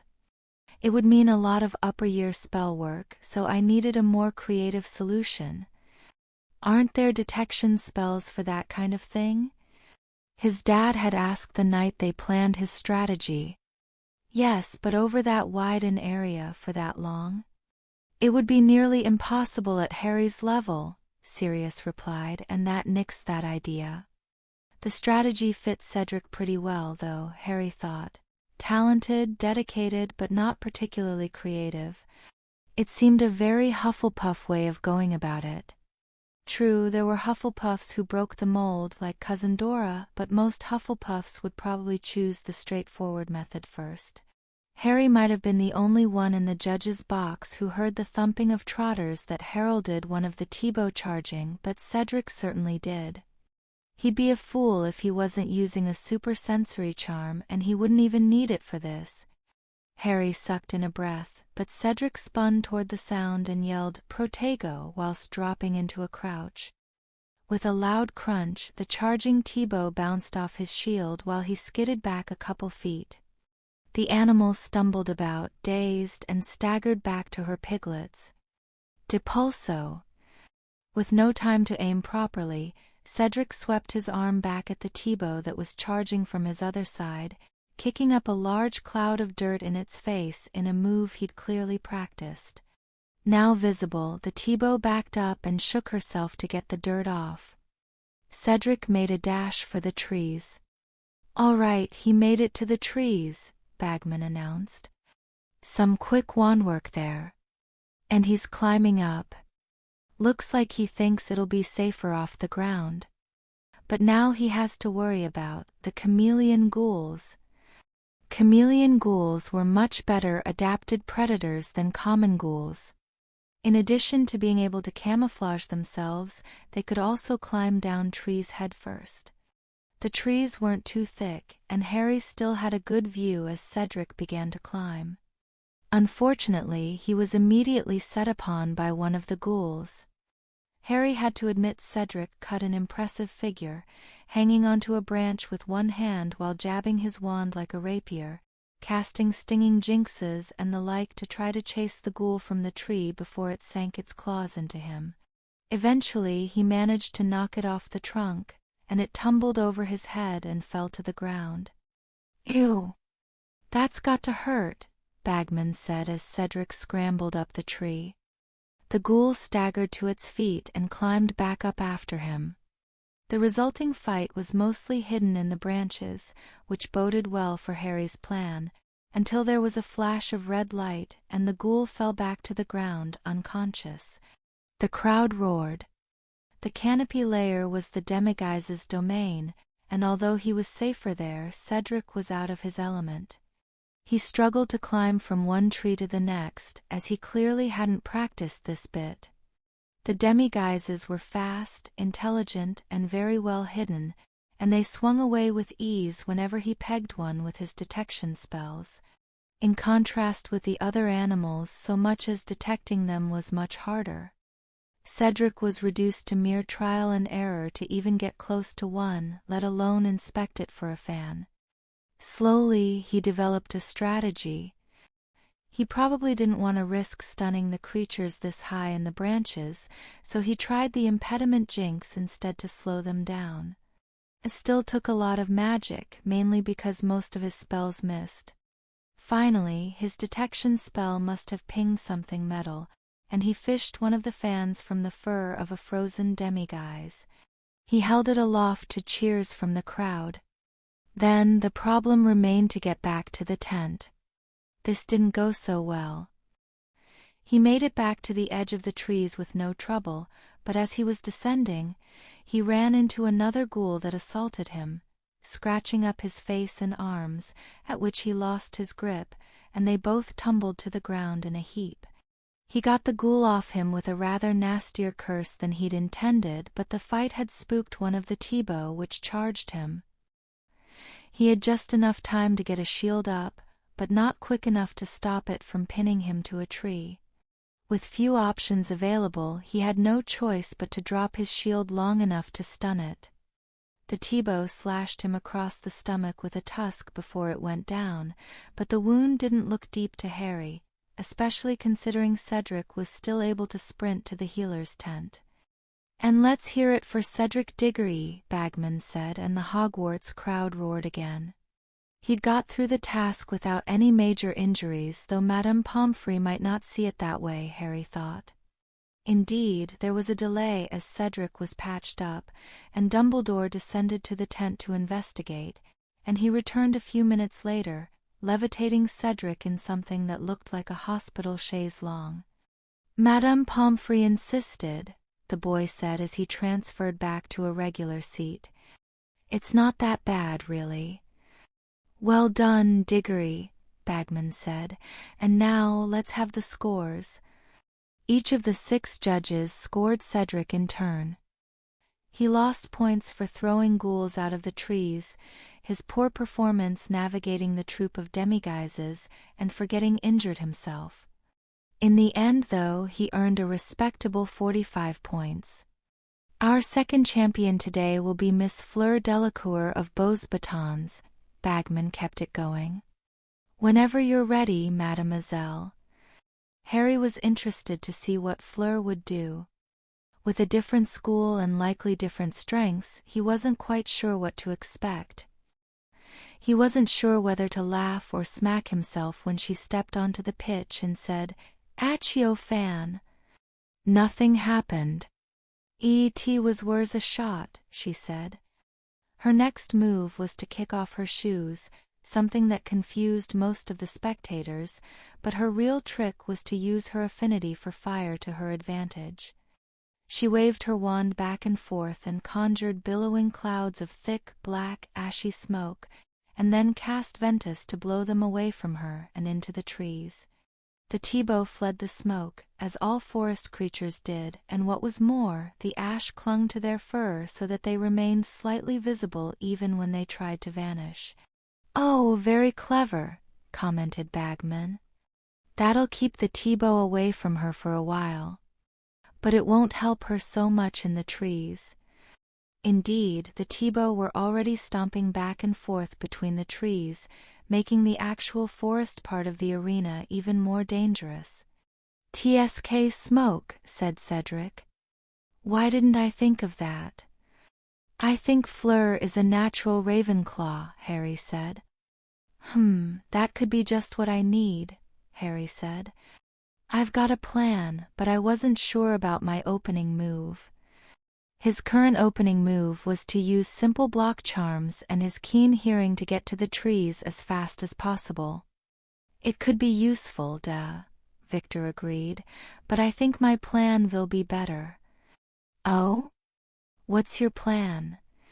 Cedric asked curiously. Victor smirked. "Dat is for me to know and you to find out." Fleur got up the trees quickly, using her Vela ability to transform her fingernails and toenails into claws to dig into the bark. Even if they weren't full talons, she could climb like a cat. That would give Harry some serious competition. Halfway up the tree, she was set upon by one of the chameleon ghouls. A shriek of anger shook the pitch, which made the spectators cringe, male and female alike. And after half a minute of animalistic squawks, the ghoul ran scared and Fleur's fans cheered. Harry couldn't quite see the fight, but he could imagine it. Fleur fighting the ghoul on its own level, tooth and claw, plus her Vela ability to project intense heat from her hands. Bagman looked impressed. Well, the little flower can fight. But let's see how she fares when a gentler hand is required. Harry wondered if Fleur's Vela allure would work on demiguises, but then he realized that would be a bad move. Her allure wouldn't calm them down at all, it would just excite the males. Instead, she took a subtler approach once she was in the trees. It took a while to figure it out, since she seemed to be casting at nothing, but he realized that she was trying to charm the demiguises to sleep one whole treeful at a time. Then, when they passed out, their invisibility lapsed, and she could inspect them for a fan. It took time and effort. Those were big area effects spells she was using, but she found one and returned to the ground. Then, she got knocked on her arse when a Diricol popped into existence right in front of her and tripped her up. The Diricol spooked a nearby Thibaut, which charged. The Diricol promptly vanished again in a puff of feathers, leaving Fleur to fend it off herself. The crowd gasped as the Thibaut ran right over her, but they cheered when she sprang back up at once and stunned it from behind. Apparently, she'd managed to shield herself just in time. Fleur's injuries mostly consisted of her getting scratched up by her fight with the ghoul, which also lost her some points, and exhaustion from all of those sleep spells. She'd been a little slower than Cedric too, but she was clearly better overall, and the judges agreed, giving her 50 points. The third champion today will be Victor Crumb, Bagman announced next. Victor descended to the pitch looking very confident. Harry had no more idea what he was up to than he had Fleur, but he was very surprised when Victor turned to the side and bellowed, "Accio broomstick!" "He's summoning his broom?" Bagman said in surprise. "No way," Harry protested. "There's no way he could summon it from the ship." "Maybe he had someone bring it out for him," Cedric suggested. "Maybe. I did consider that." "You could maybe summon your broom from the pitch," Hermione had said. "All the way from the castle?" Harry said incredulously. "I couldn't do that." "I don't think you could do that." "It was worth a thought." "I could take it out to the pitch for you," she offered. Tempting," Sirius agreed, "but that might be a little too much blatant cheating. I wouldn't want to try it unless we can't come up with anything better." But Harry's thoughts were cut off when, much sooner than he expected, a broom flew onto the pitch and straight to Victor. "That's not a firebolt," he said at once, and then he smacked himself in the forehead. "I'm an idiot. It's a Comet 260. He summoned one of our brooms from the broom shed." "A school broom," Fleur said in surprise. "That is so easy. I could have done that." Harry agreed. He should have thought of that before. It was such a Gryffindorish move. And here he was with a sneaky plan more fitting for Slytherin. "All right, that's my new plan," he said. Maybe there was an advantage to going last after all. "HMPF," Fleur said. "Even with only one fan to find, he seems you have the advantage, Harry. I suppose I should not be too angry because you are the youngest." "Well, I thought your way was pretty clever, Fleur. Hold on, what's going on?"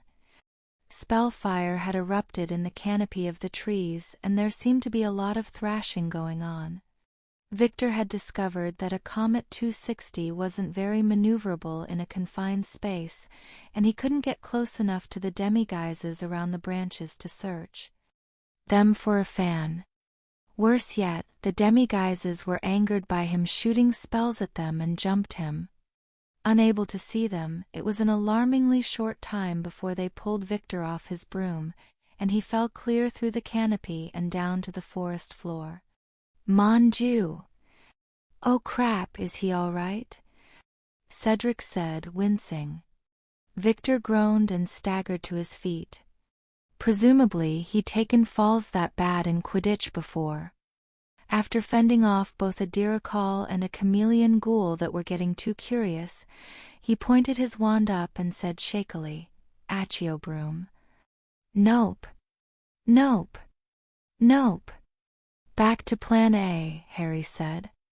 "Good idea," Fleur and Cedric agreed in unison. "Ooh, that was a nasty fall for Crumb," said Bagman. "Well, if you want to go big, you gotta take big risks." After summoning his broom again, Victor went back into the trees, but his fall had made him more aggressive, and he started hexing demiguises left and right whilst casting detection spells to find one of the fans. Once he found one, he flew back to the stands as fast as he could. All of the other champions were too afraid to say anything, but he spoke up and said, "Vel, that could have gone better." Victor probably should have got a lower score after hexing all those demiguises despite his speed, but Karkaroff, not even pretending to be impartial, gave him a perfect 10. So he wound up with a total of 48 points. "Well done, Mr. Crumb," Bagman said. "And now, let's hear it for our fourth and final champion, Harry Potter, representing Uluru." The crowd cheered, and Harry handed his wand to Mr. Ollivander for checking. "Still in excellent shape, Mr. Potter," the old wizard said. "Good luck." "Thanks. I think I'll need it." He descended to the pitch. As he did, he reflected that the four champions' methods had the qualities of the four houses, even though 2 of them weren't from Hogwarts, and his own was for a different house. Did that make this in some way a contest between the houses? That might be going a bit far, but it was interesting nonetheless. Madame Pomfrey shook her head as he passed her. "I don't know what they're thinking," she muttered. "Do try to come back in one piece, Mr. Potter." "Don't worry, ma'am," he said, trying to sound confident. "I have a plan." Harry stepped onto the pitch. He could hear the T-bow running around in and out of the trees. But instead of making a run for it like he'd initially planned, he waved his wand and started casting a dense smoke screen. "And it looks like Potter is borrowing Miss Delacour's opening move," he heard Bagman announce from the staff box. Harry borrowed her opening move, all right, but he modified it for his purposes. First, he blew smoke all over in front of him until he was sure it covered the whole space to the trees. Then, as the T-bow ran away, he spun around and cast the smoke all the way around himself, thick and dark, turning around twice to make sure his view of the stands was completely blocked so that no one could see him. Then he dropped to his knees and changed to cat form. "No," Emma had said when he suggested the plan. "That's a bad idea for so many reasons." "You're smaller as a cat," Dan agreed. "You could get trampled even more easily. Not to mention, how are you going to hide it from the crowd?" Hermione said, "I'm faster as a cat and more agile. Plus I have sharper senses that way. I can avoid the animals by sound and smell and by magic. And I can hide behind a tree if they're thick enough. And even if they're not, worst case, I can put up a smoke screen and climb a tree in cat form before it dissipates." Honestly, he should have thought to lead with the smoke screen before. It made things so much simpler. And Potter smoke screens himself. Not sure if that's gonna help him, Bagman said as Ratsbane took off running. The smoke irritated his sensitive nose, but he could still pick up the scent of the T-bow, and more importantly, as a cat, his sharp magic sense could pick up on where they were, whether they were visible or not. Some of them were still running around blindly in the smoke, trying to get out, especially the piglets. With his feline agility, he darted back and forth around the beasts and, when he had to, dodged between their legs. He could smell the woody scent of the trees and knew he was getting close. He bypassed the first tree, since it would still be very exposed, dodged a T-bow and Diricol, and sneaked under a bush beneath the second tree, to wait to see how the trees were arranged. By the time the smoke cleared, he was completely inconspicuous. "Okay, the smoke's clearing out. Wait, where did he go?" Bagman said. Ratsbane could have laughed at the wizard's confusion. If everything went well, he would be fooling the entire audience, at least those who didn't know of his ability. Now that he could see, he slunk around and decided which side of the tree was least visible, dug his claws into the bark, and started to climb. Unfortunately, there was a chameleon ghoul in that tree. He smelled it about 2 seconds after he started to climb the tree, which was 2 seconds too late. It grabbed him, wrapping its spindly hands around his ribs and one foreleg. Ratsbane scratched at both hands with his free paws, but it held him fast, wrestling to try to get hold of the scratching claws. Ratsbane was terrified the ghoul would break one of his legs. He'd broken bones before and knew what it felt like as a human, but not as a cat. If he had to, he would change back to human and damn the consequences, but he wasn't sure he could react fast enough before something snapped. One of the ghoul's hands tightened around his ribcage, and he slashed harder, again and again, trying to tear into the muscles around the beast's thumb with his short claws. He must have weakened it enough because its grip slackened, but it pulled him closer to its face to try to restrain him with its dirty, pointed teeth. But that was what Ratsbane actually wanted. He'd learned his lesson from Greyback last year and went straight for the eyes. The ghoul howled in pain and dropped him. It wasn't used to fighting an opponent smarter than a normal cat. Ratsbane flailed and caught his claws on a low-hanging branch that was close enough to the ground for him to jump the rest of way.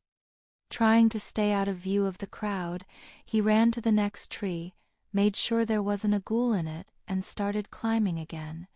Bagman was still trying to give commentary, even though he had no idea what was going on. "Well, Potter's definitely doing something. It sounds like he nailed a ghoul in there." There was only a sound of rustling branches and the calls of demiguises as Ratsbane darted through the upper branches of the trees. This wasn't his natural habitat. He was a cat, not a squirrel, but the branches were large enough to support demiguises comfortably, so he could navigate them easily enough. "I think Potter might have disillusioned himself. Can anybody see him?" "I can't see him." Fighting invisibility with invisibility? It sounds crazy, but it just might work. Ratsbane grinned. Bagman was being a perfect useful idiot to hide his true plan. If this worked out, he wouldn't even need his cover story. "How about this?" he'd said. "If anybody asks, we'll tell them that my strategy is to transfigure a cat to go up and get the fan for me." "Will they believe that?" asked Dad. "I'm Harry Potter. They'll believe anything." Hermione whacked him in the back of the head. "Ow. Sorry." "It's probably true, though," Sirius offered. "After you kill a basilisk, a lot of people will be expecting great deeds. It might even be a good actual strategy if you're good enough at transfiguration. James might have been able to pull it off. McGonagall certainly could. He wasn't quite that good at transfiguration, but it was a good cover story all the same. The hard part was finding the last Japanese fan that the demiguises had hold of. Cats could smell metal. Heck, even humans could smell metal, that metallic taste you got if you tasted iron, copper, or blood. He didn't know what chemical caused it, but he could smell it. Unfortunately, all of the demiguises had been handling the fans, so he had quite a trail to follow to find the one that was still there. Also, a cat running through the branches riled up the demiguises, and that was a dangerous position to be in. Though less aggressive than chimps and gorillas, the demiguises were curious creatures and were no strangers to roughhousing, as Ratsbane quickly learned when one adolescent male grabbed him by the hind legs and tossed him to the next tree. He barely got his claws into it and hung on. He started moving faster, which just riled them up more. The older apes shook their fists at him, while some of the juveniles took to chasing him around. He had to zigzag a lot, double back, and jump from branch to branch, trying to stay ahead of them, navigating around them more by magic than by sight, all the while still trying to sniff out that last metal fan. The demiguises seemed to be frustrated that they couldn't sneak up on him while they were invisible, and they started chasing him more aggressively. Ratsbane knew he had to evade them as much as he could. If he had to start scratching, it would only make matters worse. "Well, Potter's certainly got the demiguises riled up, but I still can't see what he's doing," Bagman said. "There's something running around in the trees, but I can't make it out from here." Down in the families section, the Grangers and Harry's friends who knew the plan were growing increasingly anxious. "Oh God, oh God, oh God," Hermione whispered. "We didn't think about how the demiguises would react to a cat. How's he gonna get out of there?" "Calm down, Hermione," Sirius said, even though he didn't look very calm himself. "Harry's smart. I'm sure he can find his way out. But what if they bash him in the head? If they're anything like chimps?" "But they're not," Remus assured her. "Troops of demiguises don't send out raiding parties to slaughter rival troops. Chimps have been known to do that. Troops of demiguises tend to maintain their territories with mostly harmless dominance contests. They won't have a reason to actively try to kill a smaller animal. God, I hope not, Emma said. I told you this was a bad idea.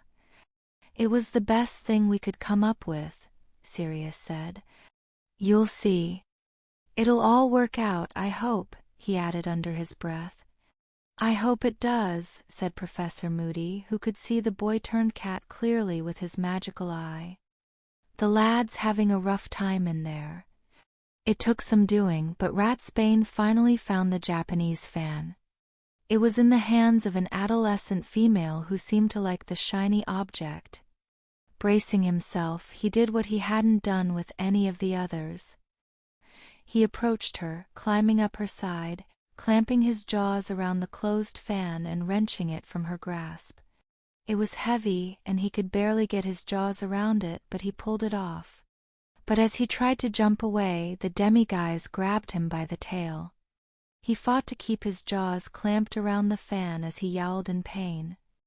He tried to kick with his hind legs, but he couldn't quite reach the ape's hand. It was only when he relaxed for a second and let her pull him closer that he could make contact. She squealed and let go, but her brothers, he could smell that they were her brothers, didn't like that. They climbed after him through the branches frighteningly fast and grabbed him by the hind legs, one apiece. He yowled louder as they pulled him back hard, nearly pulling his hips from their sockets. He was just at the point where he would change back to human and blast the beasts with magic before they ripped his legs off, but he made one last, desperate move which paid off. He bent double and swiped at one of the ape's knuckles, successfully making it let go. The other ape lifted him up and shook him, making a grab for the fan, and Ratsbane knew he had to get away fast. Madame Ton wouldn't like it, but he swiped for the eyes again. The angry demiguise threw him hard, and he slammed against a tree trunk and fell to the nearest limb. He struggled to his feet, but it didn't feel like anything was broken. He'd surely have bruises in the morning, though. That was enough for him, and the demiguises were still after him, so he hightailed it out of there. Coming near the edge of the trees, he leaped down from one branch to the next until he hit ground level in the most hidden place he could. He considered his options quickly and changed back to human form so he could use his wand. He started producing another smokescreen. This was a little riskier in terms of being seen, but it was safer with regard to not getting trampled by the animals, and if he pulled it off, it would be a brilliant piece of theatrics that would make the elder marauders proud. First casting around himself, he fully concealed himself from view. Then he used a wind charm to blow the smoke in the direction of the healer's tent. He had to rely on the cloud being thick enough to make it back to the starting point, but it panned out. When the smoke cleared, Harry Potter stood proudly at the edge of the pit with all the fanfare of a stage magician, his wand raised in one hand, and the fan clutched like a runner's baton in the other. Amazing! Bagman roared. Potter's done it. He made it all the way back without being spotted by wizard nor beast. Now that's showmanship. Harry groaned, only partly at Bagman's words. He didn't need people thinking of him in those terms, even if there was a fine line between showman and prankster at times. Still, he had to complete the act. He stood straight and tall and walked in a dignified fashion into the healer's tent, where he promptly collapsed into Madame Pomfrey's arms. Goodness, Mr. Potter! For a minute there, I thought you'd made it through without your usual disaster. I got back in one piece, didn't I? He answered. Still, he'd be questioning the wisdom of his turn-into-a-cat plan for a week. He had bruises in places he didn't know he had, and he didn't consider until Madame Pomfrey started scanning him that he might be bleeding internally. Mr. Potter, what on earth happened in those trees? The Medowitch demanded. These bruises look almost like giant finger marks. If I didn't know better, I'd say you were nearly torn limb from limb by a mountain troll. Harry winced. Of course she'd noticed something like that. A bit of a miscalculation in the trees, he said vaguely. I should say so. You're very badly bruised and you haven't broken anything, she said in surprise.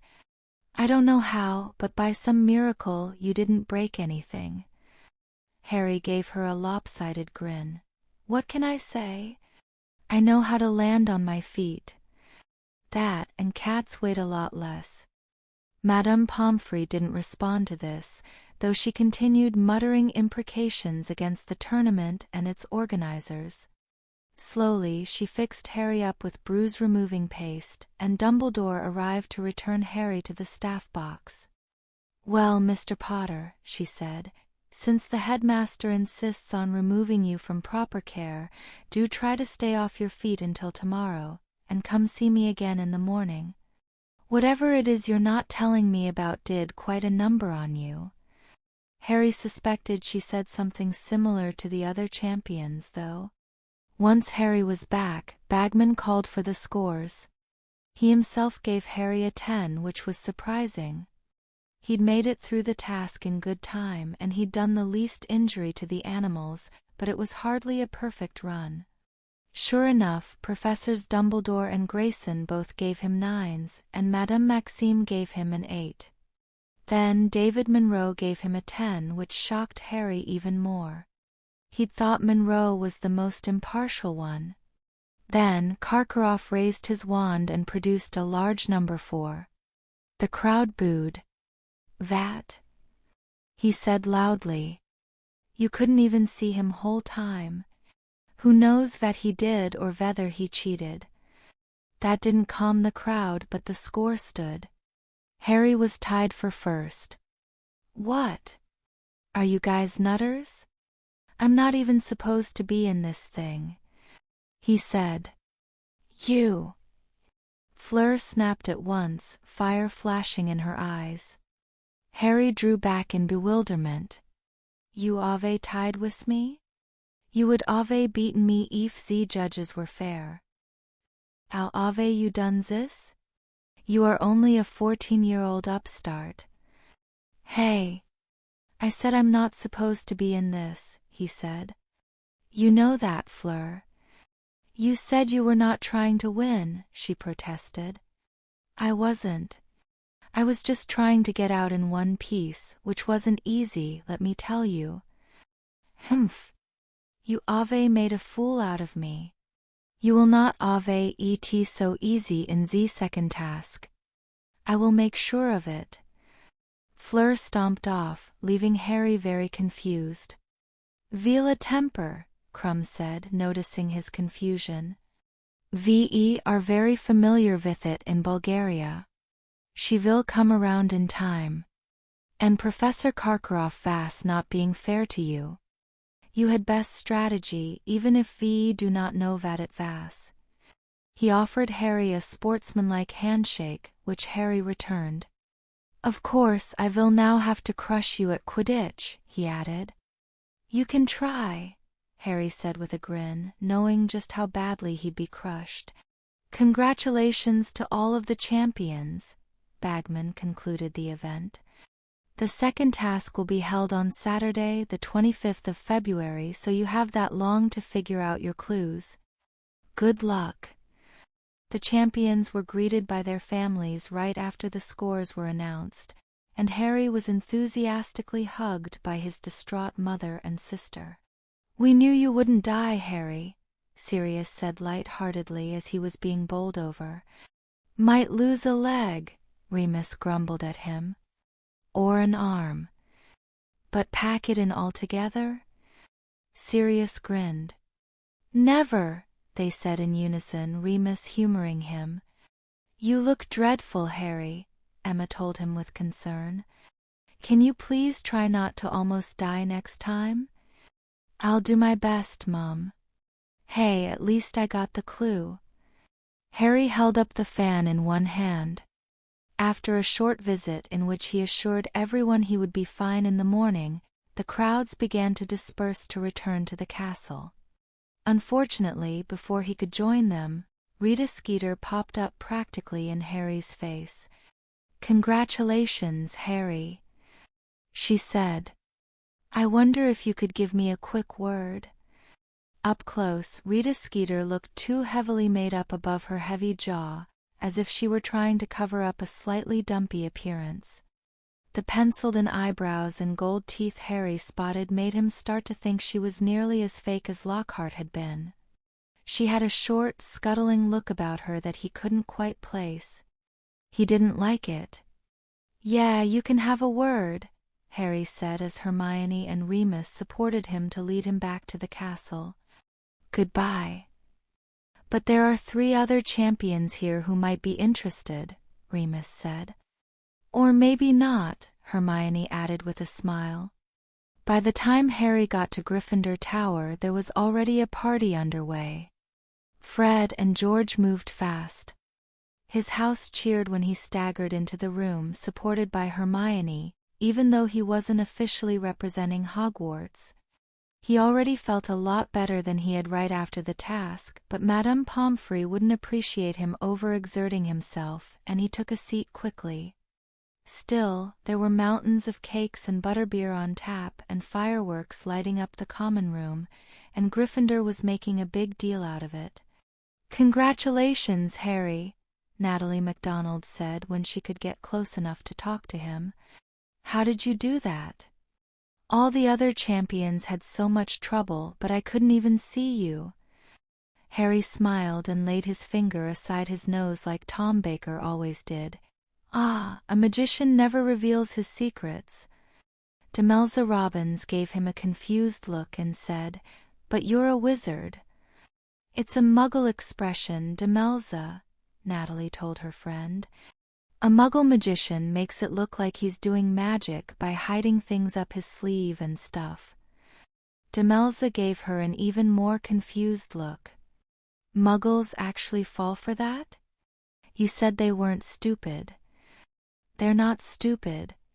Magicians have lots of secret tricks, so you can't tell they're hiding things up their sleeves. And they say a magician never reveals his secrets." "Huh. Weird." "Say, Natalie," Harry spoke up, "you know what would make this a real party?" "What?" "Live music." "Eep. Why you want me to play?" "If you want to. I've heard you play. You're definitely good enough." "I think so too," Demelza said. "Wow, thanks. I'll go get my violin." She ran upstairs, and Hermione gave Harry a suspicious look. "Was that just a ploy to get the attention off you?" she asked. "Yes." Natalie soon returned with her violin and thought for a moment. Now which songs would wizards know?" "Ooh, do you know anything by the Weird Sisters?" Ginny Weasley piped up. No. Muggleborn. Sorry." "Oi, how about The Wand of the County Down?" asked Seamus, half joking. "Now that one I can do," she said happily. "At least if it's the same tune as the Muggle version," she muttered to herself. But she put her bow to the strings and started playing the Irish tune. The rest of the common room took notice and started listening. Some of them started dancing, especially Seamus, although that might have been due to him having too much butterbeer. They applauded when she finished the song, causing her to blush furiously. But Harry had succeeded in his twin goals of getting some recognition for Natalie and drawing some attention away from himself. The party went on for a while with Natalie playing off and on. She went through most of the folk songs she could play off by heart, and she tried a couple of modern Muggle songs and attempted to recreate one of the Weird Sisters songs when it was sung to her, with limited success. Fred and George showed off their latest prank products in the meantime. It was only as the party was winding down that anyone brought up the clue that was supposed to be in the fan. "It's supposed to be written on it, right?" Ron said. "Go on, Harry, open it up." "All right, then." Harry dug his fingernails into the groove that ran the length of the fan and opened it. It was, as he had first thought, an outsized replica of a traditional Japanese fan, made of about 24 metal slats. Sure enough, there was writing on it. He read it aloud. To unlock the secret, it must first be locked.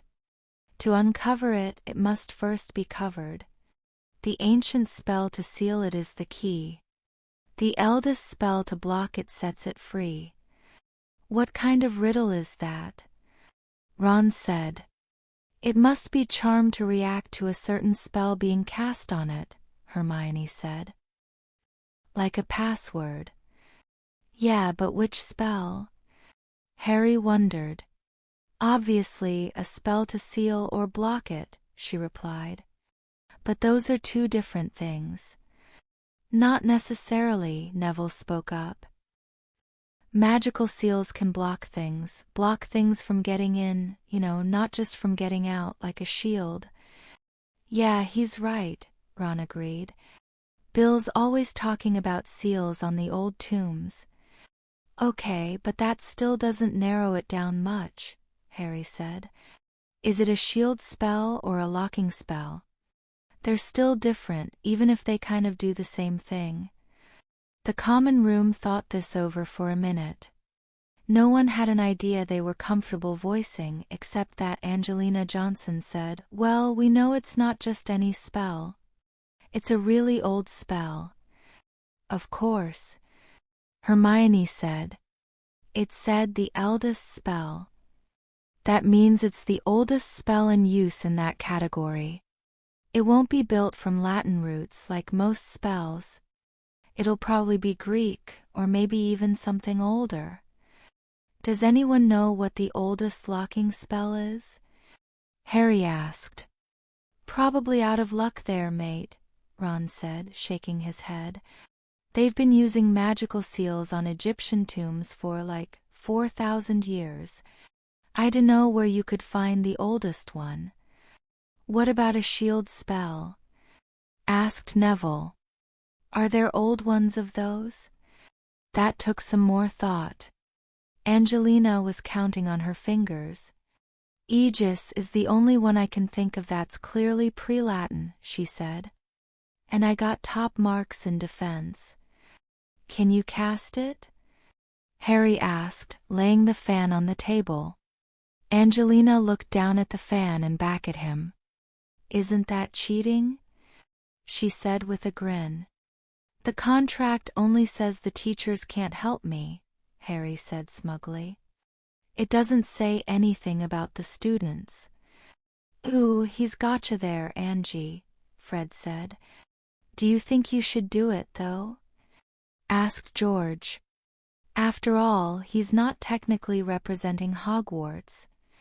Oi, he's still a Gryffindor, isn't he? Angelina shot back. I'm going for it. Set it down there. Harry did. She waved her wand at the fan and incanted, Aegis. A silver dome appeared over the fan in the shape of a shield, and to general astonishment, the fan changed shape, opening wider until it formed a complete disc that fit snugly under the shield. When Angelina cancelled her spell, Harry picked it up again. It was about 1/4 inch thick, with many concentric rings cut clear through it, which could slide freely without falling out. There were patterns marked on the rings, but they didn't quite line up. It's like a circular puzzle, Harry said. It must be supposed to make a picture. And yet, when he tried to turn the rings, he noticed a problem. They didn't line up in any position. Even picking 2 adjacent rings and rotating one all the way around, there was no position in which the designs lined up perfectly. That's weird. It doesn't look like it's solvable. Hold on, he said. I think this is writing. There were a few markings that were clearly letters, and he soon determined that they did have a position where they were all aligned. It's another clue, he said excitedly. And then, he looked a little closer and suddenly felt a little less enthusiastic. All will be revealed when the stars are right. When the stars are right. What's that supposed to mean? asked Hermione. I thought that would solve the riddle. Harry groaned. I have no idea, but if the second task involves summoning Cthulhu in any way, shape, or form, I'm running away to Australia and not coming back. Chapter 98. Yes, I know it's traditional, Bagman, but we can't actually hold the Yule Ball on Christmas Day. None of the students would want to come. We can move it up to the 23rd and send them home on Christmas Eve. All right, Professor McGonagall. We can make the schedule work.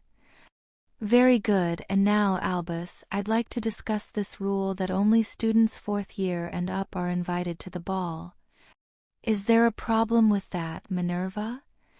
You know as well as I do that many of our students begin romantic relationships in their 3rd years when Hogsmeade visits begin. And while that may be young, it only seems appropriate that we use the same standard for the Yule Ball.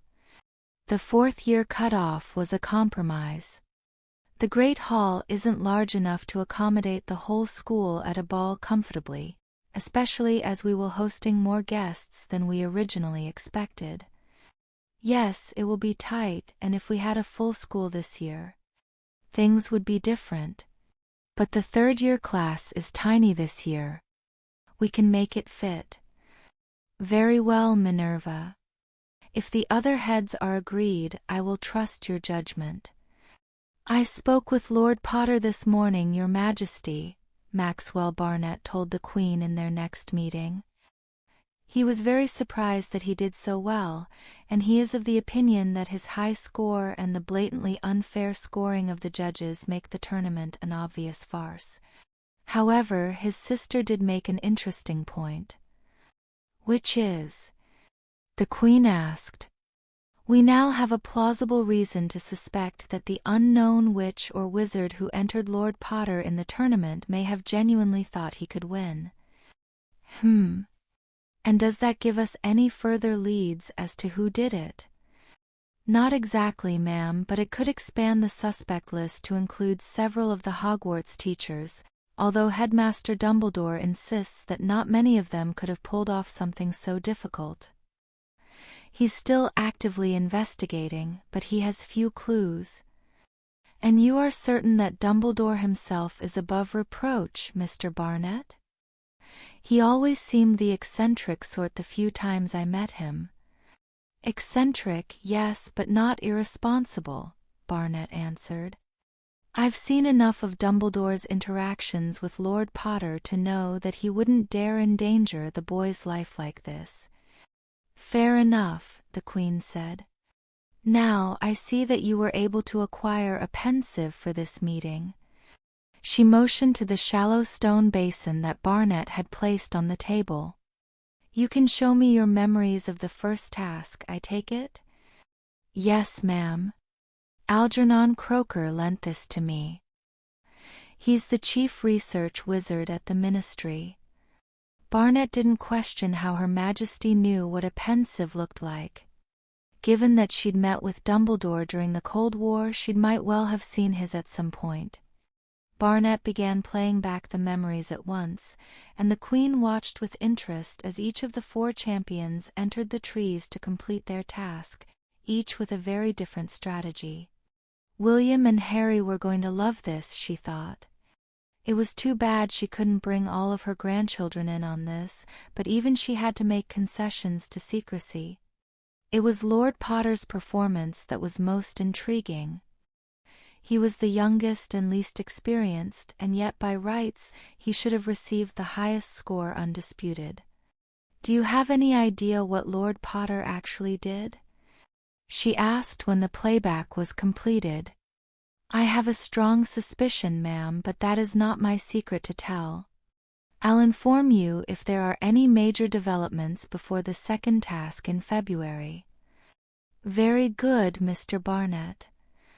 You might wonder why, if my grandfather spent 9 years working on the first edition of Fantastic Beasts, it wasn't comprehensive even for its time. Rolf Scamander began his guest lecture, which was titled Magizoology, Still a Living Science. Essentially, he was describing his own work, and relating it back to the work that old Newt Scamander had done over the past century. Much of the school was excited, but Luna was practically bouncing in her seat. "The answer is complicated," he said. "It would be easy to say, it takes a genius of the highest order to compose a comprehensive guide to a single class of creatures on a single continent. Just look at the efforts by Muggles to catalogue all of the mundane animals in the world. Consider John James Audubon, who spent 11 years writing a book that included just half of the native species of birds in North America alone. This is a big job. It would be easy to say that, but it would be wrong. Not that it's not a big job, but it's not that big. Just like there are far fewer wizards than Muggles in the world, there just aren't that many species of magical creatures. The few dozen entries for Western Europe in Fantastic Beasts are pretty nearly comprehensive, at least for species that are widely agreed to exist. There are quite a few species of magical creatures that aren't certain to exist.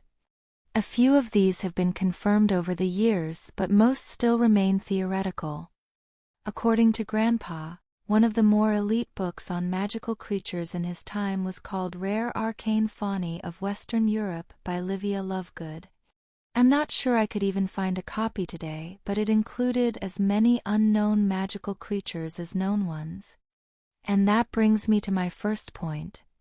Many magical creatures are hard to find, even with magic. Madame Ton will explain how hard it is to even find a demiguise, let alone study it, and Grandpa didn't want to include any entries that he wasn't able to study himself. He's spent his whole life finding and studying new creatures since the first edition, and I've been following in his footsteps. Some creatures are very dangerous to study and take a long time to get close enough to do it safely. Some are very rare and dangerous because they're magically created. Take the basilisk, for example. There's never been an entry on the basilisk in Fantastic Beasts because Grandpa was never able to find one. There probably isn't a live basilisk being legally kept anywhere in the world. However, when Lord Potter and Heir Longbottom killed the basilisk in the Chamber of Secrets here at Hogwarts, Grandpa and I were able to take a look before it was rendered down, and I am pleased to announce that the next edition of Fantastic Beasts will include an entry on the basilisk. Or consider another very dangerous creature that has been in the news recently, the Nundu. There actually has been an entry on the Nundu for a few decades. This is because Grandpa was called to consult with the ICW to deal with the Algerian Nundu breeding incident of 1960. I believe his exact words were, "Nuke it from orbit. It's the only way to be sure." Harry and Hermione were almost as interested as Luna as Rolf Scamander described his line of work, searching mostly the tropical regions of the world for new magical creatures and studying them in their natural habitats. Sometimes he found one that was only a legend, even to wizards. It was in this work that he met Ton Trung Phuong in Vietnam and spent a year studying demiguises under her tutelage. Madame Ton's talk was far more popular than Rolf Scamander's, mostly because she brought an actual demiguise up in front of the audience. "This is Lu Han," she said, leading the ape by the hand. The ape appeared semi-transparent, looking eerily like a ghost orangutan with her especially silky silver fur. She was orphaned as a baby, and I helped raise her with the troupe I was working with. Unfortunately for her, she became more comfortable with humans with her own kind. Sometimes it can't be helped, so I've kept her close to me and the other demiguise handlers in Vietnam. Some of the younger students waved to Lu Han, and she made a gesture that looked a little like tipping a hat, followed by one that looked very much like she was waving an invisible wand. Madame Ton smiled and told them, "Lu Han says, 'Hello, wizards.'" When she was young, I began teaching her a form of sign language, based on the experiments of some Muggles who tried the same thing with mundane apes. I wasn't sure it would work at first, but she has learnt it very well. She speaks as well as a bright 3-year-old. Many people think of demiguises and other apes as just dumb beasts, but they are more human than we think. Madame Tan went on to lecture about her life studying the demiguises and generally talked about their nature and behavior. She coaxed Lu Han to interact with the audience to some extent, including holding a simple conversation through sign language and appearing and disappearing on cue, though she kept close watch to make sure she did not cause trouble. Apparently, Lu Han could be quite fierce when provoked. The students thought both lectures were brilliant. It was rare that they got to hear from a professional or interact with a creature from outside Europe, let alone such a rare and exotic one. And by the end of the day, Harry and Hermione weren't the only students telling their teachers that they thought they should have guest lectures more often. Nearly a week had passed since the first task, and Harry's unorthodox performance was still the talk of the school, even over what he thought were very interesting public lectures about magical creatures by Madame Tan and Rolf Scamander. Harry was not amused by the attention. However, that Friday Dumbledore gave them all something much more exciting to talk about. "It is time to announce what many of you will have already suspected, seeing as we asked you to pack dress robes this year," he said at breakfast. As part of the Tetrawizard tournament, Hogwarts will be hosting the traditional Yule Ball on the 23rd of December. Excited whispers and distinctly feminine giggles filled the great hall. All students 3rd year and up are invited, although you may invite a younger student if you wish. For those of you who are not attending, the house elves will organize special dinner parties in your common rooms. Students will be able to do any last-minute shopping for the ball during the next Hogsmeade visit on the 17th. Several girls squealed with delight. The Hogwarts Express will return to London normally on Christmas Eve. The Yule Ball is a traditional event to socialize with our foreign guests in a more relaxed setting than the competitions. The ball will run from 8 o'clock until midnight and will include dinner, and as per tradition, the champions and their partners will open the dancing. I expect to see everyone on their best behavior that night. "Oh, this is wonderful," Hermione said excitedly. "I was hoping it would be a dance." "Yeah, I guess," Harry said unconvincingly. "Don't like dancing much, Harry?" Neville said sympathetically. "Not really." "Honestly, Harry, it's not like you're bad at it," Hermione insisted. "Still don't have to like it." "It won't be that bad, Harry," Neville assured him. "At least the girls will be nice. The kinds of parties my gran takes me to, most of the girls are either old enough to be my mother or are Slytherins." "Ooh, tough luck, mate. I guess this'll be better than that." However, Harry could never have prepared himself for the change that came over the school after the announcement of the Yule Ball. Girls were giggling and whispering to each other in the corridors, comparing what they were planning to wear, and laughing whenever a boy passed by. He wondered if Dumbledore should have announced it at dinner instead, since it was definitely disrupting classes. Harry in particular started to feel like he had a target on his back. After his first class, a curly-haired Hufflepuff girl to whom he had never spoken in his life asked him to the ball. He was so surprised that he said no before he could think, at least he hoped he said no. It was so surreal he couldn't be sure it had really happened. But the girl had walked away disappointed, so he was pretty sure he said no. That was when he realized it. "Oh, bloody hell, I'm Harry Potter, aren't I?" She wasn't the only one either. By the end of the day, he'd had a total of 4 offers. He nearly tripped and fell down the stairs when a 6th-year Ravenclaw boy asked him after dinner. Harry stammered out a half-coherent, "You know I'm into birds, right?" to him before making a run for it. He made it to the common room and slammed the door behind him. "Mione, you've gotta help me," he said, spotting his sister. "Help you with what?" Hermione said, unconcerned and not looking up from the book she'd just cracked open. Girls. What, finding a date? Can't you do that yourself? That's not the problem, he insisted. I've been asked by 3 girls and 1 boy already, and it hasn't even been 1 day. Hermione still sounded annoyingly calm. Well, you are Harry Potter, aren't you? You're probably the most eligible bachelor in the school besides maybe Victor. But what do I do about it? You have an invisibility cloak, don't you? Hermione. Calm down, Harry. She finally looked up. I know you don't like your fame, but it comes with the territory. Use your cloak and see if you can find a date soon so you can say no without feeling bad. Harry sighed melodramatically. I just had to break up with Cho when I did. Really? Would you and Cho have enjoyed staying together this much longer? Harry groaned and slumped into a chair. You could go back to one of the girls who already asked you, Hermione said. Apologize and say you panicked when you said no. It's still early enough that they probably won't mind. Harry gave her a disapproving look. I didn't even know them. They only asked me because I'm famous. I'd rather go with a girl who doesn't care that I'm the boy who lived. At least Cho didn't buy into that as much as some of them.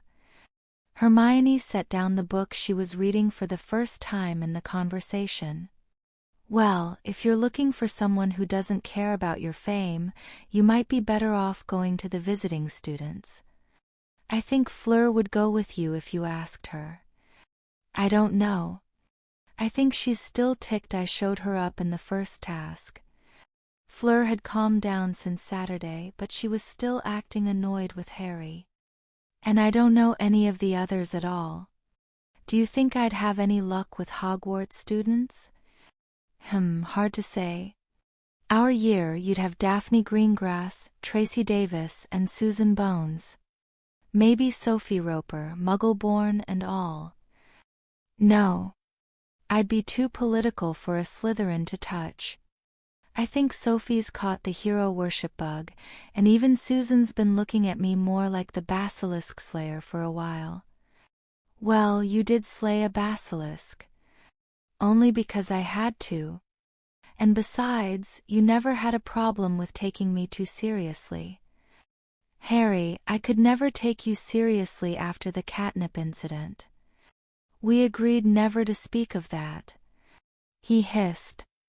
Hermione grinned at him, and he glared at her. Oh, Harry, you're too easy, she said. Those are probably your best bets in our year. I can't tell you as much about the other years. What about the girls on the Quidditch team? Yeah, maybe Katie Bell would be good, he said unenthusiastically. There you see? Or if you want to take Demelza Robbins to make a statement. Harry smiled a little. Well, I'd consider her over someone like Romilda Vane. Suddenly he looked around worriedly. You haven't seen her, have you? No, you mean you haven't? Oh boy, she's planning something, I just know it. So? Just find a date you do like. She doesn't have to be perfect. She doesn't even have to be someone who's over your fame.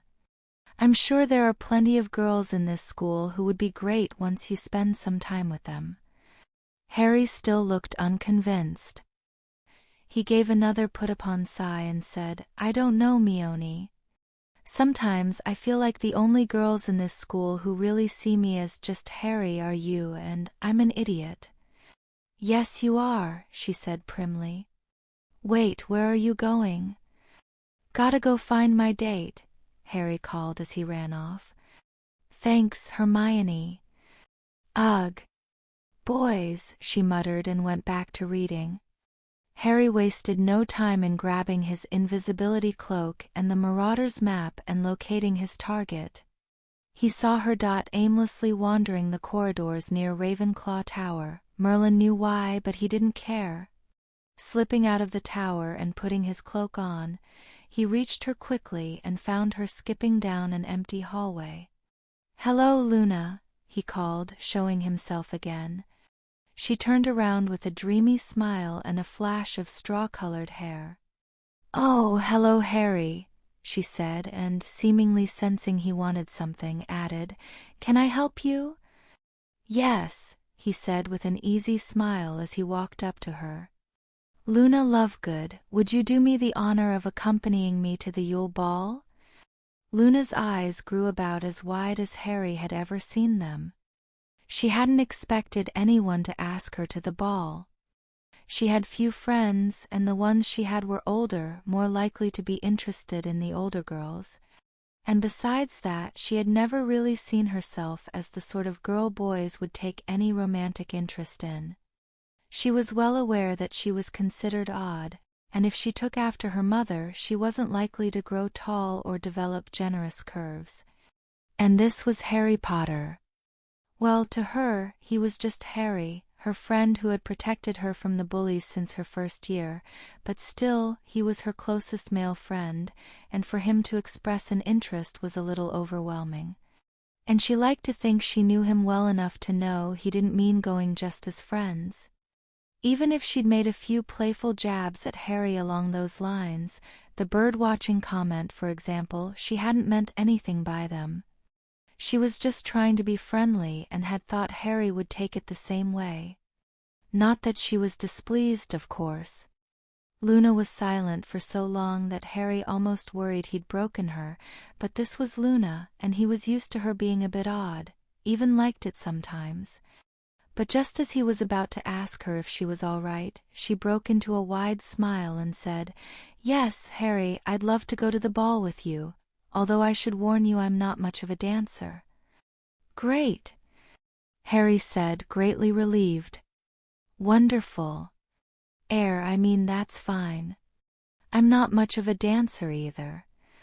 He awkwardly took her by the hand and then dropped it, unsure of what to do.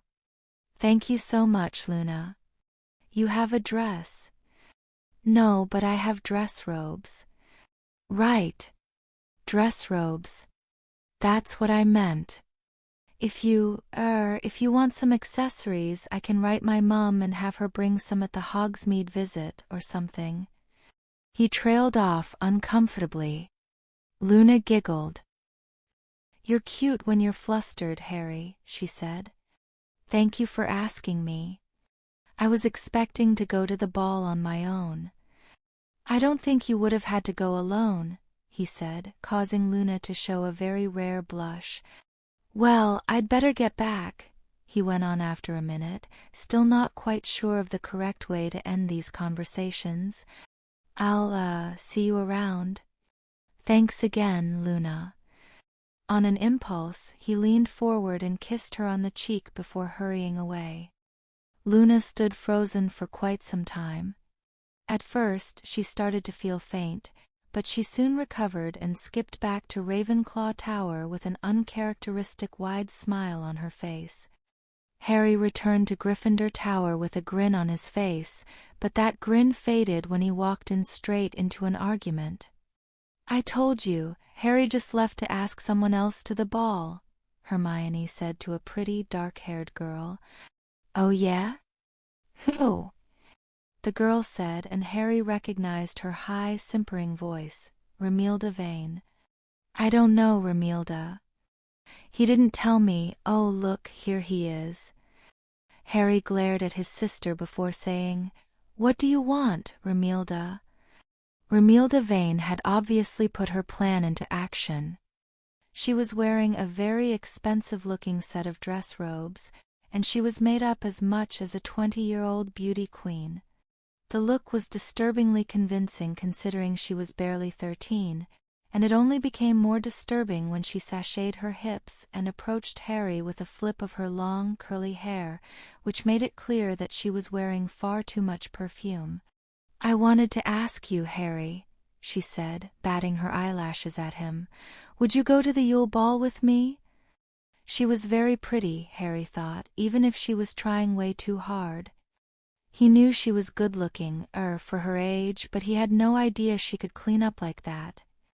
For a fleeting moment, the thought of actually going to the ball with her crossed his mind, but he recoiled in horror from it. He'd just got a date who was a lovely girl with a far more agreeable personality. "Sorry, Romilda," he said flatly. "I've already got a date." "Oh, but who is it?" she said, flipping her hair again. "No one important, I'm sure." Harry bristled at that assessment. "That's for me to know, and you too." He stopped and took another sniff of her perfume. "For you to find." He sniffed again and took a step back.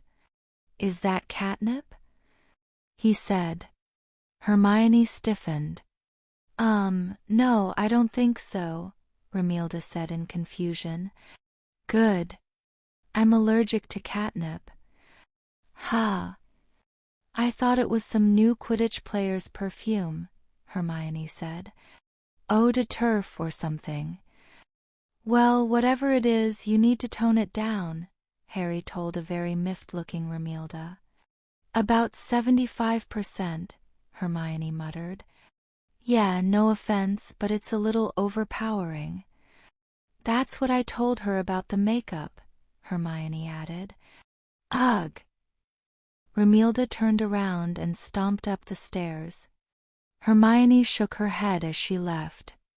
"That girl's gonna be trouble at the rate she's going," she said. Harry nodded in agreement. That perfume was still making his mind fuzzy. "So you got your date?" she asked. He nodded again. "Who is it?" Harry leaned close and lowered his voice. "Luna, but I think maybe we should keep it under wraps. I don't need her getting this kind of heat." "Oh, that's so nice of you," Hermione said. "Luna's such a sweet girl. I'm sure you'll both have a wonderful time." "Yeah, I think so, Mione. I just hope I don't run into more trouble like this." Harry used the Marauder's map again the next morning to find Luna in a private location, and suggested they keep the fact that they were going to the Yule Ball together a surprise for the rest of the school. To his relief, she was amenable to the idea, although he still resolved to try to be friendlier with her before then. The news soon circled the school about Harry's mystery date, but all efforts to figure out who it was were rebuffed. Some girls even started trying to figure it out by process of elimination. Harry was skeptical that they would succeed. The main event that day was Professor Grayson's next wandless magic seminar, his first since the visiting students had arrived. Fleur and Victor both took an interest in the subject after seeing some of Harry's and Hermione's parlor tricks, as well as some of the other students practicing. A few of the most dedicated students were already pulling off little things like levitating coins and the like. Since the visiting students were joining the seminar for the first time, Grayson repeated his original show of walking across the surface of the Black Lake at approximately the speed of a Formula One race car. None of the Beaux Batons and Durmstrang students had ever heard of magic like that, any more than the Hogwarts students had, and they were equally impressed. "Thank you," he said to the applauding newcomers. That was a demonstration of one of the most important Australian magical traditions, travelling by songlines or ley lines as you say here. It takes years to master, but it's faster than brooms and a much more pleasant alternative if you suffer from portkey sickness. Some of the newcomers were surprised to find that the great Edward Grayson had a weakness as mundane as portkey sickness. "Today we'll be recapping what we studied in our first session for the visiting students," he explained. "Specifically, feeling the magic in the school's wards and manipulating it." He led the group out to the gates and had them line up along the wall, like they had before, and had them focus on pulling on the cords of magic that infused the wards. Fleur began laughing uncontrollably within a couple minutes of standing in the ward boundary. Harry and Hermione quickly pulled her away while onlookers watched with a little too much interest. She gasped for breath and nursed a sudden headache. "That was much more powerful than I expected," she said. I did not know raw magic could affect me like that. The Hogwarts wards are the most powerful in Western Europe, Hermione informed her. At least they make you feel good, though. Duh. I have not done this kind of thing before, Victor agreed. It is like being under too many cheering charms. It is very different perspective on magic. Most definitely, Fleur agreed. She got up and tried to dive into the wards again, but she had to back off quickly to catch her breath. Yes, this how I affect the boys? She wondered aloud, causing many of the boys and girls around her to blush. Sorta, Harry said. They're both kinda intoxicating, but in, different ways. It could be that uvula blood reacts more strongly with the wards, Hermione suggested. It might be something to look into. I will write Ma Grandmere. It took Fleur a little longer than most people, but she eventually managed to pluck the strands of magic by the end of the lesson. I never thought to learn wandless magic before you showed Gabby, she said. Yes, a fascinating subject and could be very useful. And it is not as difficult to learn as most say, Victor added. I did not think I could make progress today, but I think I already understand magic better. That's why we learnt it, Hermione said. Well, more because Hermione's a massive overachiever, and she was jealous that I could do magic without a wand and she couldn't, Harry said, earning a glare from his sister. Fleur raised one elegant eyebrow at him. You could do wandless magic already when you were first adopted? Harry and Hermione both froze. They hadn't realized he was thinking about his animagus ability. Accidental magic, I mean, he said truthfully. I did a lot more accidental magic than she did when I was little. Oh, of course, Fleur said, seeming to accept it. On Sunday, Professor Dumbledore called Harry, Hermione, and Remus back to his office for another look at the memories he had collected. I took the liberty of isolating the most interesting parts of Professor Moody's memories of guarding the Goblet of Fire, he said. There were long stretches of time when no one came near the goblet. But these are the periods when the most people were around and had the greatest opportunity to slip something in. Also, I should warn you that memories collected with Professor Moody's eye are a little unusual. The four of them entered the pensive and blinked around in confusion. Mad-Eye Moody's memories were an almost psychedelic experience. They could see the normal color view of the world, but his magical eye could see through anything, including invisibility cloaks. It made everything in the memory look semi-transparent, half solid and half some kind of Superman X-ray vision. They could see outlines of people walking behind the walls, they could see people's faces straight through the backs of their own heads, and while they couldn't quite see through people's clothes, by some mind-bending impossibility, they could see all of the layers of their clothes at once and everything that was in people's pockets. As you can see, nothing suspicious is hidden from his gaze, Dumbledore said. Except, of course, that he can only focus on one thing at a time. In the pensive, we can examine all of these events at our leisure. In this session, the four of them kept a close watch on the Goblet of Fire itself and everyone who came near it. Thanks to Moody's vision, they could see any spare pieces of parchment, hidden up their sleeves or anywhere else, so that no sleight of hand could fool them, and since he was able to see through concealment, trick parchment or invisible ink wouldn't do the trick either. We know the parchment my name was written on came off one of my homework assignments, Harry suggested. We should look for any parchment that's the same shape. But what if it was transfigured? Hermione said. It would have to be untransfigured when it was actually placed into the goblet, Dumbledore replied.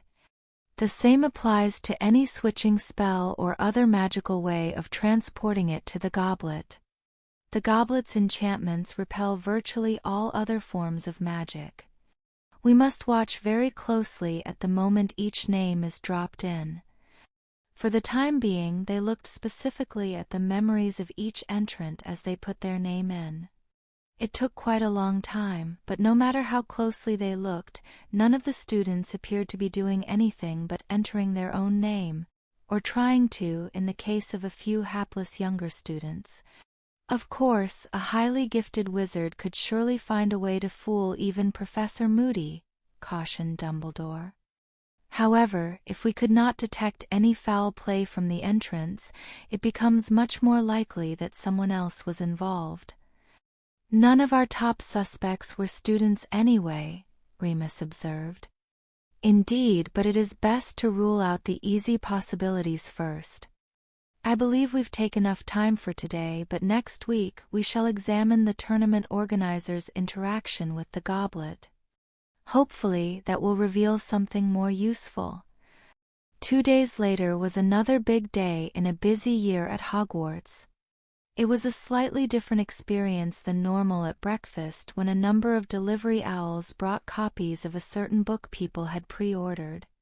Several went straight to Harry since he had bought some copies for his friends. "Well, I knew this was coming," he said. "At least they got my good side." Harry held up a copy of the book. He had initially resisted putting his face on the cover, but even his family told him that was ridiculous because all of the children's books showed a drawing of him, and he was trying to supplant them. He drew the line at an actual photograph, though, so instead, they went with a dramatized and not entirely accurate illustration of himself holding a wand in one hand and a red stone in the other, protecting Hermione, who also had her wand out, at his insistence, from a wizard in a purple turban. That was the closest he felt he could get to giving Hermione due credit for her role. "Hey, that looks pretty good, Harry," Neville said. "Will you sign one for me, Harry?" asked Colin Creevey. Harry sighed and rolled his eyes. "No autographs, please," he insisted. "If you insist on getting one, there'll be a book signing over the holidays since I couldn't get out of it," he added under his breath. His fan club seemed disappointed, and he still had to endure copious praise both for writing a book and for his feats described in the book, but he'd brought it on himself. In his opinion, it wasn't nearly as good a book as it could have been if he'd been able to tell the whole story, but such was the life of Harry Potter. "You know you asked for this one, Harry," Hermione reminded him as he tried to get back to his breakfast. "Yes, Mione, I know," he said. He pushed the books aside and opened the one envelope he'd received that didn't look book-related. Suddenly he froze and every floating candle within 20 feet of him, including vertically, blew out at once. A cold breeze swirled around him. The great hall fell silent in moments. "Harry," Hermione said worriedly. Harry stayed frozen in place. "Harry, what is it?" she demanded. He still didn't answer. White flakes began to fall from the ceiling. She could feel the cold magically seeping into her robes. "Harry, you're making it snow. What's the matter?" "Aunt Petunia just got out of prison," he said. It was hard to believe it had been 9 years since Vernon and Petunia Dursley had been sent to prison for child abuse and neglect. Harry rarely thought about them anymore and hardly ever thought about them getting out. Now, Vernon had 1 more year to go, but Petunia had finished out her sentence and had just been released. His parents had forwarded the notice letter that the police authority had dutifully sent to him, and it just had to come today of all days. "Aunt Petunia?" Hermione said, baffled by the change of subject. She gently took the letter from his hand and read it over to refresh her memory of exactly what was going on. "Oh, Harry, are you all right?" she asked. "I'm not sure," he said numbly. Hushed whispers were spreading through the great hall, as those who remembered who Aunt Petunia was explained to everyone else what had just happened. Some of the Slytherins guffawed at Harry's plight, but most of them waited anxiously to see what the boy who lived would do. They almost never saw him frozen up like this, and it seemed like anything could happen. "Well, it's not that bad, is it, Harry?" Hermione tried to assure her brother. "We adopted you fair and square. It's not like she could take you away from us even if she wanted to. And she probably doesn't want anything to do with you anyway. I know, it's weird to think about after all this time."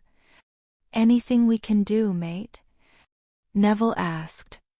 "No, I just need some time," he said. He tried to go back to his breakfast again, but with the stares and whispers focused on him, it was just too much. "I don't think I'm hungry right now." He pushed his plate away and got up to leave. He made it 2 steps before another thought struck him. He leaned back over the table. "Actually, yes.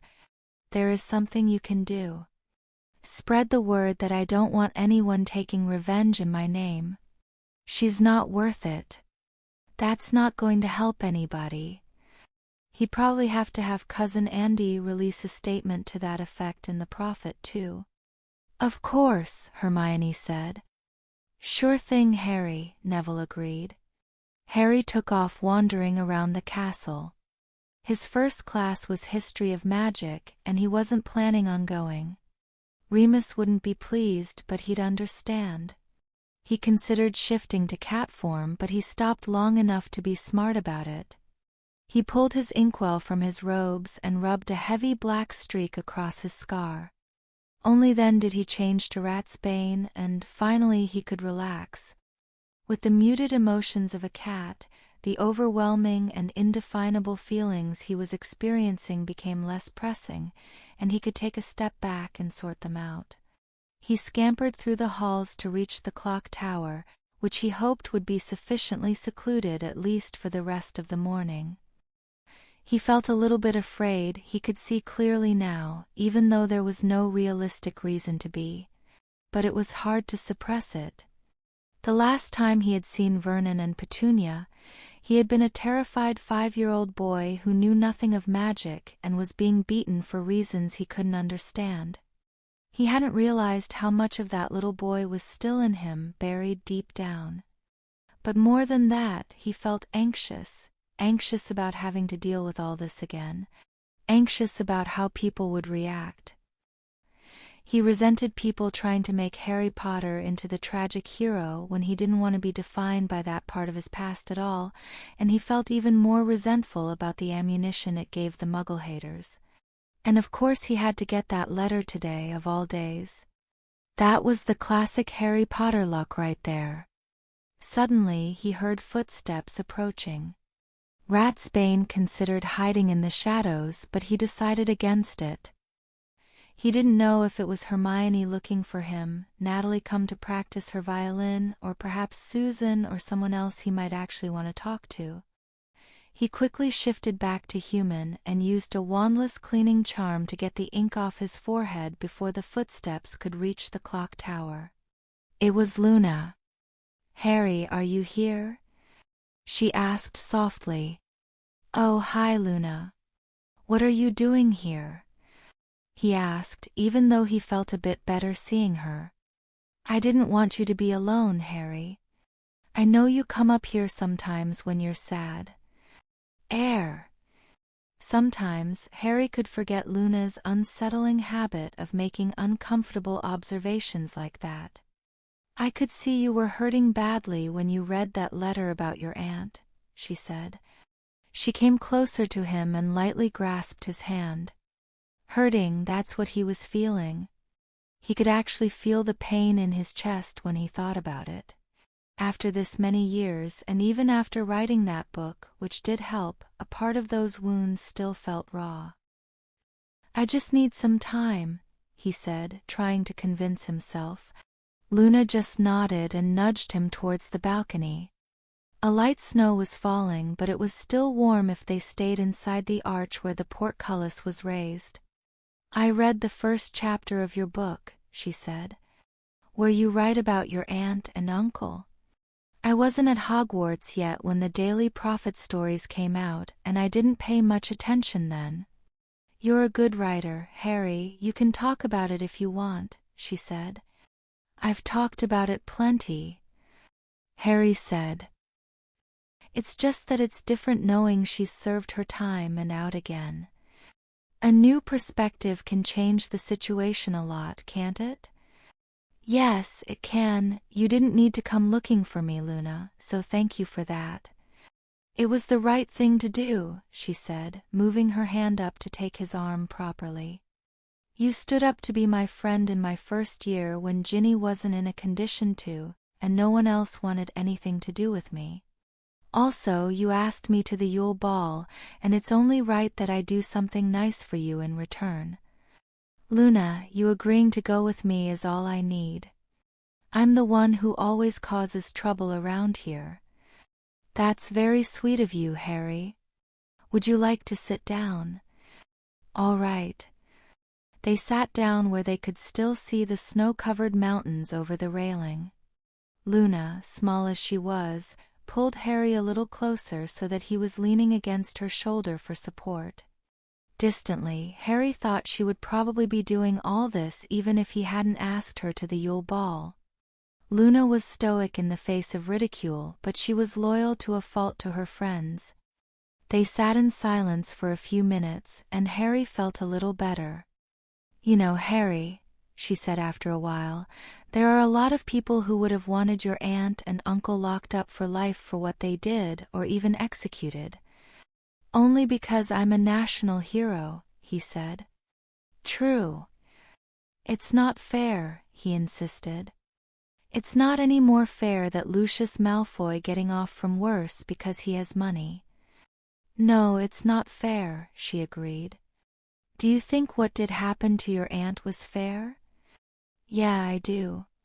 It was all legal and everything. It just hurts because I didn't want to ever have to worry about her again. And she probably won't ever want to contact me still, but, well, it's kind of an unknown now, isn't it? Yes, I suppose it is. But you can't escape the unknown. Well, unless you're a seer. Professor Trelawney thinks she can escape the unknown anyway, but I'm not so sure she's reliable. Harry laughed. Trelawney had a couple of hits, but her track record was abysmal on the whole. Thanks, Luna. You're right. It's just something we have to deal with. Anyway, I'll still probably never see her again. That seems rather sad, doesn't it? She mused. I suppose so, but she broke ties with me, not the other way round. Luna said, so softly he could barely hear it. They sat in silence for a few more minutes, but Harry was glad for her presence. Her usual serenity seemed to have a calming effect on him. Uncle Vernon gets out in another year, he said idly. Luna made the connection at once. He was worse, wasn't he? He nodded. Aha. It's not as big a deal with Aunt Petunia. She didn't really do that much to me, even though she had all that bad blood with my mom. But Uncle Vernon, what kind of man can beat up a 5-year-old kid? Some people are just broken, Harry. Yeah, maybe. Luna pushed away enough so she could turn and look directly in the eyes. You have a good soul, Harry Potter, she said. She leaned in and kissed him on the cheek. Then she stood up and offered him her hand. You should come along. You really don't want to miss potions. You could be set upon by snabberwitches. Somehow, Harry wasn't at all surprised that Luna knew his schedule by heart. And if by snabberwitches she meant Snape's detentions, she was probably right. He smiled as he took her hand and walked her back. Chapter 99. That Saturday was the Durmstrang vs. Hufflepuff Quidditch game. Victor crushed Cedric in 15 minutes. Harry was surprised, though, when Victor joined him and Hermione in the library afterwards. He would have thought he'd be off celebrating. More accurately, he joined Hermione. It so happened that Harry had disappeared into the stacks to get another book just when Victor decided to approach her. "Oh, hi Victor," Harry heard his sister say. "Good game today." "Thank you, Hermione," Victor replied. It had taken him a while to get it right, but he was finally pronouncing her name correctly. "I was hoping I could talk with you." "Okay, what did you want to know?" "I want to ask you to go to your ball with me." Harry stopped and peered through a gap in the books back at their table. As the little brother, it wasn't exactly his job to protect Hermione from boys, and Victor seemed like a perfectly polite and respectable man, but he was still 3 years older than she was, not to mention a celebrity. "Oh, Victor, I'm really flattered," she said, "but I already have a date." "You do?" Harry exclaimed. He stumbled back around the shelves and rushed to the table. "Harry, this is a private conversation." She glared at him. "You didn't tell me you had a date, Mione." "I don't have to answer to you, Harry. I was going to tell you tonight, but if you must know, Neville asked me this morning." "Ah, I see," Victor said before Harry could react. "I thought you two might be close, but I wasn't sure. I want to ask you because it is so hard to find good girls here." "You mean you haven't been mobbed by girls yet?" Harry said in surprise. "I was at first," he said, "but unlike you, I can hide in our ship." "That bad, huh?" "Duh. Too many girls only care about fame. How did you find date, Harry?" "I was lucky. I know a girl who's as far from a fame seeker as you can get," he said. "Don't spread it around, but I'm going with Luna, little blonde girl?" "Ravenclaw." "Duh. I know her. She seems strange. But if she does not care about fame, you are lucky, Harry. It is not easy. I will have to keep looking. I don't suppose she has sister." He added half seriously. "Sorry, Victor, she's one of a kind. And most of my other friends are Quidditch fiends." Hermione thought. "Actually, I think I know one girl with a clear head on her shoulders who doesn't have a date yet. I could introduce you." "That would be very good, Hermione." "Thank you. And in the meantime I can track down Neville," Harry said with a grin. "Harry, if you threaten him, I will hex you." "Come on, Mione. I'm your little brother. It's not my job to threaten your boyfriend, it's my job to tease you mercilessly about it." Ginny Weasley wasn't sure what she was going to do about the Yule Ball. Her dream date, Harry Potter, already had his mystery date, although she'd mostly given up on him a long time ago. The next boy she thought of, Neville Longbottom, he'd helped save her from Tom and the Basilisk after all, was going with Hermione. Most of the other boys she knew well were Quidditch players, who were generally several years older than she was, or were her brothers. No boy had asked her yet, and while Ginny was perfectly open to asking a boy for herself, no one obvious presented himself. Maybe someone like Dean? It could work, although he was Muggle-raised, and according to the older girls, Muggle-raised boys couldn't dance proper, old-fashioned dances to save their lives. How much did that matter to her, though? What Ginny didn't expect, but perhaps should have, was for an uncharacteristically nervous yearmate to come looking for her one day after Quidditch practice. "Hey, Ginny," Colin said, clasping his hands nervously. "Hi, Colin," she said brightly and waved to him. "Could I, talk to you for a minute?" "How?" "Oh, sure." She threw her broom over her shoulder and veered off from her track back to the castle to meet him by the greenhouses. Colin wasn't his usual hyper self, or was less of it, anyway. He looked uncomfortable and seemed to struggle to meet her eyes. "So, what is it?" she asked. Well, I was wondering, he stammered out. Would you go boffm? Sorry, what? Oh, sorry. I was wondering. Colin took a deep breath. Would you go to the Yule Ball with me? Oh. Ginny was so surprised that the only answer she could manage was, well, how's your waltz? Then she immediately chided herself, idiot. Is that all you care about? Not bad, Colin said. I learned after first year. I wanted to learn how to dance like a real wizard. Ginny laughed. That was so Colin. I was kidding, Colin, she saved herself, but that's brilliant. Of course I'll go to the ball with you. Oh, good, he said, sounding really relieved. That's great, Ginny. I was worried no one would want to go with me, with the werewolf thing. I mean, Cedric's so lucky to have Cho, but me, I feel like girls are still nervous around me. Only because they don't understand. You're a really sweet boy. You just have a furry little problem. Colin doubled over laughing. When he saw Ginny raised an eyebrow at him, he said, That's what Professor Lupin always calls it. Ginny laughed with him, and they went into the castle together. Thank you so much, Ginny, he repeated. I'm glad you're never scared around me. Maybe that's because I've faced down a lot worse than werewolves. She chuckled weakly.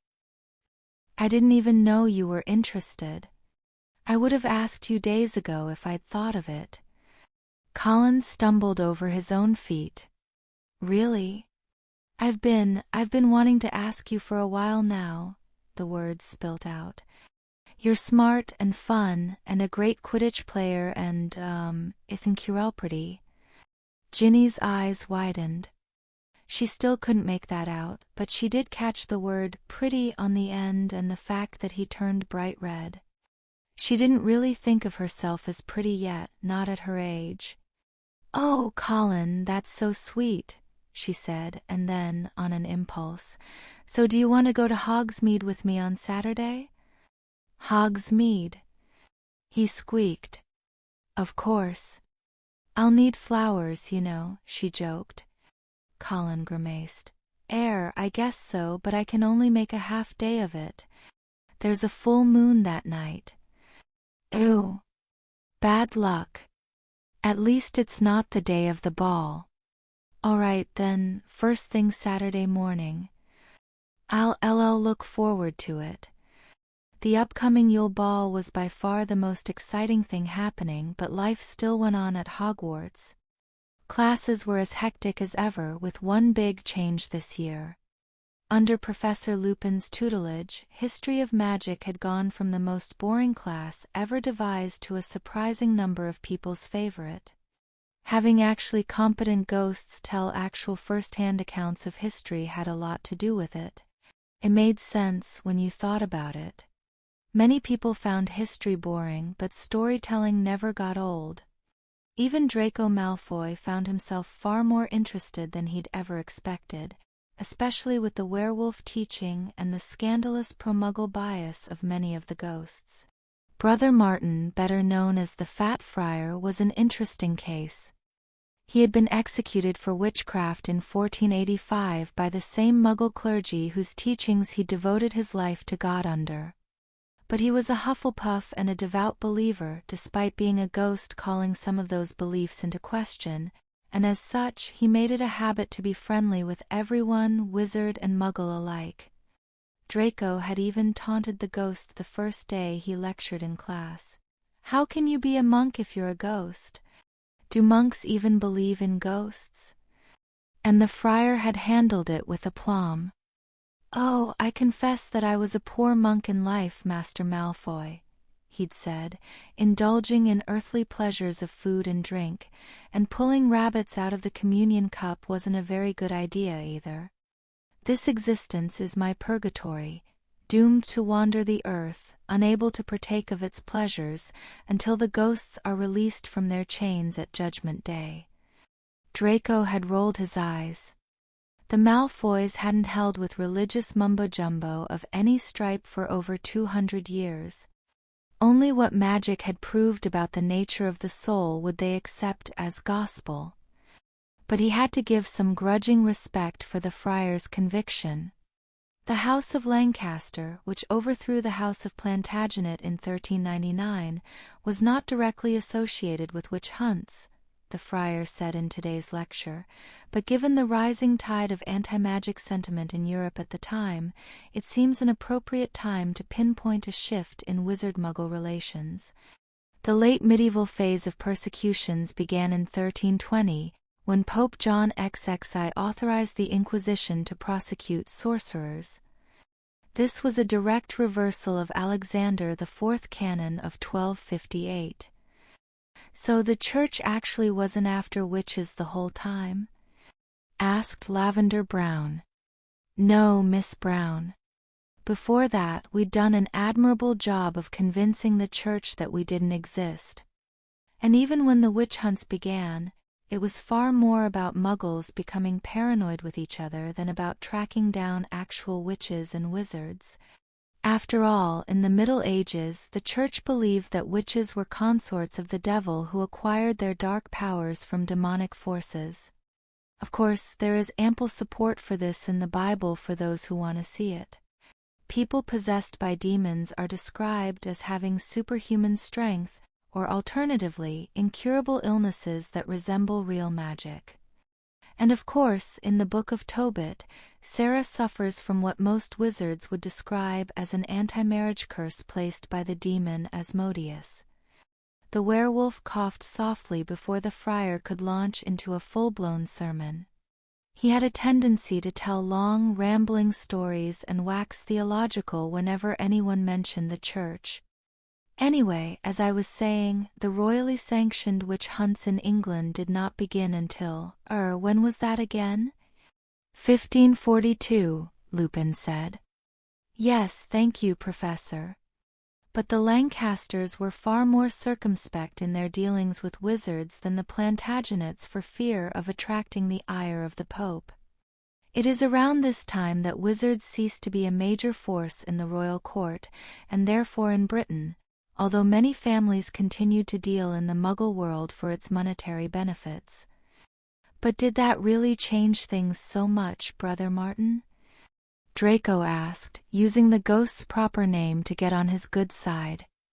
The Bloody Baron told us that even in the days of the Founders, wizards usually themselves from Muggles. Yes, Master Malfoy, most wizards did hide themselves from long before the Inquisition began hunting us. Now, the older ghosts would be more able to explain it, but as I understand it, there was a divide in magical society. The rich and powerful wizards, those in the service of kings and princes, could afford to act openly while most, those who lived among the common people, could not. Muggles have always been superstitious about magic, even when the Church denied its existence. A wizard who lived in the time of the Founders would do well to hide. I can admit that, because he might have been in danger from his neighbors, not from the parish priest. Now that was a different perspective, Draco thought, one he hadn't got from the Baron or the Black Knight, who, after all, were both noblemen in life. He wondered if that was why the werewolf had picked the friar over nearly headless Nick, and not just to appear less biased. So there had always been tension in the wizarding world between those who wanted to deal with Muggles and those who wanted to separate themselves. Then he got a slightly sick feeling when he realized that according to all he had heard this year, the House of Malfoy had actually been on the pro-Muggle side of that debate, and on the opposite side from its nominal ally, the House of Slytherin. What must internal politics in Slytherin House at Hogwarts have been like in those days? Malfoy and Greengrass on one side, Slytherin and Gaunt on the other. It must have been a war zone at times. And yet, stupid werewolf and his stupid historical scholarship. Malfoy and Greengrass were still successful families, and Slytherin and Gaunt had been lost to history. The families who were most insular were long gone, and those who were willing to deal with Muggles survived and prospered. Even if the Dark Lord was the heir of Slytherin, as rumor held, it couldn't have been through the male line, and he had never taken a consort. Draco stopped and shuddered. That was a dangerous line of thought if Father even got wind of it, both the political thought and the speculation into the Dark Lord's private life. Still, Draco had looked at the old books, much older than A History of Magic. Some had been collecting dust in the Hogwarts library for centuries. He even asked Professor Snape for a pass to the restricted section to look at the rare books collection. It wasn't all dark magic in there. Those books were closer to the time they described, but he kept in mind that, as his parents had warned, they might be more biased. But of course, the reason he had started on this endeavor was the hint that the modern sources were biased in a completely different way. For some reason this year, found himself questioning a lot of things more, and it wasn't just in history class. Father's sudden and sometimes counterproductive passion for magical creatures. Professor Snape's unusually acerbic attitude, well, that was probably down to Lupin and Moody being here. Potter's bizarre and allegedly unwilling entry into the tournament. Without consciously realizing it, he had found himself questioning why these things happened instead of accepting the partial explanations he had always been fed before. And he himself, if he was perfectly honest with himself, he'd been coasting on his family name his whole life to get ahead, but being a Malfoy and fabulously wealthy would still only get him so far if he was stupid. In any case, the older histories, those written before 1750, were completely different from the modern ones, in tone if not always in substance. They spoke much more about wizard interaction with Muggles, and many of them positively. It was even more pronounced in the illuminated tomes written before 1600 in the rare books collection. Things had changed so much in Britain when that witch-hunting tyrant, James I, had come to power. That man had hated wizards so much that he himself, a Muggle king, had taken the time to write a book about hunting them down. Going back to the House of Tudor, and even earlier, Draco had had to educate himself far more than he cared to on the Muggle royal families. Relations were much better. And what was more, he saw prominent pureblood names peppered throughout these tales of Muggle-wizard interaction, some still well known today and some extinct. It was morbidly fascinating to see names that were once ranked with the best appearing more and more rarely down the centuries until he finally lost them somewhere in the 1700s. But through it all, one name kept appearing more than any other. Malfoy. Malfoy. Malfoy. Armand Malfoy had helped William of Normandy conquer Britain. Nicholas Malfoy had taken over the Wizards' Council in all but name by augmenting his power with dark rituals conducted under the cover of the Black Death, or so that was what that one book said. Brutus Malfoy had rebuilt the family's fortunes after they were forced to withdraw from most of their Muggle investments under the Statute of Secrecy, and worked his way back to the top in record time. And, to Draco's chagrin, the first Lucius Malfoy had inadvertently caused the rise of James I by placing an anti-marriage curse on the first Queen Elizabeth. It was all there in black and white. Damn near every generation of the Malfoys had been shrewd businessmen, powerful warlocks, and the power behind the power in Britain in an unbroken chain for the past 900 years, and before the Statute of Secrecy, that was in both the magical world and the Muggle world. Draco had heard Father boast about their heritage many times, but never like that. Perhaps Father was. He still didn't have the nerve to voice the logical conclusion, even to himself. It was still too alien to his lifelong experience. It worried him that he was even coming near it and thinking about questions he never would have asked himself before this year. Naturally, he still thought Muggles were useless pests and mudbloods weren't much better, but so had Brutus Malfoy, and it didn't stop him from making money off them. It was all so confusing. He really needed to talk to Mother. Hogsmeade on the Saturday before the Yule Ball was crowded with shoppers and filled with excitement. A disproportionate amount of the traffic consisted of groups of girls shopping for accessories, makeup, and, in some cases, dress robes. There was much more giggling and squealing going on than usual, and Harry found himself wishing he could just skip all this drama. Harry went down to Hogsmeade with just Hermione so as to keep the identity of his date under wraps. Luna went down with Ginny, who was rather put out that she wouldn't tell her who she was going with.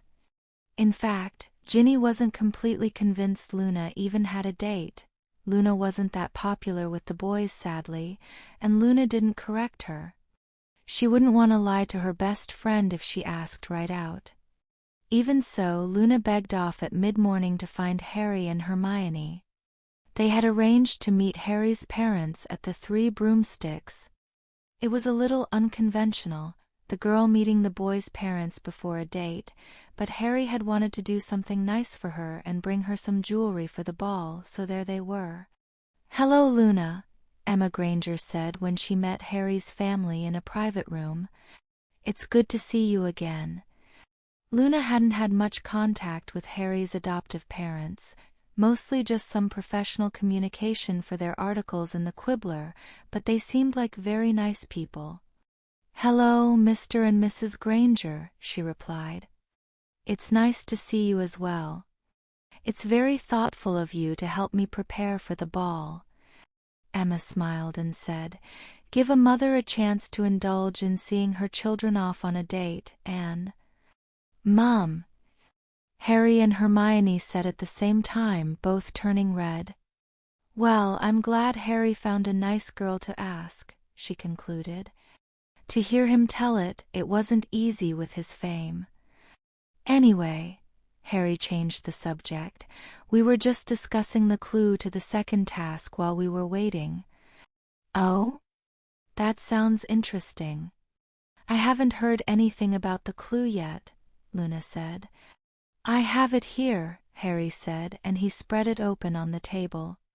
Now that he had discovered the first step, Harry had found that the fan would now collapse down to batten form directly from and open directly to the complete disc. It was almost 2 feet wide, fully opened and covered with strange carvings.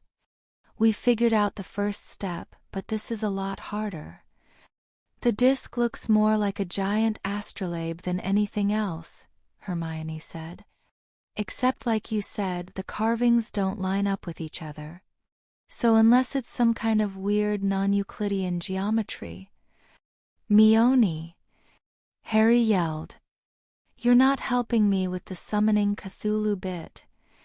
"Harry, you're not going to have to fight Cthulhu," she said exasperatedly. "Nothing in Lovecraft is based on real magic." "Except the gubular/kilters," Luna pointed out. The Grangers stared at her worriedly. "And the heliopaths. And—" "Luna!" Harry exclaimed. Luna giggled. "You're very easy to tease, Harry. I'm sure even the Rotfong conspiracy wouldn't be foolish enough to awaken a sealed horror, if it even exists." Harry and Hermione stared at her in bewilderment. Luna Lovegood was saying something didn't exist? The Rotfong conspiracy? Hermione asked to clarify. "No, Cthulhu."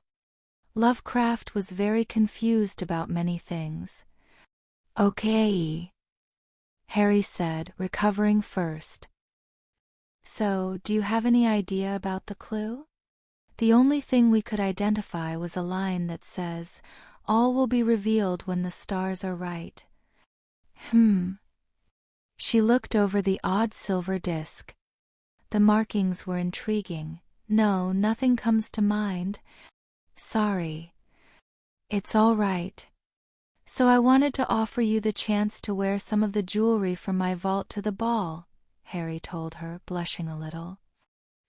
"Hermione's already got some, so it makes sense. It's not made from vegetables, but—" "That's very sweet, Harry. I would like to take a look." "All right, then," Emma said. She took several pieces of jewelry from a bag: necklaces, earrings, bracelets, and a tiara. Luna, Harry told me you'll be wearing Ravenclaw colors to the ball, which makes me glad we told Harry to get silver-accented dress robes. They'll go with most colors. Now, I picked out a few things that I thought would match yours. They're silver, of course, instead of bronze. Actually, I think this one is platinum. She held up a bracelet. These look very nice, Luna said, and Harry was secretly glad she had some normal tastes in addition to her strange fashion sense. She picked up a necklace and examined it closely. Slowly, her eyes widened. Are these real sapphires, Harry? She asked. HM? Probably. They were my birth parents, and I don't think my dad would have skimped on something like that. He honestly hadn't thought about it. No, this is too much, Harry. These must be really valuable. It's fine, Luna. He insisted. I'm sure not gonna wear them myself. And they'll get better use being shown off by a pretty girl than sitting in a vault. Luna blushed, and Harry realized he'd just said that in front of his mother and blushed even harder. Yeah, real smooth, Harry, he thought. But Luna seemed happy. You really do know how to spoil a girl, she said. I suppose I can. Luna slowly went through the jewelry and chose a fairly ornate necklace, a bracelet, and a pair of earrings, all in matching silver with deep blue sapphires. Harry agreed they would look good on her. The silver would match his robes and her eyes. I think this will do, she concluded. Thank you very much. Did you want the tiara, Luna? Emma asked. No thank you, Mrs. Granger. That really would be too much. Hermione said, appraising her and tapping her chin. It seems a shame not to do something to accentuate that lovely hair of yours. Luna lowered her gaze. You don't need to tease me, Hermione. I know my hair isn't very good. Nonsense. Loads of girls would kill to have natural platinum blonde hair as long as yours. It's a bit stringy, but a little bit of sleekeasies will smooth it right out. That's what I'm doing with mine. Did you know Harry's family invented it? Why, no, I didn't. I still think the tiara would be too big a statement, though. I wouldn't want to be overdressed. Hermione laughed. It was a formal ball. It would be awfully hard to be overdressed. But still, she remembered Harry's concern about not attracting unwanted attention and sought a compromise. How about a few periwinkle flowers? She suggested. You've already got a sort of child of nature look about you. I think they'd look good on you. Emma considered it and agreed heartily. Yes, that could work. Harry also pictured the look and found that he liked the idea. I think I'd like that, Luna said softly. Mum always made daisy chains to put on my head when I was little. Of course, those wouldn't match the colors. Hermione smiled broadly. Come on, Luna, I'll take you to the florist. Harry needs to buy you a corsage anyway, but you might want to do that separately if you're still keeping it a secret. Thank you, Hermione. And thanks again, Harry. I'm glad you thought of this. Harry smiled and waved as the two girls left. An hour later, Luna had a simple circlet of periwinkle flowers and Harry had bought a matching corsage. Despite his initial reluctance, he was really starting to look forward to the ball. Chapter 100. The 23rd of December came, and most of the girls spent what Harry considered to be an inordinate amount of time getting ready for the Yule Ball. Harry, Neville, and the other Gryffindor boys were down in the common room all in their dress robes waiting for the girls to appear. Since Neville was going with Hermione, Ron with Parvati, and Seamus with Lavender, Harry thought it would be reasonable to wait for them instead of loitering in the entrance hall. "So, Harry, how do you feel about Neville dating your sister?" Ron asked with a wink and a nudge. Neville glared at him. "Oh, I'm fine with it," Harry said. "Neville knows Hermione can take care of herself. He's seen her duel. The only person who beat her was, well, me."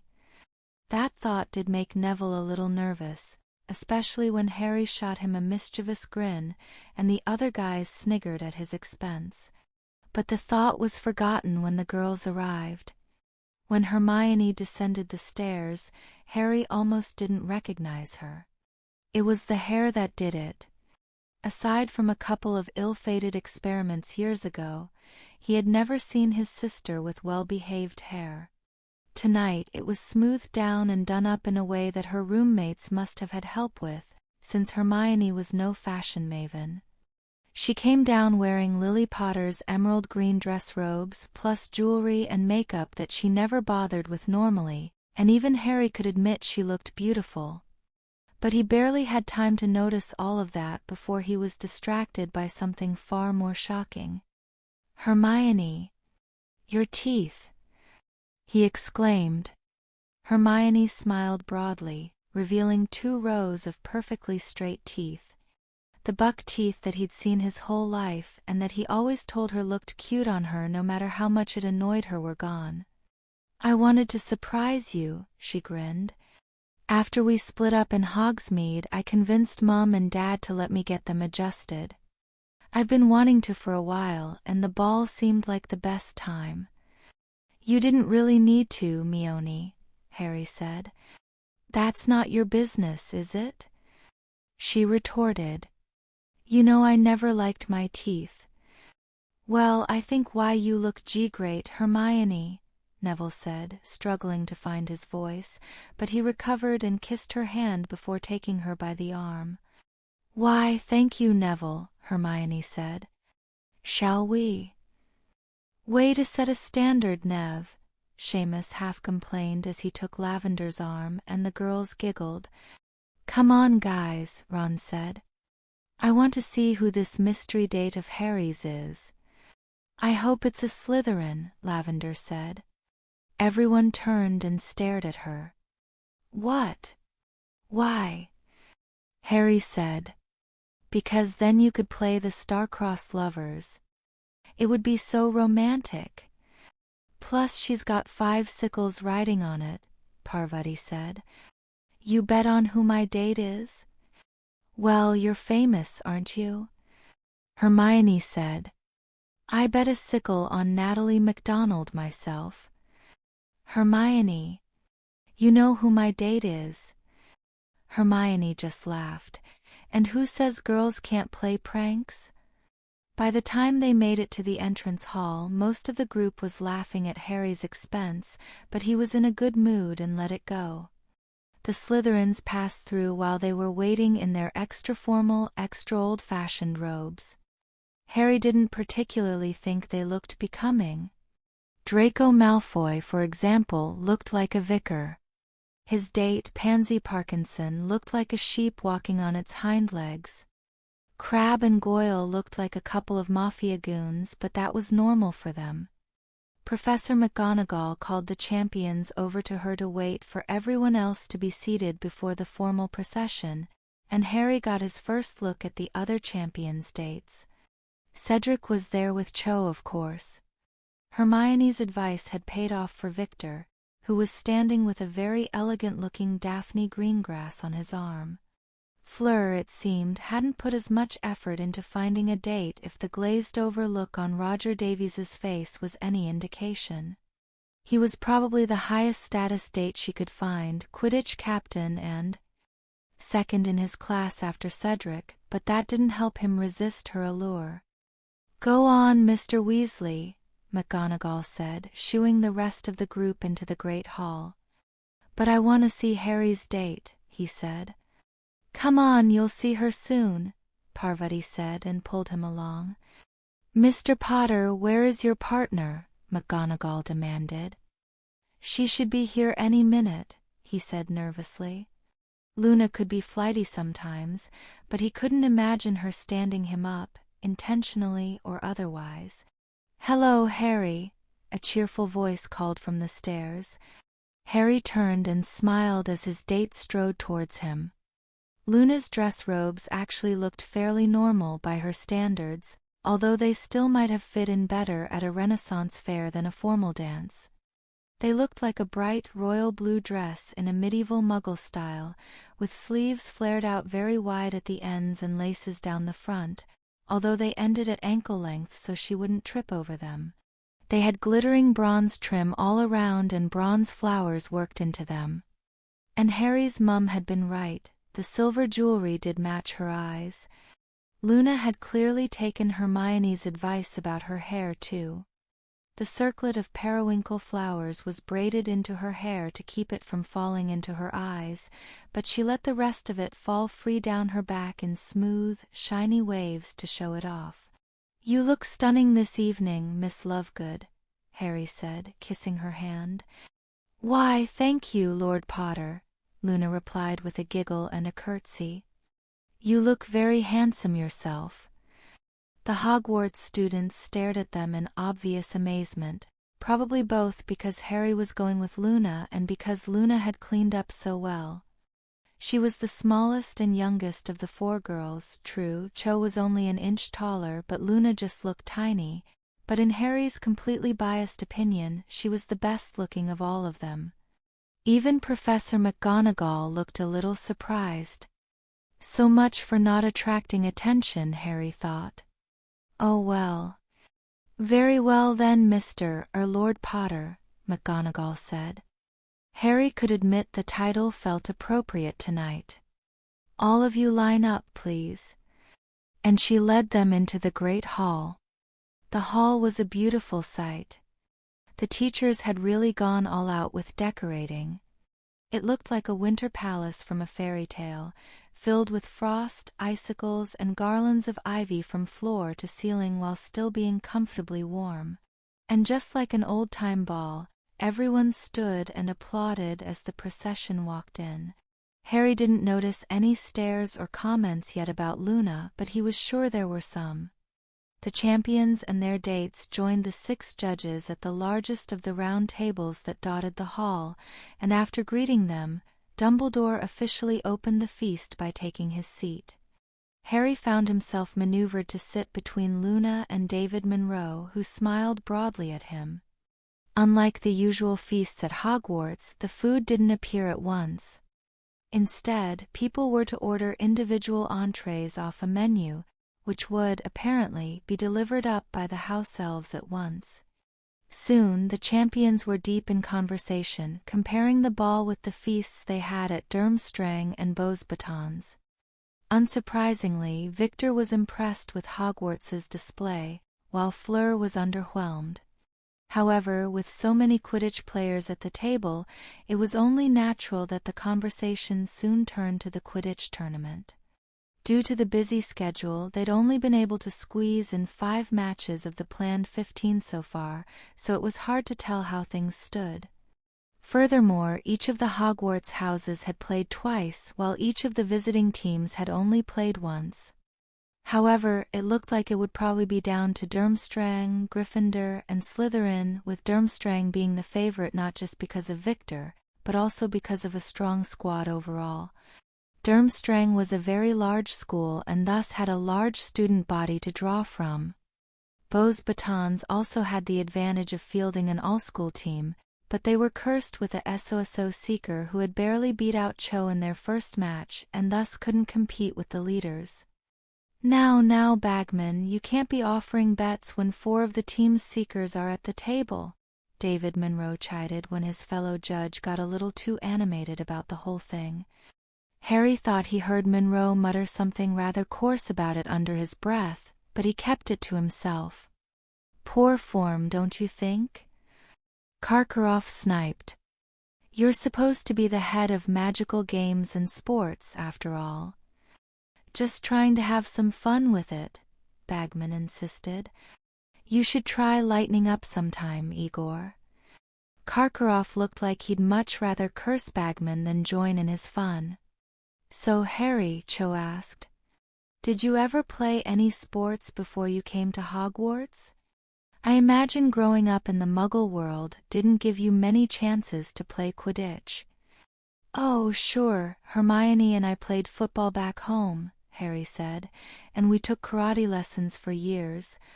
Those were the only ones we got serious about, but we learned the basics of all of the major ones in gym class, and we'd play things like badminton or rounders on the playground once in a while. I know of football, Victor said, but I do not know this karate. It's a kind of Muggle dueling invented in Japan, Cho explained. There are a lot of different forms in the Far East. I have some second and third cousins in China who are masters of one of them called Kung Fu. And this badminton? Fleur asked. And how do you say? Rounders. It took Harry a few minutes to explain both games enough for the others to understand them, and when he was done, they looked a little perplexed. Huh. I didn't know Muggles had that many sports, Cedric said. Oh, that's nothing, Harry replied. It varies from school to school, but you'll have cricket, tennis, basketball, hockey, boxing, fencing, rowing, swimming, athletics. Mon Dieu! Fleur exclaimed. How can you have so many? He's got to be exaggerating. Right, Potter? Daphne said. Oh, no, I believe Lord Potter is quite serious, Dumbledore said, smiling at Harry. Muggles have devised a great many ways to entertain themselves. But how can you do that? Asked Cedric. You must have named, what, 13 sports? Numbers, Cedric, Harry said. Probably almost half of Muggles play at least one of those sports in school, and not all of them are team sports. Plus, Muggle schools are close enough together that they can play each other all the time, so there's usually only one team of each per school. You see, in the magical world, it's so rare that we play other schools since they're all overseas, we really can't support a lot of sports teams compared with Muggles.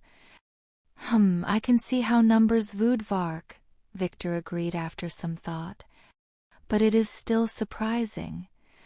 And I thought wizards were sports mad, Roger said. I've never even played anything but Quidditch. Well, I guess you can count dueling. I have only done Quidditch, dueling, and broom racing, Victor said. I played Swivenhodge when I was a kid, but it kind of loses its appeal if you're over age 10, Cedric said. Half of all Muggles? I can't even imagine. Heck, I can't even imagine learning that many sports at once. It's not that hard, Harry said defensively. That's why Harry is so physically fit, you know, a high, cheerful voice said. Everyone stopped and stared at Luna, who turned and looked up at Harry with a completely sincere smile. Harry smiled back and squeezed her around the shoulders affectionately. That's more down to hard work and daily exercise, but thanks, Luna, he said. Oh, I think there's more to Lord Potter's athletic prowess than that, David Monroe said. I didn't get a chance to personally congratulate you for your performance in the first task. That showed a real natural talent. To do as well as you did at your age is truly impressive. Well, thank you, Harry replied, hoping this conversation wouldn't go too far down that road. No luck. May I ask how you did it? Sorry, I'm keeping that trick under wraps. I wouldn't want to lose my advantage if I need it again, would I? Monroe laughed. A wise sentiment, Lord Potter. I take it you're working out your plan for the second task. Harry said nothing. He tried to scan the faces of the other champions, looking for any clue to their thoughts. He honestly had no idea how they might be doing at solving the clue, but just the first step had taken a NEWT-level spell to get through. He might be well behind and really didn't want to advertise the fact. Monroe picked up on his reticence and frowned. Or are you still working on the clue? Harry still said nothing and was growing decidedly uncomfortably with this line of conversation. He could feel the eyes on him. I think it would be quite awkward for the champions to discuss their strategies in front of each other, Luna spoke up. The other champions and Monroe jerked back and let out rather nervous laughs, while Harry and Dumbledore both let out much more sincere ones. Harry really appreciated Luna's brilliant way of saying exactly what she was thinking at that moment. Could be uncomfortable at times, but it could cut through a lot of messes like this. He sighed with relief and leaned over and whispered in her ear, "Thank you." Cho seemed to agree with Luna because she took up a new topic. "Well, here's a bit of tournament news no one's mentioned. How many people going to the Diagonal Theatre's Christmas play next week?" About half the table nodded that they were, although foreign delegations seemed unfamiliar with it. Harry didn't indicate either way, although the Grangers had gone the last 3 years. "What about you, Harry?" Cho asked.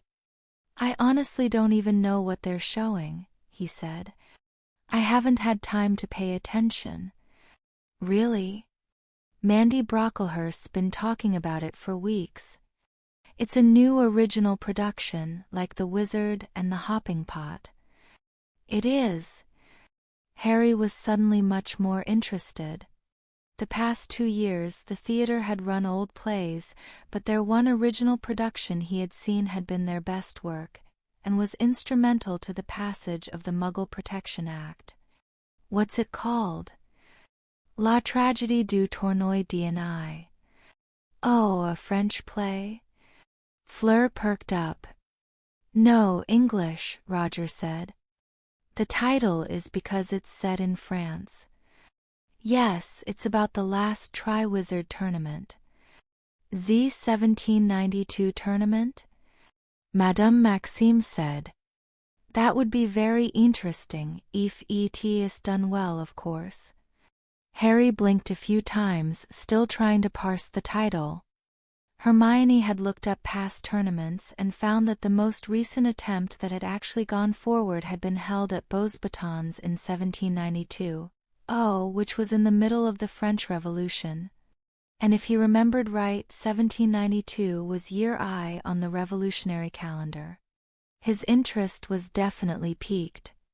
He'd never thought much about how the magical world was affected by revolutions like that. "I'll be interested to see that," he said. "Mum and Dad have probably bought tickets by now anyway, but I'll be there either way." When the meal ended, Dumbledore stood and rearranged the great hall into a dance floor and stage, and a chamber orchestra filed out, likely the same one that played at the Diagonal Theatre, given the size of Wizarding Britain. It was an impressive feat of magic. Of course, Dumbledore made it all look easy. Harry and Hermione were never quite sure whether he did things like that on his own or triggered the castle to help him somehow, like how the elves sent food up from the kitchen, but either way they were ready to dance.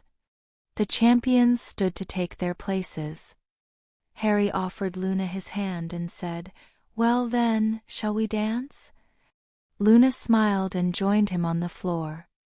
He could feel the eyes on him again, but he ignored it as the orchestra struck up a waltz.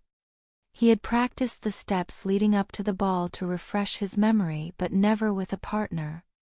Yet they got off to a good start, and Luna gracefully turned with him around the dance floor. Actually, he soon realized Luna was pretty good at this. She glided around the floor where he led her, stepping where she needed to go so they wouldn't trip over each other's feet, and she was so light on her feet that it felt effortless on Harry's end, and he soon found himself grinning. "Why, Miss Lovegood, I thought you said you weren't much of a dancer," he said. Luna smiled coyly back. "I thought you said you weren't much of a dancer either, Lord Potter." "Oh, I can dance. I had to take lessons. Old family stuff. But I never enjoyed it much, not until now. You're really good, though." "Thank you, Harry. I made sure to practice on my own before the ball. I've only really danced with Mum and Dad when Mum was still alive. The only wizard boy where I live who isn't at least 3 years older than me is Ronald, and he was never interested. Harry looked over to where Ron was standing with Parvati, looking bored. He hoped Ron wouldn't give her too poor a time. I see what you mean, he said. But I like this, Luna said, causing Harry to blush a little. Maybe I should try dancing more often. Harry didn't trust himself to answer, but he kept dancing, and when the song ended, the rest of the hall applauded before they began to take to the floor themselves. The orchestra struck up another tune that was more upbeat and surprisingly swingy. Harry was about to ask Luna if she knew the steps when a certain red-headed witch interrupted them and decided to make a scene. Luna Amalthea Lovegood. I thought we were friends. Quite a few people stopped dancing and stared, and Harry readied himself just in case Ginny Weasley had suddenly gone mad. Colin Creevey hurried to catch up with her, looking utterly mortified. Luna, however, looked unconcerned. Hello, Ginny. Of course we're friends. Why would you think otherwise? Harry freakin' Potter is your mystery date? How could you keep that a secret? And suddenly Ginny broke into a girlish grin. Most girls would have told the whole school by now. I didn't want to spoil the surprise, of course, Luna told her. Also, Harry suggested we not attract undue attention.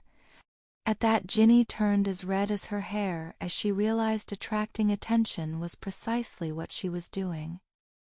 Sorry, Harry, she said, not meeting his eyes. You'll have to tell me all about it later, Luna. Come on, Colin, let's dance. Colin now looked quite dazed, and he mouthed something to Harry as Ginny pulled him away that looked suspiciously like girls. Harry nodded sympathetically. Ginny's a very expressive person, isn't she? Luna said. That's one way of putting it, Harry agreed. Oh, I can tell she's happy for me. She just gets overexcited sometimes. I think she might be too much for Colin. Maybe. It'll be interesting to see how they work out. Aha. So, Amalthea? Harry asked as they started dancing again. Luna nodded. The foster mother of Zeus in Crete. Yes, I know. Mom and Dad picked my name together, of course. Dad wanted a lofty-sounding name to encourage me to have an elevated frame of mind. Harry suppressed a snort, which she thankfully didn't seem to notice. So he picked Luna. But Mum wanted a nurturing sort of name like her own. Oh, I know Pandora is a Greek tragedy, but the name means all gifts. She told me once she considered Demeter, but Amalthea is less ambiguous about being nurturing. I think it's a pretty name. Luna blushed noticeably. Thank you, Harry. After the second song, Neville and Hermione joined Harry and Luna at the edge of the dance floor for a brief rest. The orchestra took up something older than a waltz that probably only Neville knew.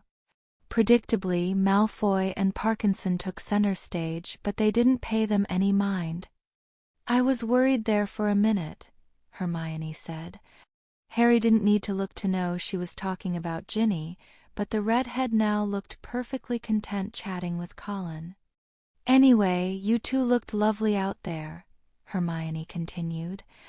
Harry's a good dancer, Luna agreed.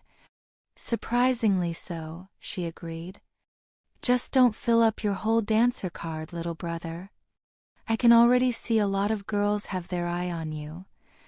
Harry scanned the hall, being careful not to linger on any one spot. He did see a lot of girls' eyes turned his way. He only had a few he was really interested in dancing with, but it would still be a challenge to give appropriate attention to Luna whilst being reasonably polite to the others. In contrast to the ancient minuet or whatever it was, the orchestra's next number was an all-out swing number faster than the previous one. Not that many people knew this dance either, but soon, Fred Weasley and Angelina Johnson were whirling around the dance floor with such abandon that people had to back out of their way. Hermione's eyes were fixed on the couple. "I didn't know wizards knew swing," she said excitedly. "You know that dance?" Neville said nervously. "Yes. I so rarely get to dance it, though, not with anyone that good." She waited till near the middle of the song and said, "Excuse me for a minute, Neville." "Oh boy, this is gonna be good," Harry said as she approached the couple. "Why's that?" Neville asked. "You know how Hermione's an overachiever at everything?" "Yeah. Well, she took some special classes when she was 10. I didn't learn any more dancing than I had to, but she went through a phase where she couldn't get enough of it. Especially swing. It's kinda weird, 'cause it's American, but it's been pretty popular in Muggle Britain at times." "Excuse me," Hermione said, tapping Angelina on the shoulder. "May I cut in?" Angelina looked surprised, but she graciously bowed out for a turn. She looked like she was enjoying the dance, but she also looked like she could use a break. "You want to dance with me?" Fred said, utterly perplexed. "Hmm." He stared at her in consideration and said, "All right, Granger, I'll go easy on you." Hermione cocked an eyebrow at him and said, "Don't you dare." Fred took the challenge. He got a wicked grin on his face and spun Hermione around fast, but she kept up easily. He threw her out into a spin and caught her, did a complicated move where he passed her behind his back, dipped her nearly to the floor, and generally started being as wild as he and Angelina were. A crowd started to gather to watch them. Neville's jaw dropped. "Do Muggles really dance like that?" "Only a few of them," Harry said. Hermione kept up with everything Fred did, even when he lifted her in the air and tossed her over his shoulder. Harry had no idea where he had learned stuff like that, but it was impressive. For his final move, Fred picked her up bridal style and did something Harry had only seen once before, where he flipped her over his arm, swung her behind his back by her knees and caught her, but then dropped her so that she rolled over to hang by one arm and one leg as the song ended. The crowd roared with cheers. Harry suspected that few wizards have ever seen dancing like that before. Hermione rushed back over to Harry, and Neville flushed and with a big grin on her face, with Fred and George close behind. "Oh my goodness, that was brilliant," she said breathlessly. "Thank you, Fred. I almost never get to dance like that." "My pleasure, Miss Granger." Even Fred sounded out of breath. "I never would have pegged you for a swing dancing prodigy." "I didn't know dancing like that was even possible," Neville said uncomfortably. Harry could tell he was feeling inadequate after that display.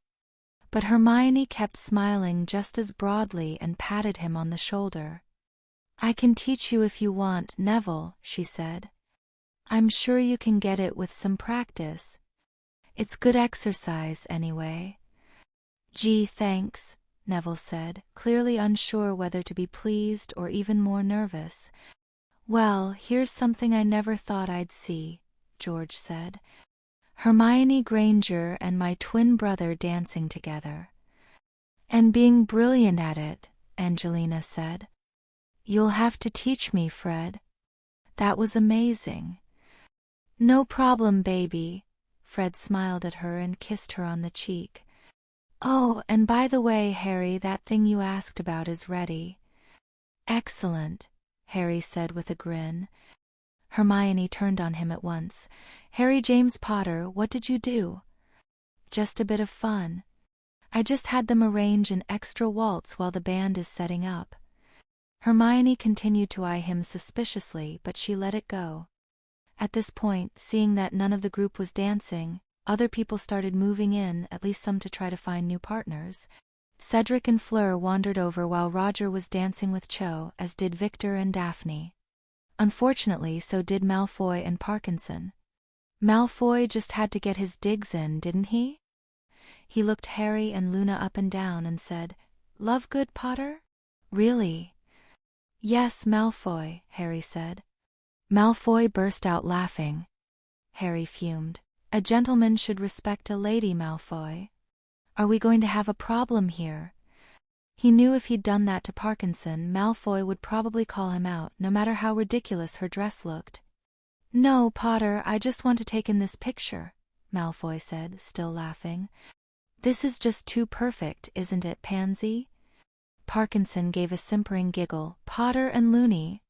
I couldn't have thought of anything better myself." "Her name is Luna, Miss Parkinson," Harry said. Fortunately, or unfortunately, before the scene could escalate further, a small girl with a lot of curly hair rushed up to them and said, "Just ignore them." "May I have this dance, Harry?" whilst batting her eyelashes. "Romilda," he said as he thought, "isn't she in second year?"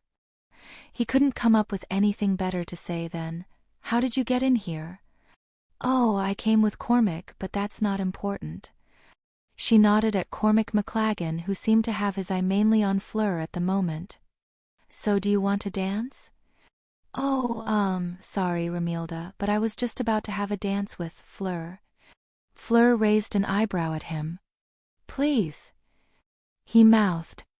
"Oh, we of course," she said patronizingly and offered him her arm, and they started dancing a stately waltz. "Merci, Fleur," he whispered. It took all of his self-control to keep focusing on her face and not to go dizzy holding the quarter-viola so close, but it was still an improvement over Romilda Vane in his book. Fleur continued the conversation in French so they would be less likely to be overheard. "It's fine," she said quietly. "That boy was starting to give me one of those looks anyway." "Who are they?" "The little stalker is Romilda Vane. She's been following me around since last year. The big one is Cormac McLaggen. He's just kind of an arse." They looked over at the couple, and she and Harry saw that in spite of her loud resistance, Romilda actually looked like she was enjoying herself, dancing inappropriately close to McLaggen. "Ah, yes. I know the type. They are two sides of one coin, are they not?" "Yeah, they are. I've been trying to make it clear I'm not interested, but she isn't getting the hint." "For some people it doesn't help," Fleur agreed. "If you want my advice, I don't think you'll be able to keep avoiding her all night." "You don't?" Harry said with a frown. Of course he could see she was right. Romilda was too tenacious for that. "What do you think I should do?" "Offer her a dance, but make it clear that it means no more than with any of the other girls. Don't say it out loud, just by your attitude. Even if that doesn't work, it will make the rest of the dance more pleasant for you. And make sure to pay the most attention to your date, even if she is a little odd." "Luna's brilliant, Fleur. But thanks. I'll try it. You are a good dancer, Harry. Not many boys can keep a clear head around me." "Merci. You know I'm still going to crush you in the second task, don't you?" she said with a grin. "Oh, yes, I'm counting on it."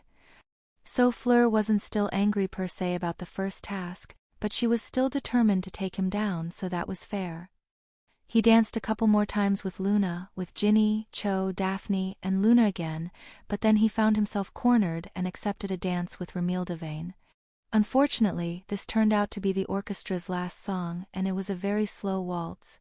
Romilda took the opportunity to press herself close to his chest the whole time, and he did his best to push her back and hold her in a normal waltz position. She was wearing a set of dress robes that looked even more expensive than the last set he'd seen her in, and she was wearing her perfume that, no matter what she said, he still thought smelled like catnip. He couldn't imagine how she would get the impression he was enjoying it. When the song ended, he nodded to her politely and pried her fingers off his arm. "Oh, Harry," was all he let her get out before he made himself scarce and sought out Luna again. He needed to be in position for what would happen next. "Hello, Harry. Are you in a hurry?" Luna asked as the orchestra began to file out. "It's just time for my little surprise, Luna. I lined up a special dance I was hoping you'd join me in." I think you'll like it. What's special about it? Do you know any Tchaikovsky?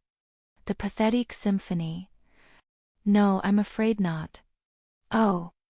Well, in that case just follow my lead. At that moment, Fred and George, who had vanished a few minutes earlier, rolled out an old phonograph they had found in storage in front of the stage.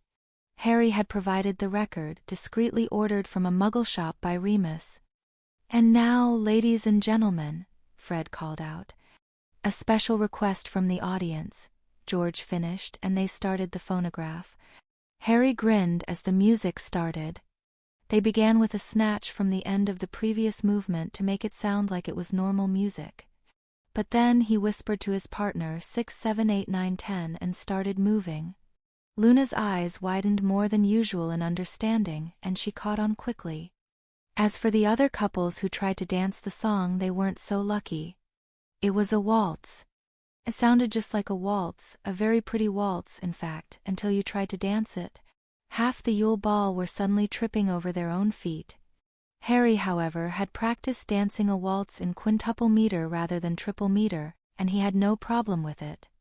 Most of the dancers didn't know what hit them when the quintuple meter began, for that was how Tchaikovsky had written the waltz movement of his Sixth Symphony. Most people flailed around for a little while, trying to find the downbeat before giving up. It would be pretty clear who had supplied the request from the audience. The only couples who could even come close to dancing it well were Harry and Luna, Fred and Angelina, George and Alicia, and Dumbledore. Was there anything that man couldn't do, who was dancing a surprisingly smooth five-step with Professor Vector? Hermione probably could have managed it, but she didn't push Neville. Anyway, she looked amused when Malfoy nearly fell flat on his face. "This is a nice song, Harry," Luna said. "Although it looks light, most people need more practice with it." She sounded obtuse, but there was a twinkle in her eye that told Harry she knew exactly what he was up to. Classic Luna. "Harry, I can't believe you pranked the entire ball," Hermione said when they rejoined them. "You can't? You, my sister, are sorely lacking in imagination," Harry replied with a grin. "You know what I meant. They can force me to participate, but they can't stop me from having fun with it."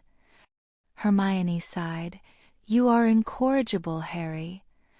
And proud of it." The Weird Sisters looked very ADS. Perhaps wizard music trends ran a few years behind.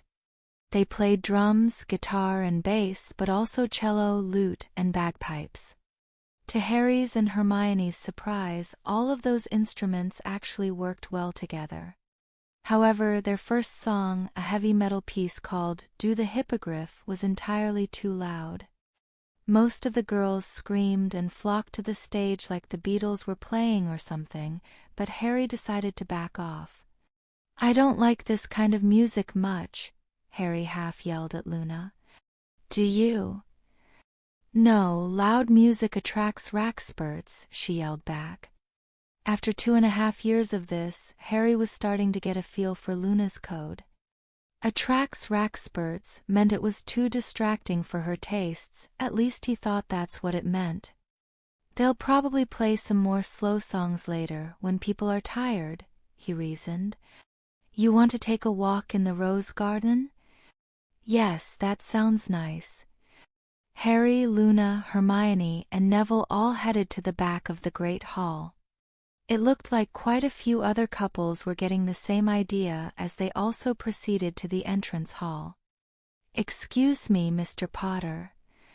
The group froze as they heard Professor McGonagall calling to Harry, having dropped his title.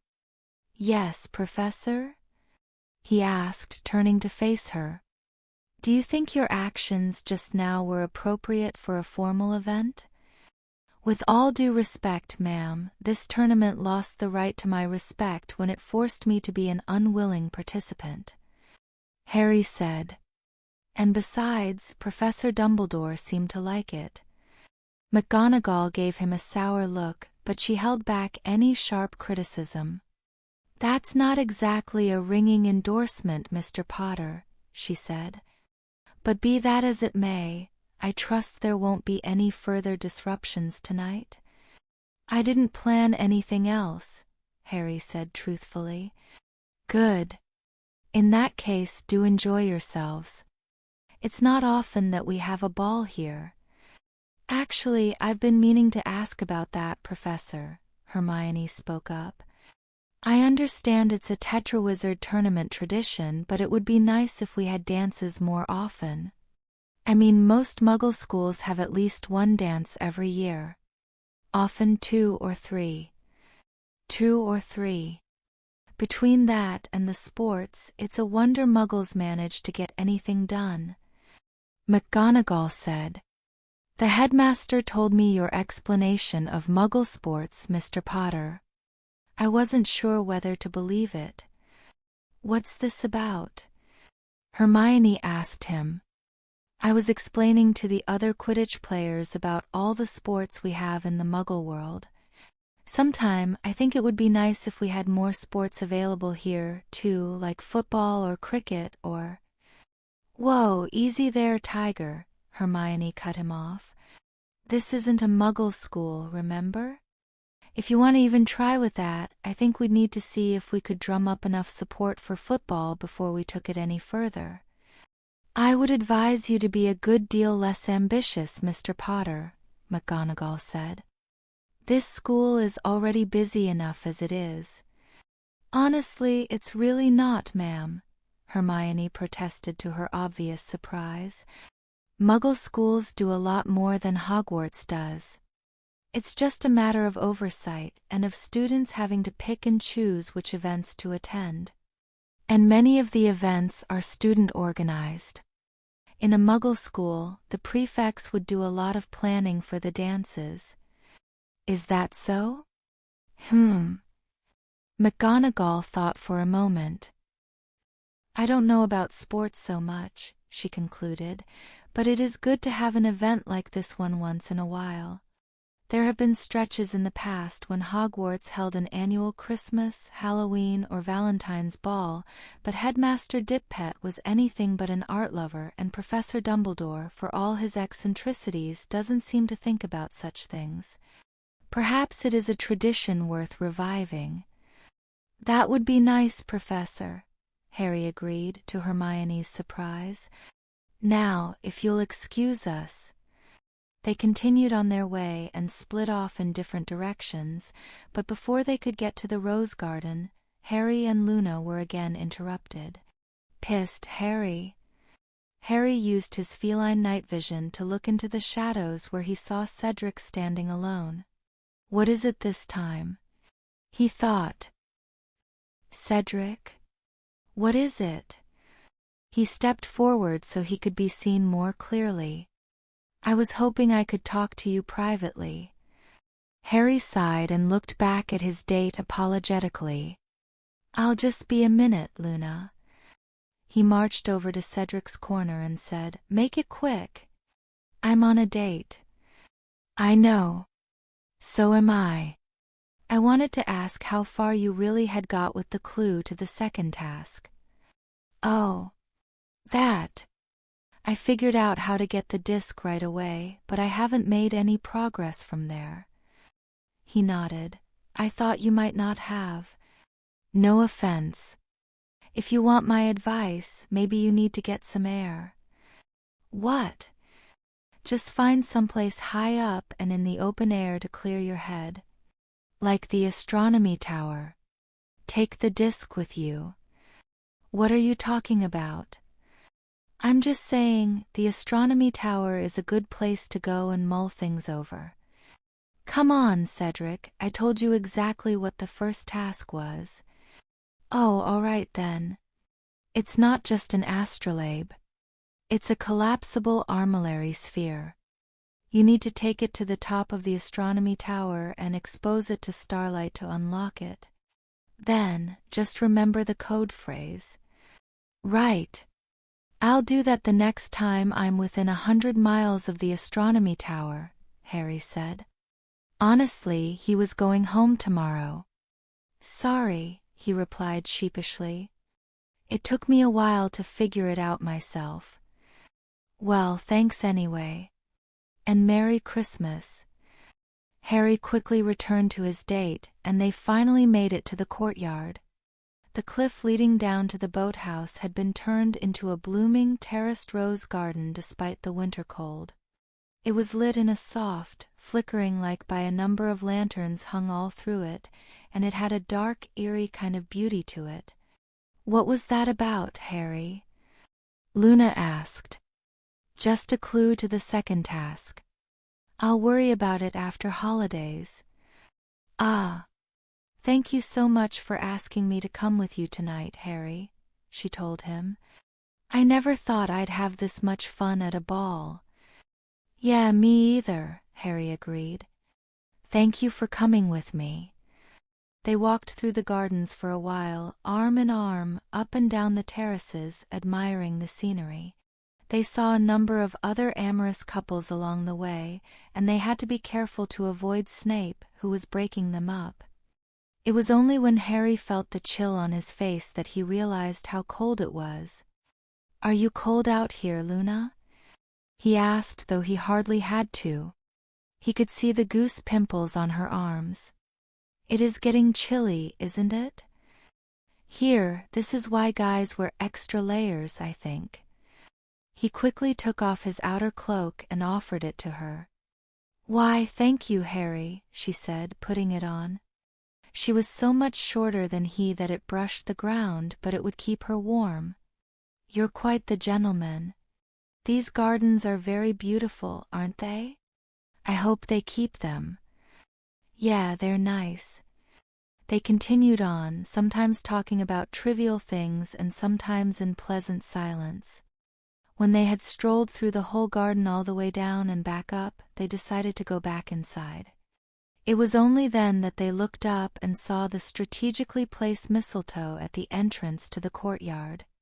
Harry stood still, waiting to see how Luna would react. She was younger than he, and it was her first ever date. Plus she was shyer than Cho, so he really wasn't sure how she would feel about kissing. "Be careful, Harry. It may be infested with nargles," Luna said. Harry suppressed a frown. Was she trying to steer him away? Or was she giving him an out? He certainly wouldn't mind kissing her. He had kissed Cho on each of his dates with her and interestingly found himself rather more interested in kissing Luna. He decided to make his opinion a little clearer. "Well, do you know any good ways to repel nargles?"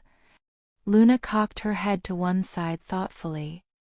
"I didn't bring my charmed necklace," she said, "and you don't have one anyway, but it can help to hide your face," she added with a small smile.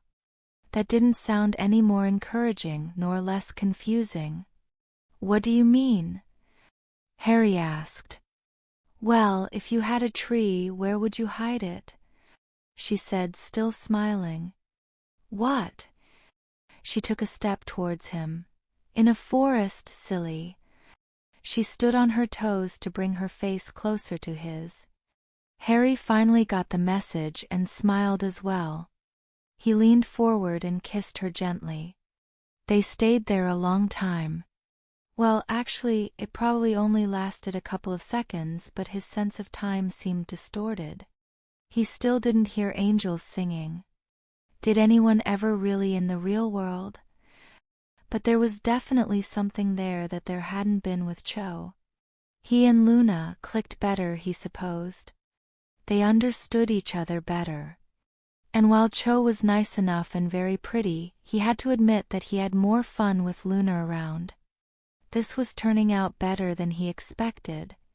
Hermione and Neville also took a walk around the rose garden, but in the opposite direction. They crossed paths with Harry and Luna a couple of times, but the couples gave each other their space. Hermione and Neville ran into Snape once, but he merely gave them a suspicious glare and told them to move along. They returned to the entrance sooner than Harry and Luna did, and Hermione tried to stop them under the mistletoe without being too obvious about it. However, Neville looked decidedly uncomfortable when they drew near the door and didn't seem to notice what she was doing. Thank you for coming with me tonight, Hermione. I really appreciate it," he said. Of course it's been a wonderful evening, she replied. Yeah, it has, Neville said with an awkward smile. And then, before she could properly place themselves under the mistletoe, Neville leaned in and kissed her on the cheek. And then he blushed furiously. She couldn't even tell whether he'd done that accidentally or on purpose. Neville's confidence had grown over the past 3.5 years as she and Harry had helped him with his spellcasting and potions brewing and pushed him to become physically fit, but it still came in waves at times, and a little thing could still trip him up. Hermione was disappointed, of course. She almost threw caution to the wind and went for the kiss herself, but something held her back. Neville was a perfect gentleman and had already shown her a wonderful time tonight, and she knew him well enough to tell that it wasn't about anything she'd done. If he was really that shy about it, she didn't want to ruin their night. She would see him a couple of times over the holidays, and she would talk to him about it properly in a less high-pressure setting. For now, she allowed him to escort her back to the dance floor. By now, the Weird Sisters had transitioned to more danceable songs, although there was only a little organized dancing going on. She saw Colin Creevey trying to explain to Ginny about the informal, unchoreographed dancing that Muggle teenagers did, which led to her alternately giggling and awkwardly trying to mimic him. She looks like she's having a good time, Hermione commented. Yeah, she is, Ron spoke from behind her, making her jump. Oh. Hi, Ron. I didn't see you there. Sorry. Of course, Mum's gonna go spare when she finds out Ginny came with a werewolf. She wouldn't. Hermione gasped. She won't be that bad, will she? Well, it's not like she's really against werewolves, if that's what you mean. It's just that she's really protective. Mind you, I wouldn't be too happy with it either if I hadn't seen Professor Lupin and the others be nice and friendly all year. It's hard to get over what you've been taught. Story of all our lives, Hermione muttered. You don't think your mum will try to break them up, do you? Parvati asked worriedly by Ron's side. They look so cute together. Nah, probably not. She'll yell about it some, but Ginny can stand up to her. Well, if you're sure. Ron and Parvati also looked like they were having a good time, which Hermione uncharitably found herself a little surprised at.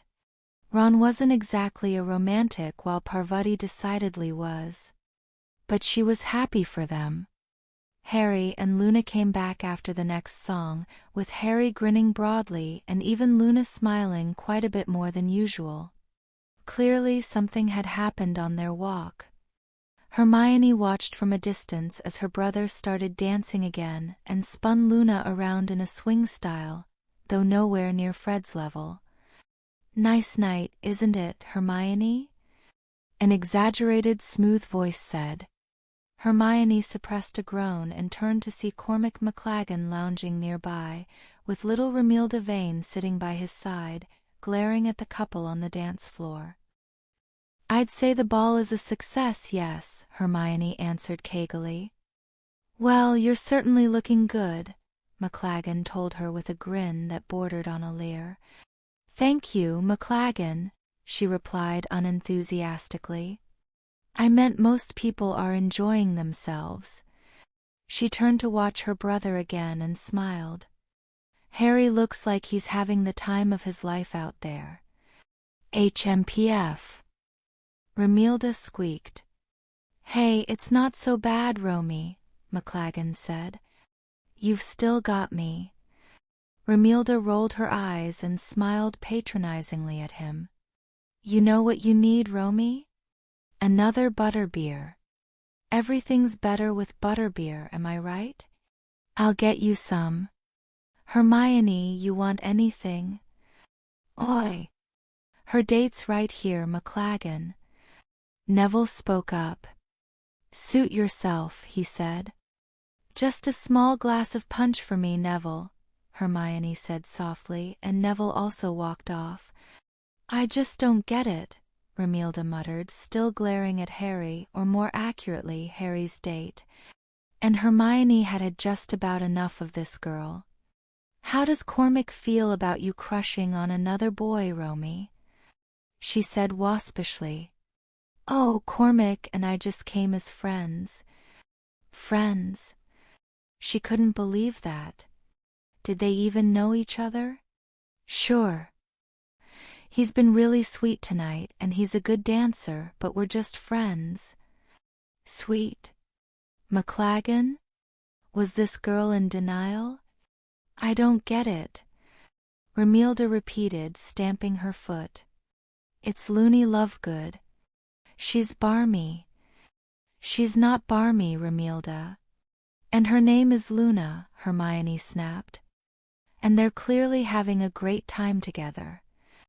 But what does he see in her? Hermione smiled again and said, Harry has a knack for seeing the inner beauty in people when no one else can. She turned that smile on Romilda and added, he gets that from his mother. She took another couple and added, plus, she's unconventional, and Harry's always had a taste for the unconventional. Unconventional? Romilda said incredulously. Maybe you should just try to have a good time with Cormac. Romilda harumphed and ignored her, even though she had seemed to be enjoying herself when someone managed to turn her attention away from Harry. Hermione and Neville got back to Harry and Luna near the end of the dance and caught up on their respective conversations. Hermione was definitely interested in Cedric's clue and annoyed that the couple played coy about whether they'd kissed or not, even though it saved her and Neville from having to answer the same question. So Romilda's still after me? Harry asked when Hermione recounted the girl's antics. Yes, there's not much deterring that girl. But she does seem to be having a good time with her date, Luna pointed out. They deserve each other, Hermione said firmly. Yeah, except I'm not sure which of them I'm more worried for, Harry said. Perhaps they'll be a good fit, Luna suggested. Suddenly, their conversation was interrupted by Curly Duke announcing the last dance, and their other concerns were quickly banished. They finished the ball strong and left feeling more contented than Harry especially had felt since before Halloween. Do you want me to walk you to your dorm? Harry asked Luna as they split off in the entrance hall. That's all right, Harry. I know the way, she said with a smile. That's not exactly what I meant. Luna giggled. You're very easy, you know, Harry. Of course you can walk me to my dorm. It's nearly on the way, isn't it? The group climbed to the 7th floor together, but Harry split off to take Luna to Ravenclaw Tower. He wasn't sure if Luna would go for the goodnight kiss, but it turned out she went for a goodnight hug instead. But it was a very warm hug and very Luna. Good night, Harry, she said. I had a wonderful evening. Good night, Luna. So did I. I'll see you at New Year's. Sometimes the most powerful transformations aren't the ones you see. That's the end of part 10 of the Accidental Animagus. The stakes are higher, the revelations deeper, and Harry's world has grown darker but also stronger. He's not the same boy who began this journey. Which moment hit you hardest? What do you think lies just around the corner? Let's hear your thoughts in the comments. Like the chapter? Show some love with a like or share, and if you want to support more immersive fanfiction content, you can join the Wizard Army or rise as a Wizard King. You know how we roll, Grimoire Guardians for life.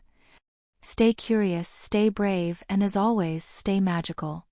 You're listening to Grimoire Audiobooks, where the stories never sleep.